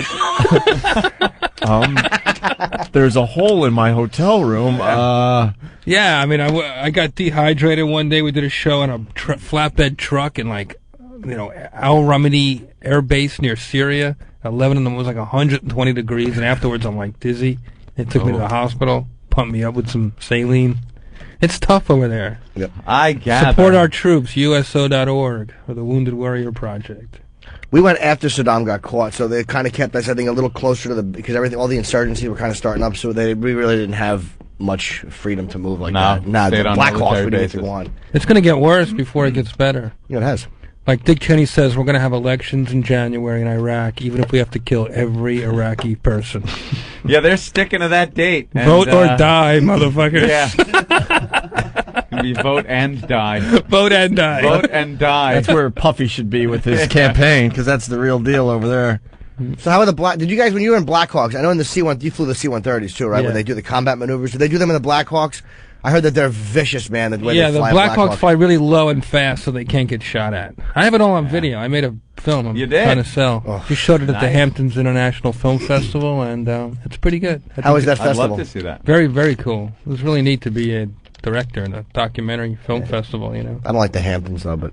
Well, I didn't go. I went there in No October. Ozzy out there. No, there's a lot of well, you know, just people I don't... It was cool. Very good. Excellent, man. All right, Jeffrey, we're going to see you at Caroline's this weekend, definitely. It's Anthony usually comes with his girl and whatever. That's right. I'll go. Yeah. I haven't seen you in a while. Hell yeah. I'll definitely be there We this got a weekend. couple new zingers. I will absolutely go. 8 o'clock show tonight. I might be able to Greg. pull that off. Don't you have to go to sleep? Well, usually it's like 9 o'clock, 10 o'clock sleep time. Weekends are like a reprieve. Tonight's an early show. We'll be done That's before what I'm 10. saying. I and, think I can handle tonight's show. Love to have you, pal. By 10 o'clock, I've been asleep for a couple hours already. Now, that's a great endorsement. That the host of the show come to the show they're plugging. No, Hell Jeffrey yeah. Ross telling a couple serious stories, but very funny guy. He'll be at Caroline's all weekend long, starting tonight at 8 o'clock. For your tickets, call 212-757-4100. Jeffrey, thank you. Don't be a stranger, okay? Who are you working with? I'm sorry. Two very funny guys, Jordan Rubin and Greer Barnes. Oh, that's a great show. And it's a hot one. Nice. Fellas, mazel tov. Thank you. Mazel I Thank love you, your sir. new studio. It's State of the art, isn't it nice? Very homey. There's not a lot of homeless derelicts hanging out in the lobby. No, not yet. We're going Right. to take over this whole area outside, though. These other guys don't know it Yeah, yet. the cubicles and stuff are going to go, and, And we're it's going gonna to be. put some... We're going to put a lounge in there and a performance Little stage. area. We're going to have a Really? little bar area. Yeah. Yeah, bands. You got to see the design for this place. Right now, it looks set like up Mary like a club. Tyler Moore works here. I know. That's This used perfect. to be Lou Grant's office. That's perfect. Yeah, but it's all going, man. It's great to see you guys. Definitely, Jeffrey Ross, everyone. The very worst of the Opie and Anthony FU line. Yeah, I'd like to leave a great big fuck you this goddamn trucking company out of Paducah, Kentucky. You stupid son of a bitch, you almost run me off the road on I-75 this morning. What you don't know is I just really don't give a fuck, and I'd have let you run me off the road if you hadn't taken your damn maneuvers, stupid bastard. You got a flatbed, you're going to run somebody's shit over because you're hauling way overweight and running 85 miles an hour on a goddamn interstate that's built for 70. You red bastard. Fuck you. Yeah, I got a nice hello from Charlie from LVI. Fuck you, Charlie. Homo. Yeah, I'd like to send a giant fuck you out to XM Satellite Radio down in Washington, D.C. Sirius Satellite Radio, they're out there. They're C-Block and Sex Bagel at the lineup down at the red carpet. You know, they're fucking with the interns down at the comedy show. What the hell are you guys doing from Earl A? What the hell are you guys doing? You got a fucking gold mine and you're fucking it up. Fuck you. Call the Opie and Anthony FU line at 1-866-FU line 1. 1-866-FU line 1. Well, fuck you very much. Red 36! ACC football. ACC football. The ACC today. Maryland, Virginia, UNC, Duke, NC State, Wake Forest, Georgia Tech, Clemson, FSU, and new to the ACC, Virginia Tech and Miami. It's the ACC today on XM Satellite Radio.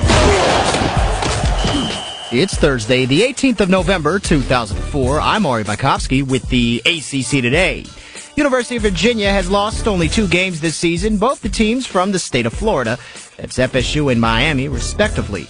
Cavalier head coach Al Groh compares the two teams. Well, at certain spots, you know, I think the Miami receiving core is very fast.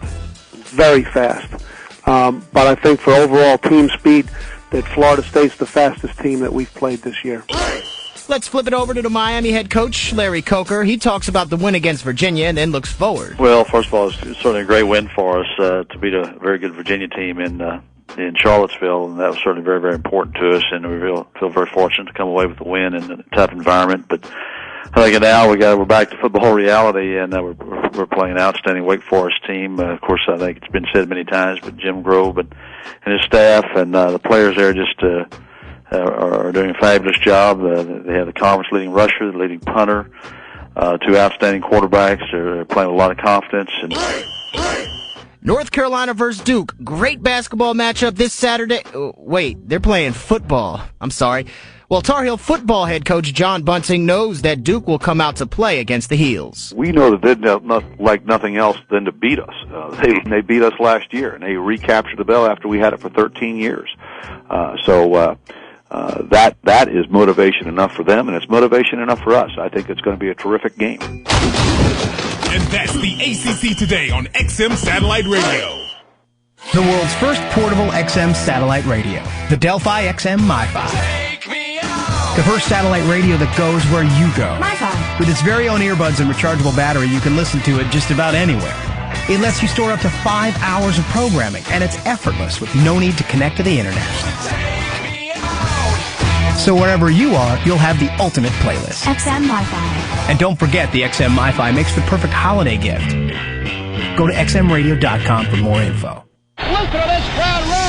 The game that was born on the radio now joins the next generation of radio. XM Satellite Radio is now the official satellite service of Major League Baseball. Starting in 2005, XM will bring you live play-by-play from every MLB team, all season long, from spring training through the World Series. Now you can hear your hometown team wherever you are, all part of your basic monthly XM plan. Major League Baseball, coming to XM in 2005. It's radio to the power of X. Just when you had time to take a breather, XM Satellite Radio brings you right off the bench. 1 minute the passing lane was open. The next minute, get that weak stuff out of here. You hear that sound? He shoots. This is the hook It's time to take off the warm-ups. College basketball on XM Satellite Radio. We have ACC, Big Ten, and Pac-10 round ball, baby. It'll be a full slate on channels 180 through 188. Huge rivalries. ACC, North Carolina, and Duke. Yeah, Hills. Yeah, Hills. Yeah, Devils. Blue Devils. Arizona, UCLA. Go Cats. Go Cats. Yeah, Bruins. Yeah, Bruins. Indiana and Purdue. Hoosiers. Hoosiers. Boilermakers. Boilermakers. Boilermaker. Oh yeah, and we have much more. All season long, we're taking it hard to the hoop. The defensive pressure continues. That was with college basketball on XM Satellite Radio. It's the ACC, Big Ten, and the Pac-10. College basketball on channels 180 through 188 on XM Satellite Radio. No one will outscore us. XM 202. The Opie and Anthony Show.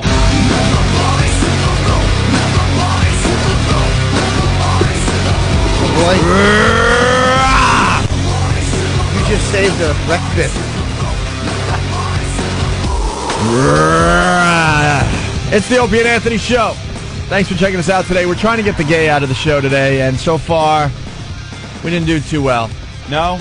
No hot chicks calling to do stuff for us. We haven't had a couple call in to try to become the sexiest state in America. Why? I mean, this is where the listeners can help us out. You know, you were the guy saying that the show's getting a little too gay, but you're not helping us out. Mm-hmm. We got broads coming in.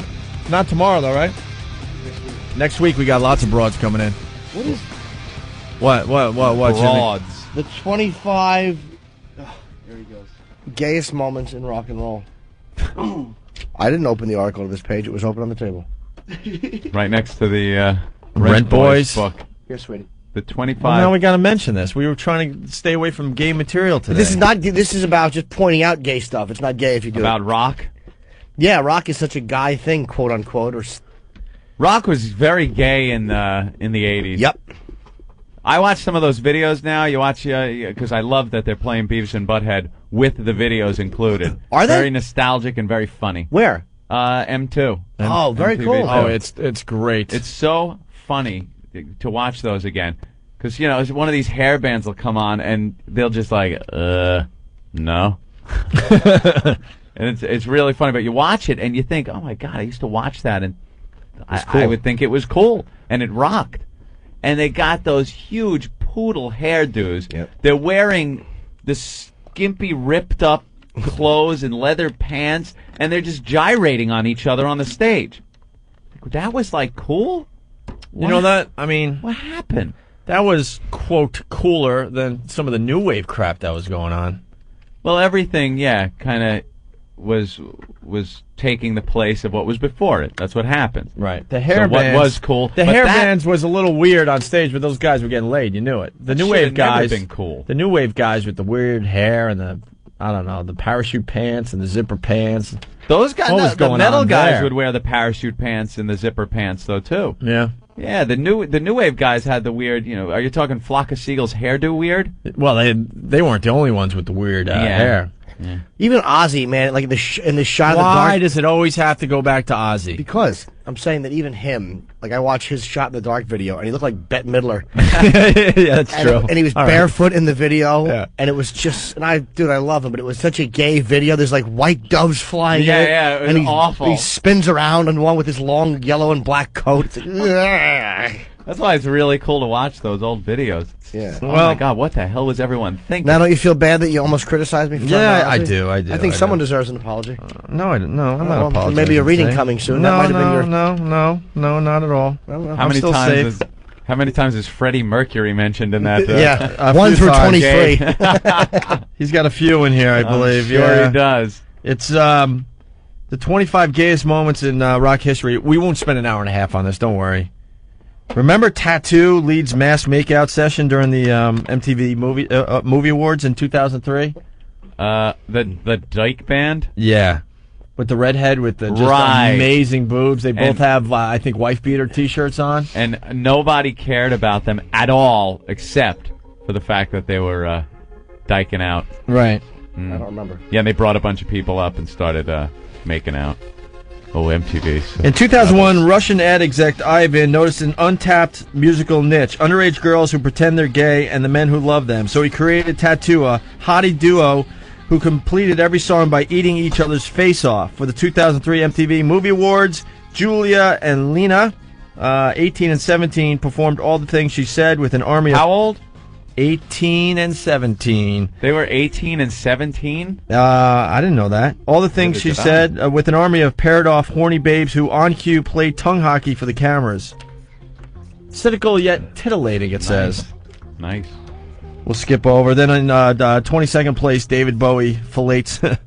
Mick Ronson. What? Mick Ronson. How can that? What? There's 21 gayer things than Blowy. Blowy. Blowy. I mean, David Funny Blowy. though, David Blowy. Hey. What is with David Blowy? Bisexual? Oh, Lord, no. David Blowy protested in the late 70s, conveniently forgetting his show in Oxford on June 17, 1972. Guitarist Mick Ronson was mid-solo when Bowie dropped to his knees, clasped his hands to Ronson's buttocks, and began applying lips and tongue to the guitar strings. Who cares? That's not really Blowy. No, a lot of idiots have done that on stage, right? Yeah. It's pretty gay. Ozzy though. and Randy never did it, but I mean, I'm sure a lot of fags think that's cool. Little Richard writes to Tutti Frutti's. Writes Tutti Frutti? The song originally went Tutti Frutti, good booty. If it don't fit, don't force it. You can grease it, make it easy. But with 15 minutes left in a 1955 recording session, songwriter Dorothy was brought in to sanitize and heterofy the lyrics. Ah. That number should just be Little Richard, period. Little Richard was gay? See that? I'm just going through. Yes. I see, like, I can't see the whole page from here. Yeah. But I can see enough of it. What's with the nude men? A lot of nude men coming up. 4 acts that incredibly aren't gay. Like, you're amazed that they aren't gay. Oh. I think that's what you're looking at. 98 Degrees, six-pack sporting, but we're 98% sure not gay sex enjoying. Number 3, Hall & Oates. Were they? Weren't they? Mustache notwithstanding, they almost certainly weren't. Number 2 was Manowar. What's Manowar? Oiled up and Fury, codpiece equipped, yet probably not gay. I don't even remember those guys. Do you remember Manowar, yes. And then number 1, Milli Vanilli. Didn't sing on their records and probably didn't have sex with one another. Well, they thought one of them was gay because he was well hung. Please tell me that's the way he killed himself. Or he shot himself. I'm really annoyed. Did he shoot himself? No, I think he did. Hey, Todd, what's going on? I think he hung himself. Hey, what's going on? What do you got, man? I heard from a friend who's friends with O&A that you guys are going to be getting rid of Norton. We're not getting rid of Norton. Wait, ever. hold on. Where'd you hear that from, sir? From a friend. Yeah. So Getting rid of Norton? Yep, that you guys are not liking that he's always jumping in and everything. No, that's Really? Who told you this? A friend of mine who's a friend of Big Kev's. So is Big Kev starting this rumor? I don't know. I know Big Kev wants a spot on this radio show. That's pretty obvious. Not that badly. Who, sir, who's your friend? I'm not going to whip out names here. Why not? We're very honest on this Are show. names important? Yes, because then you figure out the source of something and then sometimes the motivation behind it. Right. No. I'm not going to do that. Now, are you lying because you don't like me? No. That's not true. Okay, I'm just asking. That's not true. I'm a big fan of yours. Jimmy is a fantastic addition to this program. He's invaluable, hysterical, makes me laugh on a daily basis, and that's why we need to get rid of him. Guys, I don't. He's taking away time from me. Any chit chat like that is pure bull malarkey. Hey, easy now. Get rid of him. All right. Well, thanks, Todd. That's Hey, Todd. I didn't want you guys to get rid of him because he's a big plus to the show. Thank you. What does your friend do? You don't have to say his name, but what's his relationship to Kev? Oh, that friendship, friend, gay lover. I don't know. Okay. Yeah, that's it. Kev, any comment? Yes. Bullshit. I don't speak about the show outside of the show unless I'm handing out wow stickers like I will be tomorrow. Did you write that speech down, or was that right from your head?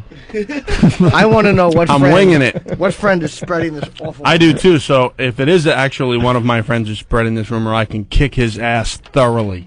Well, I don't care if people spread the rumor, but any chick that might bang me because I'm on this show, don't believe that falsehood. There you go. For a minute. All right, the top 10 gayest moments. We'll run through this. Skid Row frontman does Broadway. That's when Sebastian Bach caused a furor by wearing an AIDS kills fags dead T-shirt. Wow. Oh, remember that? I forgot all about that. And then he was on Broadway doing Jekyll and Hyde, and I don't know. Rocky Horror. I guess that makes him make the gay list here. I don't know. This is That's just a back slam at him. That's all. That's their way of going. Let's put him on the gay list. That'll really bug him. Yeah. Oh shit! I'm sorry. I don't get thrown off. Did I jump in? No. Number 9. Boy George finds his muse. When we all found out that Boy George and the drummer were going out. Oh, that was a surprise. Boy George might have been. Whatever. Okay. In 8th, Kurt Cobain gets kissed on SNL. Remember that? Who kissed him? At closing credits basis, Chris Novoselic bounded up to Cobain and drummer Dave Grohl and gave them both full open mouth kisses. The unsuccessful Nirvana person. Number 7, Melissa Etheridge gets her sperm from David Crosby. That The comedian? Norm Crosby. So, 2 sperms walk into a box. Oh no, we don't belong here. She's gay. Number 6, of course, it's Rob Halford. Oh. Telling everyone he's gay. That was an unbelievable story. That's something we all should have seen. Yeah, just look back at in the old day. videos. My God. With his biker leather on and Hell-bent for leather. Hell-bent for leather, yes. Number 5, Cher makes the gayest video ever. Remember when she's singing in front of the sailors with her butt showing, and, right. and then she's riding the cannon. Is that gay? I guess. It's the sailors in it were gay, but she's awful. Let's see. Number Fake 4. sailor. Number 4, Freddie Mercury names his band. Yeah, wow. Queen. Yes, we get it. Just before his band toured with Leonard Skinner in 1971, bisexual singer Freddie Mercury came up with the name Queen, which he snickered sounded regal. Skinner realized its other connotations, but for decades they were the only ones. Queen's hetero audience was so oblivious to the pun that when mildly androgynous New Waver's Teardrop Explodes supported Queen in 1982, Queen fans greeted the openers with homophobic abuse. Boo, faggot. All right, number 3, gayest moments in music history. George Michael getting busted in the men's room. What an idiot. And let's see, number 2, Elton John comes out of the closet. What? Well, for a while he was, Yeah, another one we all saw, but no one said anything about. Who was on the receiving end of a Freddie Mercury blowjob with those rabbit teeth? Oof. Jesus. No, I'm just looking at the picture over there. No? Anything? We're all just picturing it. Yeah, you kind of conjures. And the number 1 gayest moment ever in music, YMCA.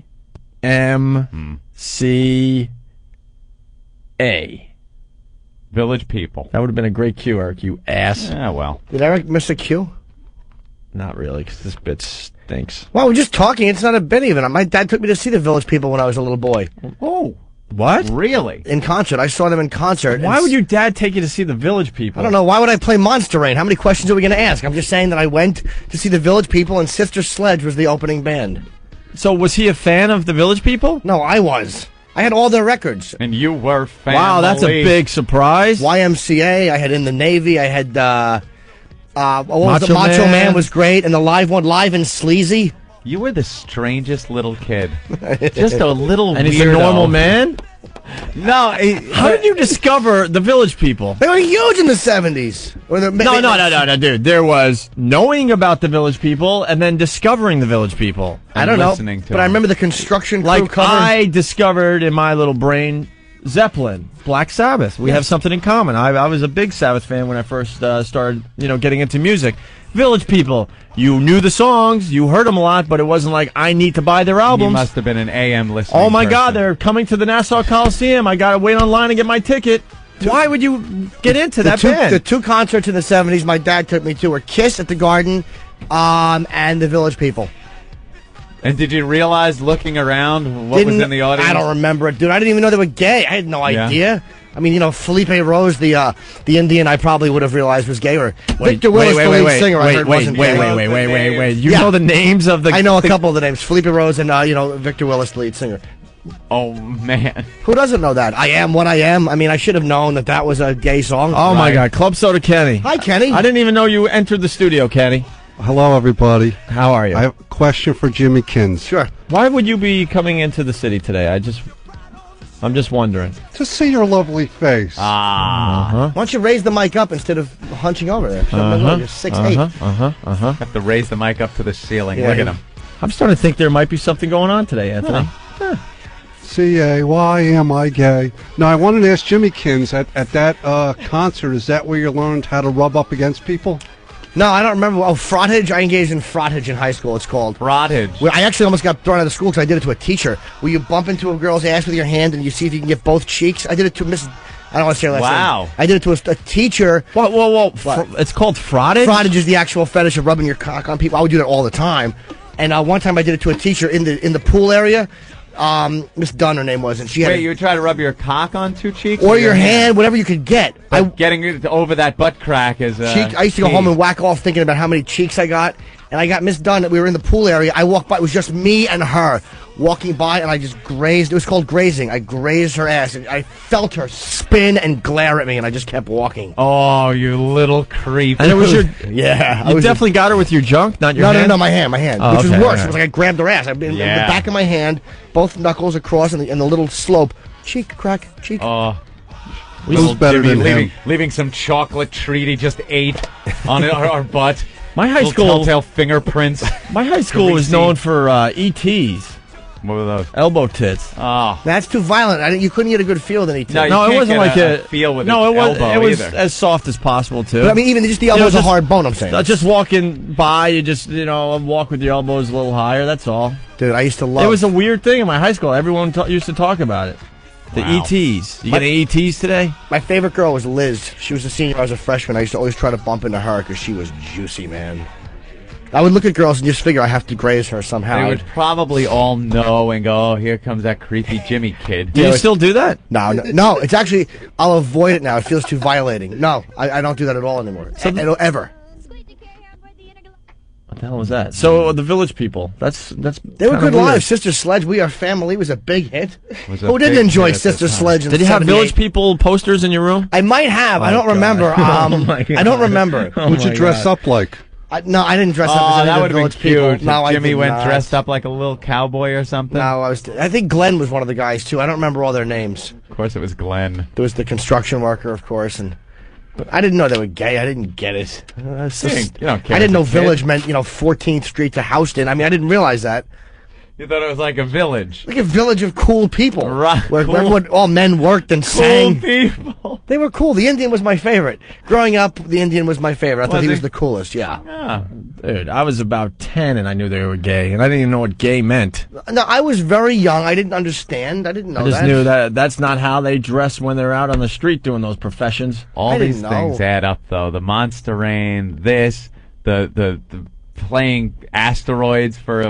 I was a weirdo. record. You were a weird little kid. Don't say was. I used to fantasize. That bothers me that you think there's a was in that sentence. Kiss were my heroes growing up. Kiss in the 70s. Well, Kiss was all our heroes. And I used to fantasize. I bought every Kiss album. So did I. Well, it was bought for me, but I used to fantasize about Kiss. Not sexually, but they would come to my house. I had a problem that they wore makeup. I was a little uncomfortable with the Kiss makeup. That's why thing. I liked them. That's why, because they were like Of course. superheroes. They were like superheroes. I got to hear this fantasy. That they would come, and this was a recurring one, that Kiss would come to my apartment and hurt me and kick me down the stairs and beat me.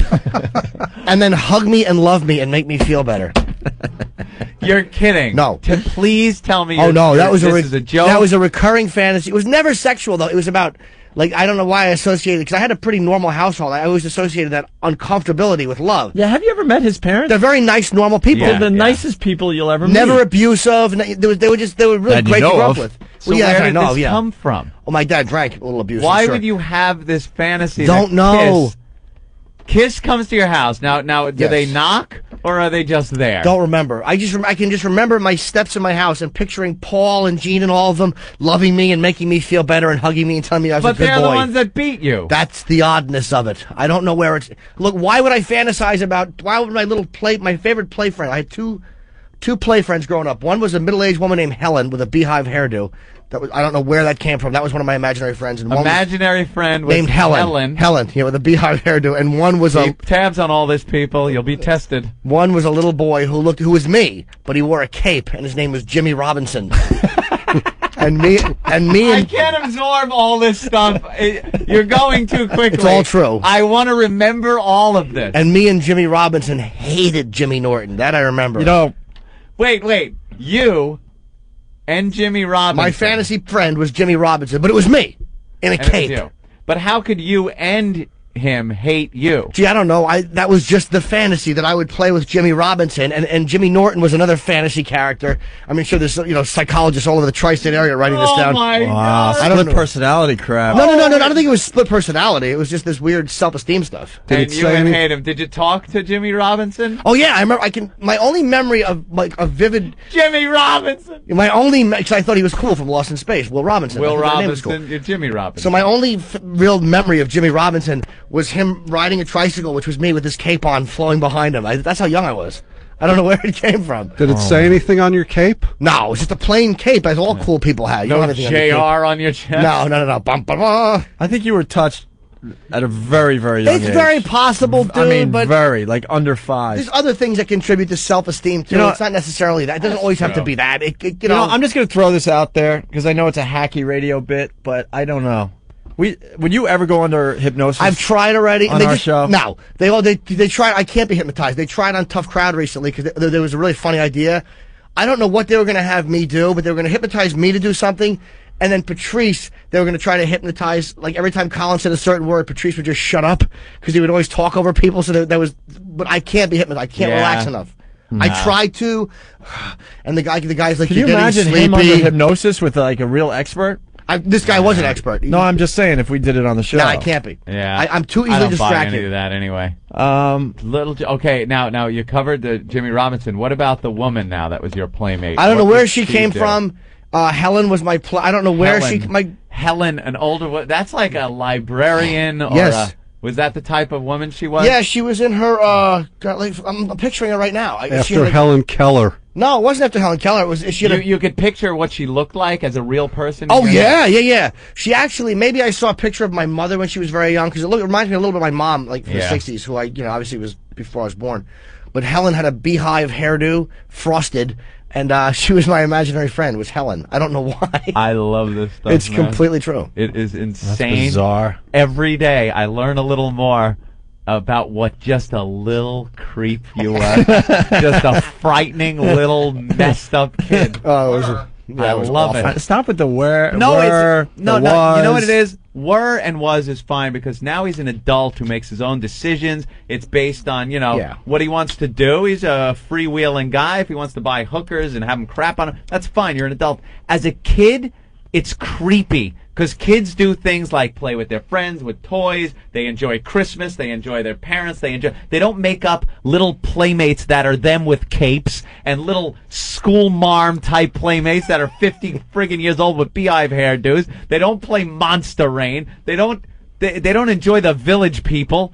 It's just a creepy little thing. The Village People, the only thing you're wrong about is the Village People, because they were very big back then, and again, when you're that Maybe as a young, kid, you don't very recognize, they were like colorful and fun. makeup, they had the costumes, I love Kiss for that reason too. There It's you like, go. Oh, the Kiss beating story? You know That's what? odd, yeah. I don't think we can find another listener that grew up listening to the Village People. I guarantee you can. No way. Dude, they were in the 70s, man. When they were I huge. would hear them when I'm driving. My mother. We all knew who they were, but listen, you but- didn't become a fan of the Village People. You just didn't. Well, back then it was There was not one person in my high school that went around saying, he liked the Village People. because there was a disco rock split back then. I didn't know about that. I was a little too young. How old What were are you? you? High When school, you were a junior five? high, whatever. When were the Village People popular? 78, so I was 10. All right, he's 10 years old, so it's different, I was 11 when I saw my father took me to see Kiss in the Garden. I think Cheap Trick opened in December 16th of 79 on the Alive 2 tour.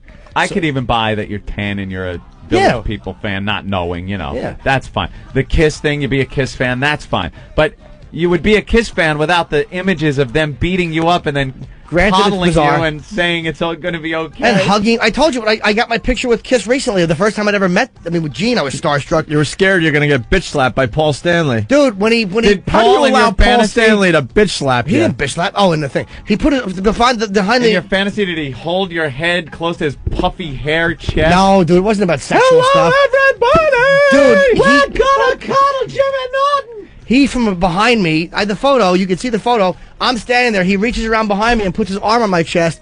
This is last November. I tilted my head and put it on his bicep.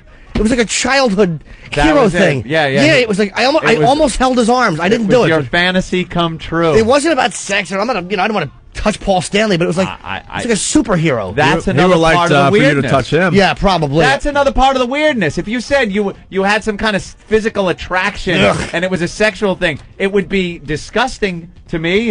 But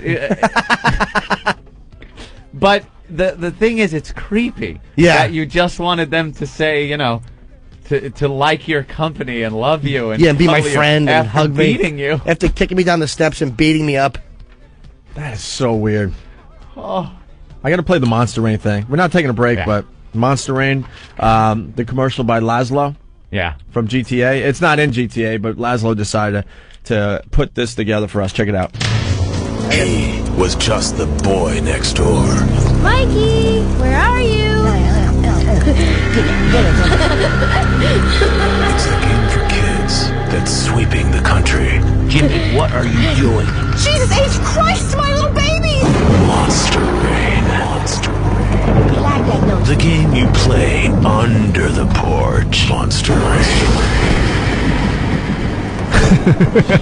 I like that one, man. It's hilarious. That is bizarre, though, man. Yeah, no, it's a little odd. I admit it. I don't know where it comes from or what it is. Jimmy Robinson. The cape. Well, here's a guy that also listens to the Village People. I'm stupefied today. Steve, what's up? I'm using Steve because I ain't giving my real name. I got to back up, Jim. I honestly listen to the Village People. Really? How old are you? I mean, all right, listen. We all heard them on the radio. I mean, did you consider yourself a fan? Yep. How old were you? So weird. 2 years older than you, Jimmy. Oh, so yeah, you were 12, 13. I mean, it's pretty normal. They were kind of cool guys, you thought, back then. Yeah, well, like I said, I'm saying Steve because I'm in Brooklyn. Live and sleazy. You know, that was a good song when you were young. I only know a couple of the hits. That's about it. In the Navy? They had a few Well, good in the ones. Navy, I know. YMCA, obviously everybody knows, but there's a couple of... Macho Man. You Oh, can't yeah, go to Macho a wedding Man. without hearing like YMCA or No, something at of the end of the course. night. So And the Yankees that awful Fields grounds crew. crew. Yeah. The grounds Oh, that's crew right. would come out and What's that stand Chris, for with the Village People? Young men carry AIDS? Chris from Boston. Hey guys, can you picture Lil Jim in his little Kiss Army makeup with a little black tear running down his face after getting his ass kicked by grown men in cat makeup? I never dressed up like Kiss. No. Never wore the Kiss makeup. Oh well, that fixes everything. Would almost be sacrilegious. I felt that I couldn't. Really? Yeah, no, I never dressed up You like were that. a huge Kiss fan then. Beyond. Wow. Dude, my father had to buy tickets 6 months in advance, and we were almost in the top row in the Garden. That's how Kiss in the 70s was bigger than anybody is today. And was the night of the concert like this was a big thing? It was going to be amazing. Dude, I was a god in the neighborhood. No one else could get tickets. They're like, Jimmy's going to see Kiss. This is in August. In December, he's going to see Kiss. Yeah. I couldn't believe my dad got me tickets. tell him to get out from under the porch. It's time to go to Kiss. Maybe there's another reason you were a god in the neighborhood. Just sucking all their wieners. You'd think you would get better tickets for all the sucking you did as a kid. My God. I still didn't tell you about the brother and sister that I used to have sit on my face so I could smell their pea-stained underwear. I'll tell you about that someday. Oh, Jesus. Considering the show really blows today, A maybe you should brother pull that and one out of your back sister? pocket. Yeah, I can't say their names, but when I was that young. Why the brother too? I didn't. Again, it wasn't a sex. It was just the smell of piss. It wasn't him sexually. I actually was was. it you or Jimmy Robinson that was? I was unfortunately Jimmy Norton. I'd love to blame that one on Helen, but I think she was trying to ixnay on the face sitting A. But no, it wasn't about the one. I was attracted to the sister, actually. That was the girl that I was naked one time in front of me, and I loved her ass so much I was sitting next to some sticker bushes, and I'm like, you can either sit in my lap or sit in the sticker bushes, and she sat in the sticker bushes, which destroyed my little self-esteem. And how old were you?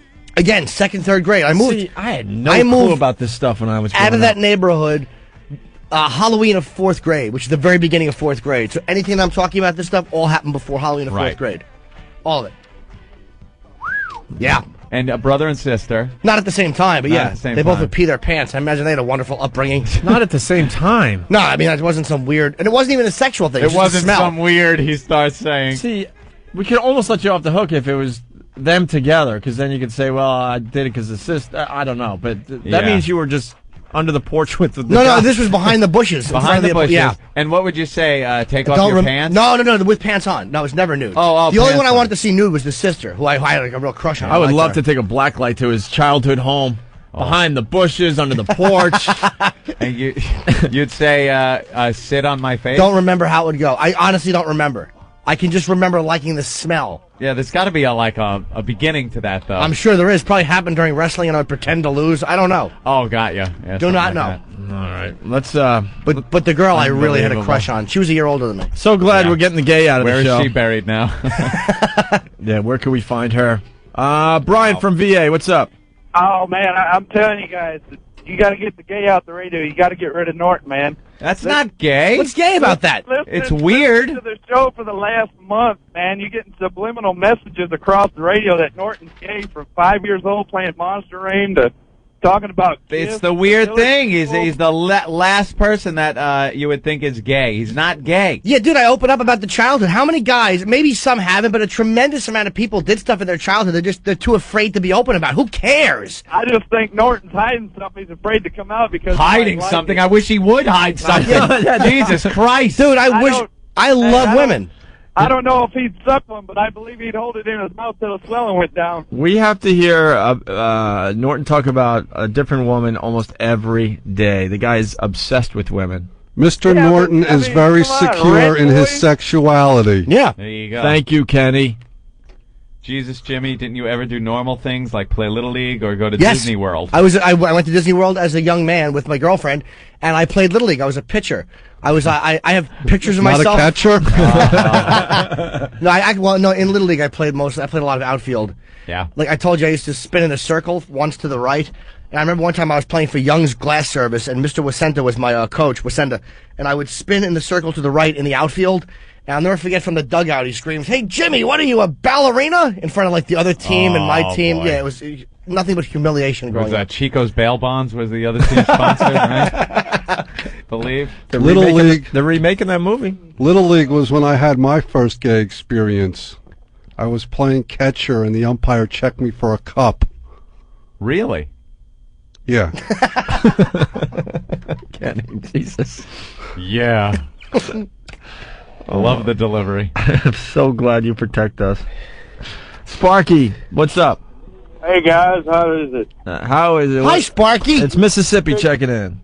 Hey, Jimmy's normal. Leave the poor man alone. We used to listen to ABBA and the Village People, and we listened to all that as kids, and we played the silly games. My sister used to have a tea party where her collie dog, her female collie dog, was her husband, and I was the baby. Wow. So, I used to have dreams about sleeping with my big Aunt Jemima black nanny when I was a little kid. Oh, yeah? It's pretty normal stuff when you're a kid. Yeah, I mean, Jimmy's all right. Thank you. He may be a little weird now, but he was all right as a kid. Yeah, it's just you don't know. You just know certain things are taboo or whatever. You don't know why. I mean, you're too young. I didn't get rods back then. Right.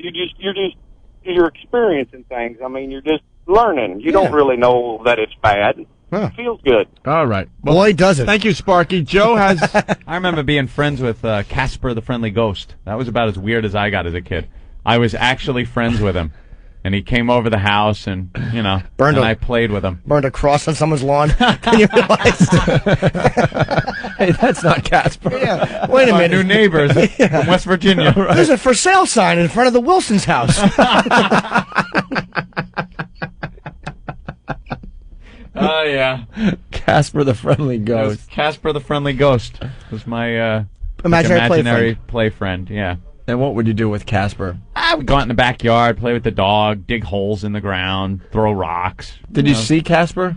I don't think I had an imaginary friend growing up. When you have one of these imaginary friends, do you actually see them? Oh, yes, you visualize them, yes. Yeah, I visualized, but never saw, but you... Well, not so... I mean, in your mind, are you seeing Casper the Friendly Ghost as you're playing with the dog? You look up to talk to him, if you're digging a hole in the ground, you're like, hey, this Some is people fun. say those are ghosts, real live ghosts, and they only Mine kids was. can see them. Casper the Friendly Ghost. See right through him. Oh. That's weird. Someone has... But that's about as weird as it got with me. It was he never kicked my ass and then held me. It's so weird. Joe in Delaware has a theory on Jim's stuff here. Go ahead, Joe. Hey, Jimmy. Hi, Joe. How you doing? Welcome to the radio program. Good to be here, man. I got your problem figured out for you. All right. The Helen woman was the chick who molested you before you were 5. Little Jimmy Robinson with the cape was a superhero who you wished you could be to fight her off. Uh-huh. And that's why you need Kiss to abuse you and then coddle you. Because it's your fault, but it's okay. Possibly, yeah. I mean, I don't know if I was abused by a woman named Helen, to be honest with you. I don't know if Jimmy Robinson was going to help. Who knows? All kidding aside, do you think you were abused as a kid? To be honest with you, probably not. I'm not going to say definitely no, but I'm pretty open about searching for the memories and stuff like that. And anything that happened at that age was just consensual stuff with kids my age. It's almost like it's possible somebody I did it with was abused and introduced me to it. I don't know, but they were all my age. It was never an adult. It was never a creepy uncle. It was always, you know what I mean? Like, I remember the first girl that put her ass in my face. Her name was Janice in Devil's Creek, the woods between River Heights and Marina Gardens, the 2 apartments. And she was a year older than me, and I put my face against her cool ass cheeks, and I still love asses today. So a lot of it might have just been normal exploration. All right, let's say hi to Brandon in Atlantic City.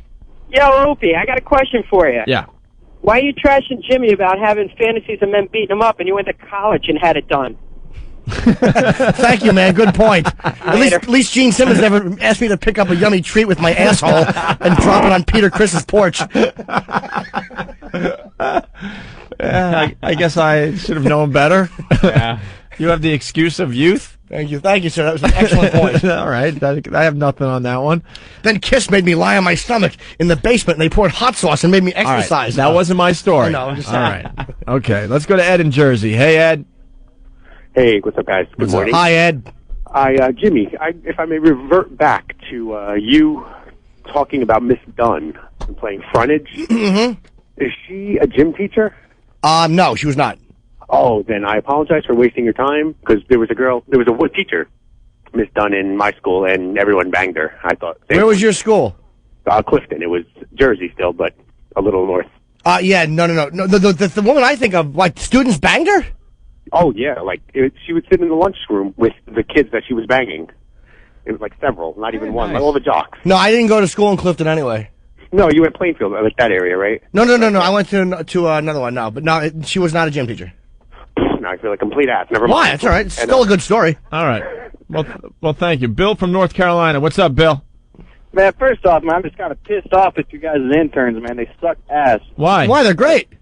No, man, I've come up here to give you guys a story here like Monday. It was just freaking killer. It would have perfectly segged into what you guys are talking about. And then today, with Jeffrey on there talking about the broken bones, I called back up again to kind of put it in there so it was...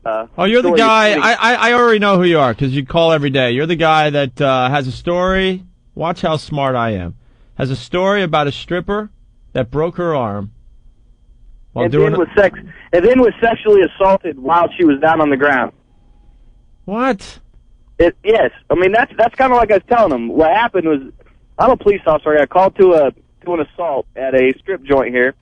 We get there, and what had happened is one of the strippers went to jump on the brass pole, and when she did, she missed or something, but she landed and broke both of her bones in her right arm. I guess it's her radius and ulna, and it was open fracture, so the bones are hanging out. And while she's curled up in the fetal position on the stage, one of the guys on the floor, one of the patrons, he decides to freaking slam his fingers in and out of her, and I quote from the guy there, it was like Indiana Jones reaching under the wall to grab his hat. She just slammed his hands in her and slammed her hands back out of her. And to me, I'm sorry, that's freaking funny. I don't care who you are. And if you guys don't think that's funny, well, that's just crazy.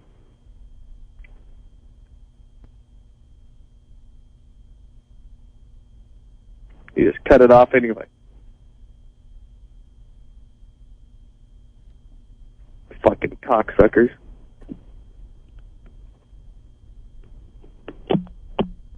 I love the dejected hang up when you hear cocksucker. Imagine if you never heard that story. You're right. Good point, Ken. John from New York City. What's up, John?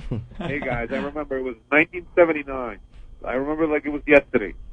My parents were going out, and I said, listen, what am I going to do at home at night? Why don't you get me an album? And they bought me I'm Ready for the 80s. Oh.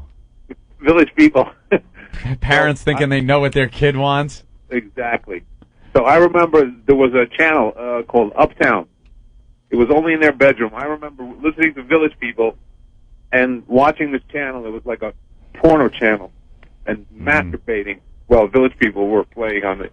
Wow. Parents are out. You could get a good jack in. Yeah. Parents are out. I feel like I'm in therapy. Remember that when John. Showtime first started? They used to do that exercise show where it was girls in these leotards on these rotating round platforms, and they would just do exercises, and the cameras would drift by them and slowly, like, just give a crotch shot and then pan back a little bit, and then... I had no clue. Really? No, yeah, not on this that was one. going on Showtime. I when it first whacked. started. I whacked to I Dream of Jeannie. Yeah. Who's Dreamy? I dream of Jeannie. I dream of Trini Lopez. I dream of Trini. I dream of Jeannie. Nothing was better than Petticoat Junction. Oh, with the three girls up in the water tower? I'll say. You know something? That was a very, like, hot thing as a kid watching that, and it was a split second. It was the girls from Petticoat Junction, and they were bathing, I guess, in the county water supply. They're in the water tower, and their towels were hanging up on the edge of the tower. And they would peek over the top and kind of give a little flirtatious look and then pull their towel off. And you knew they were naked because they were bathing, and they'd show their bare shoulders. And it was really, really hot when you were a kid seeing that. Because you just imagined. Yeah. Well, you said it, Kenny. Jason from PA. What's up, Jason? Hey, I know what happened to our poor little Jimmy Norton. What, Jason? He was about 3 years old. He's driving in the car with his dad, and some asshole on the radio told him Santa didn't exist. And drink the magic juice. That's funny. Thank you, Jason. Take care. All right. Let's go to Kevin in Buffalo. Hey, Kevin.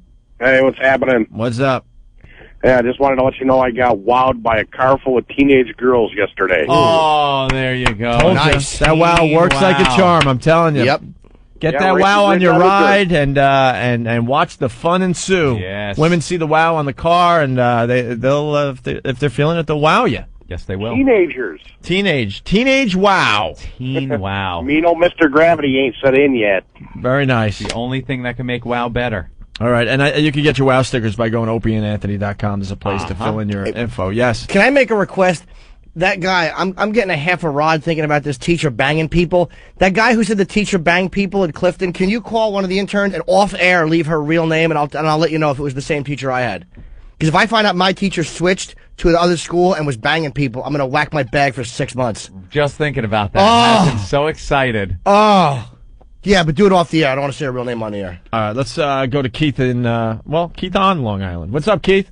What's up, guys? How are you? Hi, Keith. Little messed up story. I mean, a lot of people played doctor when they were a little kid, and I remember I have a vivid memory of playing doctor with this girl behind the bookcase in preschool, and she bumped into me a little later in life after we got out of high school, and we brought it up. And apparently, though, we got caught one time by our teacher and didn't stop us. Preschool teacher, man, watched us playing doctor. Oh, little kids playing little doctor with each other, and the teacher just watched? Just kind of watched. I don't remember, but she has a vivid memory of this. Wow. Well, what exactly did you do?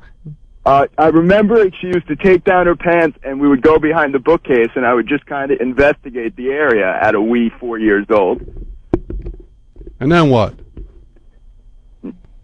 That was it. I mean, as far as my memory is concerned, that was it. But apparently, we got in trouble one time, but we didn't have to stop doing it. The teacher just watched us playing. And then what happened? Nothing. Are you sure you're making this up? Okay. How do we get verification?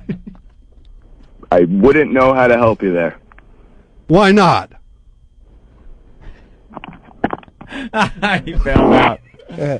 I do recall doing something when I was about 10, and I guess my sister was about 7 or something, and she was having a slumber party over the house, and she had a little friends over, and they put on their little nightgowns, and I would make them have headstand competitions against the wall, because their nightgowns would flop over their heads. Genius. And I'd be able to look at them in their little underwear, up against the wall, upside down, and I'd see their little panties. Didn't we do that same stunt in Massachusetts? It still works like a charm. Headstand contest, go ahead. And weren't we 30 years old? That happens. Sure. Hey, if something's good, you stick with it. If it works. I remember one time, and this was at one slumber party. Yeah. There was this girl lived down the street, and I was doing the headstand contest thing. They were wearing their nightgowns, and she did the headstand, and she was wearing these panties that were so loose that the leg hole slipped to the side, and I saw everything. It wasn't just like panties, saw everything. And was like, I couldn't even deal with it. Yeah, it's I hot. thought my eyes were going to pop out of my head. As Wow, a kid, you're just like a boil was going on in my head. It was my brain was boiling. Nice. All right, we're going to take a break, Amp. Remind me to tell you about the time I got caught staring at a crotch when we come back. Jesus. We're trying to get out of this. Wow, it was a girl's crotch. Oh. A woman, actually. But it was young Ben. Oh, No, there's, you well, can't, there's you can't something avoid that different. crotch.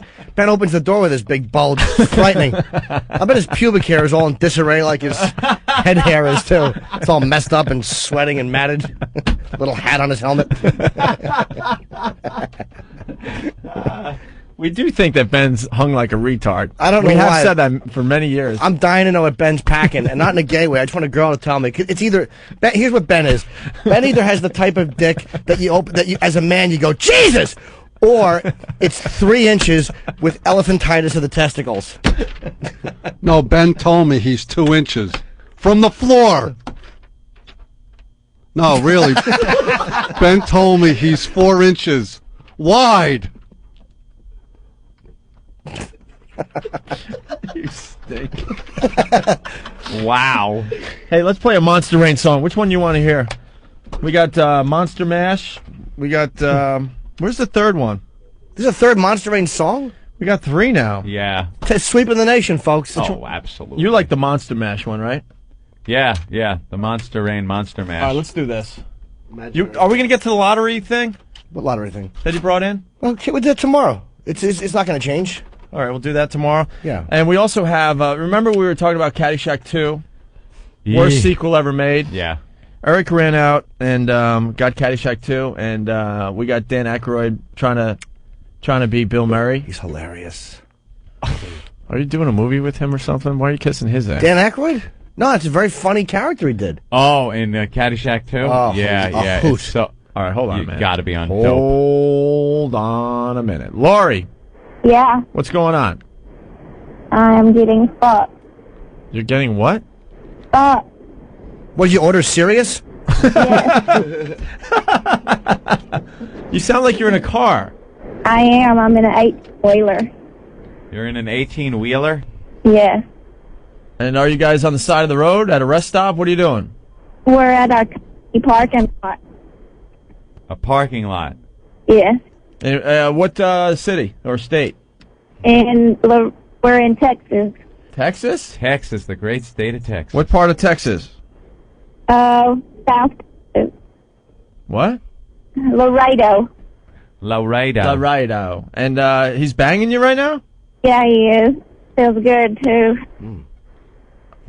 Well, we got to hear this somehow. I mean, she's just... Hold the phone so we can hear the squish. So you can hear the squish. Roll the windows up. Joy, the windows down or up? They're up. Okay. You want us to turn stuff off? Well, we need the noises of love. The sounds of amour. Can you turn the truck off? Is that possible? Yeah. Okay. I don't know if it's a truck. I think it's just cars going by. He says. He needs to be able to hear you fuck me. And what do you look like? What do I look like? 5'7". I weigh 128 pounds. I've got short blonde hair, and I've got hazel eyes. Are you one of those, what are they called? A lot lizard? Lot lizard? No, I'm a truck driver. I drive with my husband. All right. And he's banging you good right now? Yeah, he is. You want to hear it? Yep. Yeah, hell yeah. Let me put the phone down there. What position you guys in? We're laying side by side, and he's doing me from the side. Oh, he's spooning you. Yeah. Nice. Let's listen in. Yeah, let's listen in.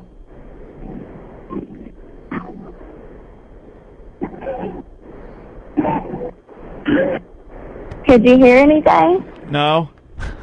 I think your phone is a little screwy. Or line 1, it seems to always be line 1 that does this. You think it's line 1? Yeah, it could be line 1. Good point. I have noticed.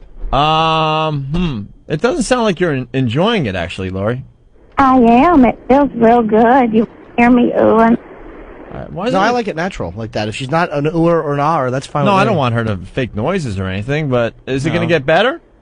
No, I usually do ooh and all, but it's kind of hard to you and do this. This is kind of weird. That sound in the background, too, is annoying. It's Where are you, on the median?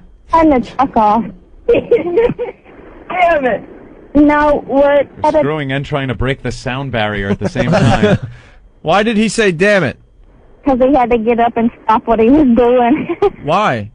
He was enjoying it. Why do you have to stop, we mean? Yeah, why did he have to stop?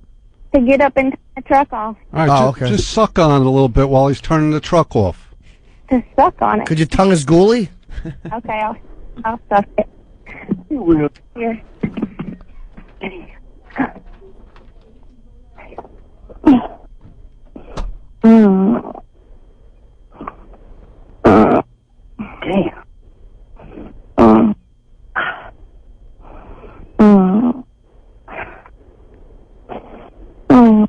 The audio, it's bad audio. No, I like what they're doing, but the audio, the connection is not good. You can hardly hear it. It doesn't sound good, Yeah. but it's not their fault. It's just the connection.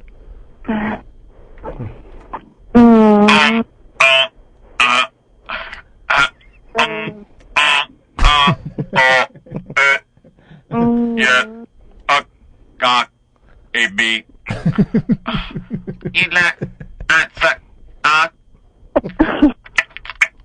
Oh, put your thing in at all. Baby, I hate that. I know. Why doesn't he rail you for a little bit as we go to break here? It tastes kind of sweet. Yeah, does it? All right, Paul wants in on this. Paul, what's going on? Hey guys, Hey. I just want to let you know that Texas is now the unsexiest state in America. There you go, Paul. Thank you. All right, guys. That's funny. How does he know? Well, Lori, you got one more shot at it to become the sexiest state in America. What else do you got for us? I don't know. I can send you a picture. Okay. Well, Yellow treats at AOL.com. Pictures are always good, but you want to try one more banging here? Maybe doggy style? Yeah. All right, you tell him doggy style, you hold the phone, and we'll give you one more shot at this. Okay, he wants you to do me doggy style.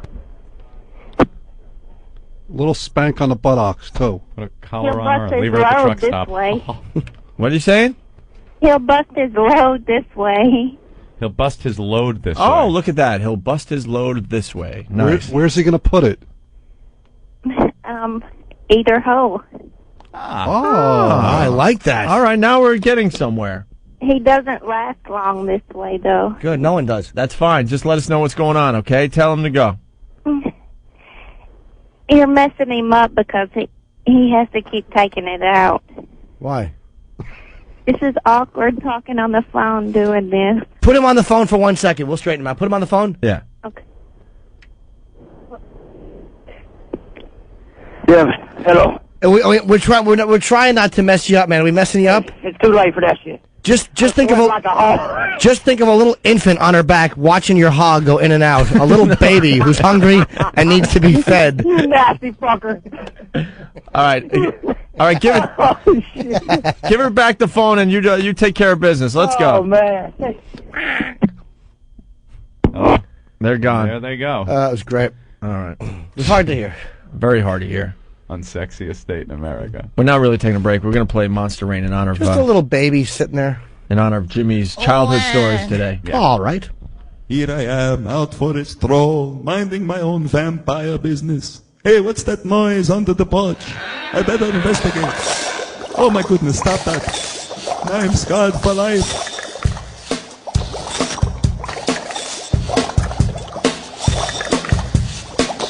I was walking one fine day when I first saw two young eager boys hidden under the porch. One was little Jimmy Norton with eyes so round. He was on his friend's crotch making slurping sound. He did the rain, he did the monster rain, and now his clothes are all stained. He did the rain, it caused him mental pain. He did the rain, he did the monster rain. With his little buggy eyes and soft little breasts, young Jimmy saw that he was making a mess. His hair was all sticky, but he kept his pace. Now we know why he likes hookers to piss on his face. He did the rain, he did the monster rain, the monster rain. Little Jimmy was game, he did the rain, it caused him mental pain. He did the rain, he did the monster rain. The two boys were just having fun. The monster rain had just begun. The other boy's father caught them and he said, "Hey there, what are you doing to my son?" "Hey, young Jimmy, let me tassel your hair. Why you're so sticky and covered in sweat? Your spit-stained cheeks are so very pale. Why not just invent a game called The First Night in Jail?" He did the rain, he did the monster rain, the monster rain. Little Jimmy was game, he did the rain, and now his clothes are all stained. He did the rain, he did the monster rain. Now that Jimmy's a little older, he must repent that he has such memories of rubber cement. He should have protested and stated quite plain, "Dude, I'm not gonna taste your DNA." Oh no, you hear that? They're at it again. Man, that's disturbing. I'm going to have my eyes washed. Why would anybody even tell this story? Little Jimmy Norton's a sociopath. Oh, he sure is. This is the Opie and Anthony Show. The O&A virus spreading across America. Oh, yeah. One of the many Monster Rain songs that have come in, Anthony. Sweeping. We have been playing the better ones, I guess. Mm-hmm. I'm trying to find. There's a third one that's really good, but is it? Yeah. I kind of thought it was all right. Just all right? Yeah, all right. I like the effort people put into it, but sometimes it doesn't turn out that good. All right. John in Texas, what's up? Hey, good morning, O&A. How are you, buddy? Oh, not too bad. All right. I would like to thank Jimmy for his PSA on Monster Rain because I found my second grade son and my kindergarten daughter playing something they called Monster Dark. They were in one of my bedrooms. They had the lights off. I went in, kind of freaked out. I heard giggling and sounds. Turned the lights on, and my little girl was just pulling up her underwear. Asked my son what the hell was going on. He said they were playing Monster Dark. Monster Dark. Excellent. The sequel to Monster Rain. Yes. And this was just last week. Did he explain exactly what they were doing? No, his face was bright red. He was totally freaked out that I had caught him. My little girl would not tell me what was going on. Get used to that.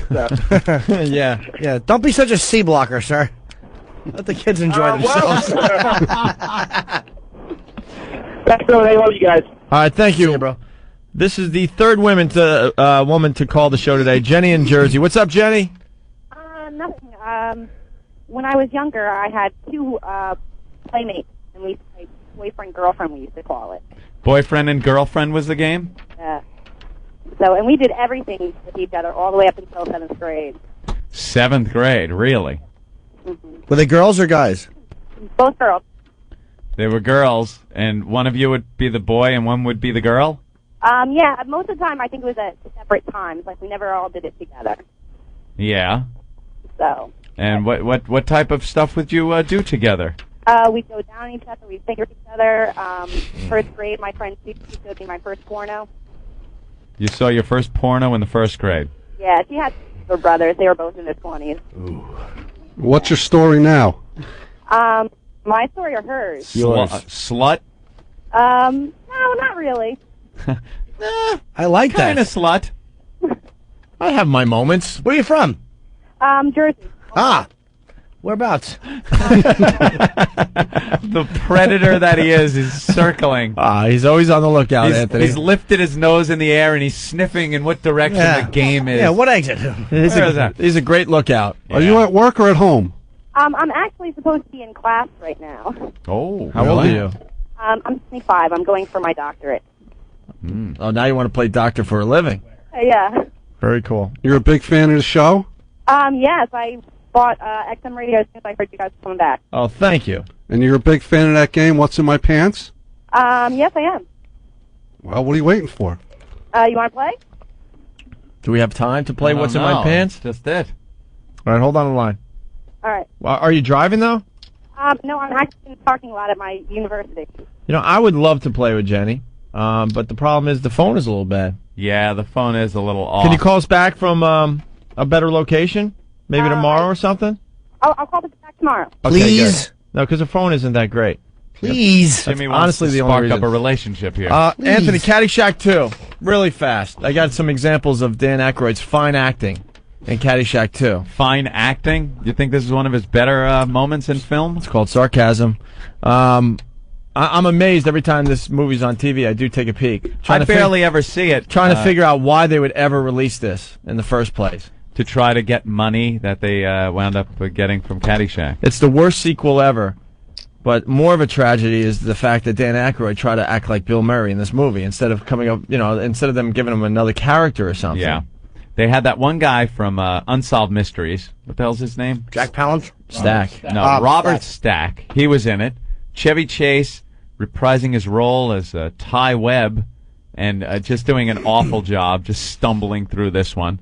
Jackie Mason? Jackie Mason trying to take Rodney Dangerfield's place. And that's it. The Unsolved Mysteries guy was there to take the place of Ted Knight, I guess, right? And that just wasn't ever happening. It was what they did was they casted the movie. They cast this movie with people that are just second-rate excuses for who they had in the original movie, and it does not work. I thought Aykroyd stole it, though. Shut up. He was great. Aykroyd got a hot wife. Yeah, Donna Dixon, right? Yeah, I'll say. Might have been hot. Thank you, Captain Obvious. Back in the Hogan's Heroes days, but Was she on that? No. Oh. God, am I dumb? That was Ivan Dixon, I think. There's a lot of people Black outside guy. the studio. What are we doing after the show today that all these people are around? I don't know. Anthony, so you want to hear this? Yeah, let's hear the cringeworthy dialogue from Dan Aykroyd. Oh, there's my objective. He's no threat. Nice duds, though. Why would he do this voice? Sure hate to mess him up. Oh, this is going to be an easy one. One quick stroke, I'll bonk him and be out of here by sundown. Easiest money I ever made. How the hell am I supposed to concentrate with Smurf like that walking around? Oh, you did that on purpose. Was he after the gopher? Naughty. He's meaning the gopher. Well, I may have to put you in the duck suit and your little dog too. Hey, your little dog, too. That's so Who the funny. hell is that you little subversive vermin? Was he thinking? He improv that, I bet. Was he thinking, wow, this is going to be as big as Bill Murray's character was in Caddyshack 1? Like people are going to quote these lines for years to come, and it's going to be a classic movie moment. I'll just try to put on a similar voice and be retarded and walk around. I just never got this. These next two clips, they're short. It's embarrassing. I can't listen to it. I'm like Remember the cringing. arrow in the ass and sucking out the poison? This is so embarrassing This is to funny listen stuff. to and to watch. Funny stuff. Okay, little gopher. Hey, your friend Tom. I got junk food. Everybody loves mass-produced cream-filled pastries. They're good. Jim. I was just trying to get your attention before. Come on. They're good. Huh? Very subtle, Mrs. Esterhaus. I read you. Loud and clear. What? I don't know, he's looking for the gopher. Woo! That hurts. Boing. I think it was a big mistake tipping that arrowhead with poison. So he has the arrow with the poison in his ass now. Yeah. Can I say that was the one weak part of the first one was that stupid gopher? I hated the dancing gopher. Although it reminded me of Ben Yeah. Sparks' body. That's the only thing I liked about the Gopher was that it reminded me of young Ben. Awkward and dancing. And then finally, Excuse me, Mr. Something. Might I trouble you for a scalpel or some forceps or maybe even a pair of pliers? See, I had a little trouble getting out of the roughs over there, and damn if I didn't accidentally shoot myself with a poison-tipped crossbow dart. If I pull the arrow out, will you please suck out the poison for me? That's gotta be that's awkward. right. You pull it out, I suck. Is there any money in it for me? Chevy. Chevy. He's considering it. That's If there's Chevy. money. That's Chevy. You never know what he's going to say. Oh, no. That's nutty. someone filmed this, saw this, and said, Yeah. "Yeah, we can release this." Yep. It's That is awful. awful. And coming off of the fact that Caddyshack is such a good, funny movie, it makes it even worse. Gopher. That's All right, we got a couple minutes Hollywood left. greed. Let's go to Rob. What did you learn on the Opie and Anthony show today, Rob? How you doing, guys? Hi, Rob. How you doing, Logsy? I learned Logsy. that every five-star hotel in Iraq comes with an AK-47 and a pot of coffee. And a pot of coffee. Very good. Logsy. It was a very educational show after all. Frank, what did you learn today? Opie still hates one thing. Oh, Leave it on. Good boy. vacuum. Excellent call. You don't like that, do you? No, not at all. It's not even a joke. Opie I don't freaks know. I don't out. know where that comes from. It's like I got- scratching a blackboard to Opie. Oh my God! The sound of a vacuum cleaner. Wow. I love that sound. That is the And the weirdest smell. I love the smell of vacuum. It goes right through me. I don't know why. PJ from the Bronx, what did you learn on the show today? Hey, how you doing? I learned a couple of things that are a little it's scrumptious. still getting me. What? I learned a couple of things about my dear Scrumptious over there. Hi. Okay. How you doing? All right, first of all, I learned that when you were little, you made a little brown bear go crinkle crinkle with Sleepy the Indian from the Village People. Okay. And second, that his new imaginary friend is Claire from the little game Guess Who. When you were little, you play peekaboo with her when you flip her up and down.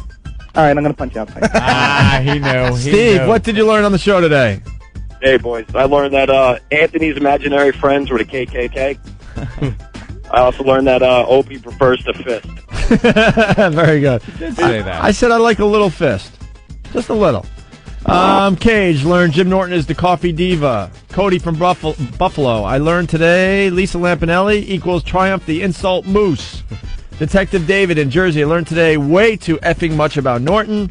And Mike in Jersey today. I learned that Wendy would lose it if Ant dropped the C-bomb in front of her. Yes. I think that's about it for today, right?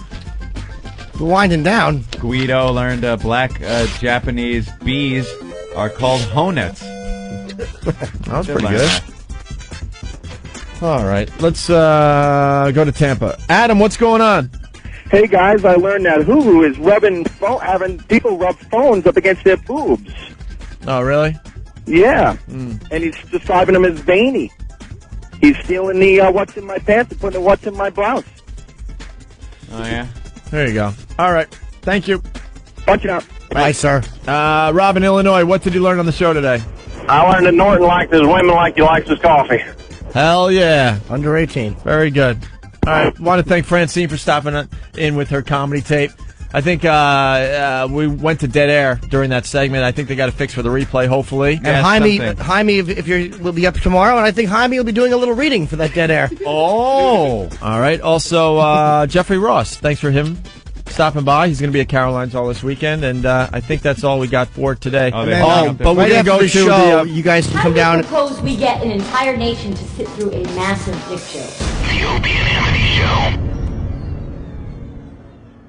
I don't understand anything, so there you go. You know my problem? I watch too much news, man. That's my problem. That's why I'm so depressed all the time. I figured it out. I watch too much CNN, man. I don't know if you've ever sat around and watched CNN longer than, say, 20 hours in one day. I don't recommend that. Watch CNN headline news for 1 hour. It's the most depressing thing you'll ever fucking do. War, famine, death, AIDS, homeless, recession, depression. War, famine, death, AIDS, homeless. Then you look out your window. Where's all this shit happening? Ted Turner's making this shit up, man. Jane Fonda won't sleep with him. He runs to a typewriter. By 1992, we will all die of AIDS. Read that on the air. I don't get laid. No one gets laid. I'm writing, Jane Fonda. Will you fuck this guy so we can get some good news, please? I want to see a well-laid Ted Turner newscast. Hey, it's all going to work out. Here's sports.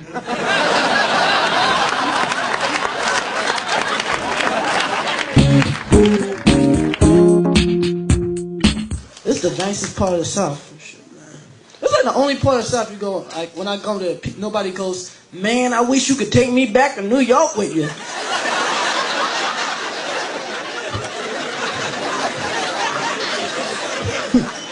You go to like Mississippi, motherfuckers be hiding in your car and shit.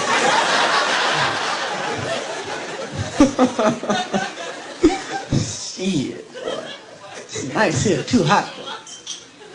This ain't no place to be in, like, child, shit. Get the fuck out of here, man. It's hot every day, 90 degrees and shit. It's like hotter than 10 niggas in a Volkswagen. The Technophile. Hi, I'm Laszlo.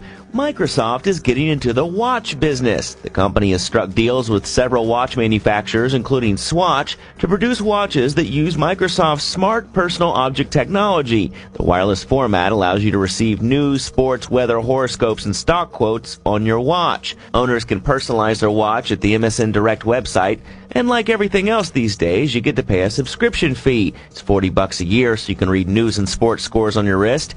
And when you sit there staring at your watch for 5 minutes, people will think you're so dumb you can't tell what time it is. The Swatch watch is called the Paparazzi and sells for $150. Another new trend in big, bulky, oversized watches is the MP3 watch. Several manufacturers are releasing watches that store 256 megabytes worth of MP3s or any other files you want to store there. Some models even record voice memos so you can talk into your watch. For more, go to technotunes.net. I'm Laszlo. That's what's on my underground hard drive.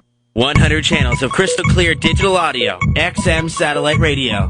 Radio to the power of X.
great. The virus is out.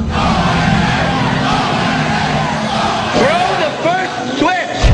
Sentence served. Get ready. Get set. Permission to freak out. Go! We're the talk of the industry. And that's the way it's always been. The outcast of radio. Bastards. No one truly wants our radio show. No one has balls anymore. Your balls are showing. Big, beefy, hanging, swinging nuts. Throw the second switch. Wow, this is even better than I imagined. Love you, Opie. Love you, Anthony. Boy, we're gonna have great fun. Love you, Ben. Love you, Steve. I hope you brought a big bag of smiles. O-N-A. O-N-A. You two are going to hell. Shut up. Kill yourself. Throw the third switch. Opie and Anthony, the virus is spreading. Shit, piss, fuck, cunt, cocksucker, motherfucker, and tits.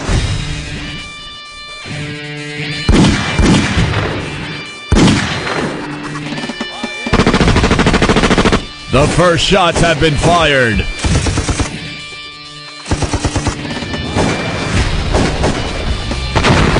The war begins today.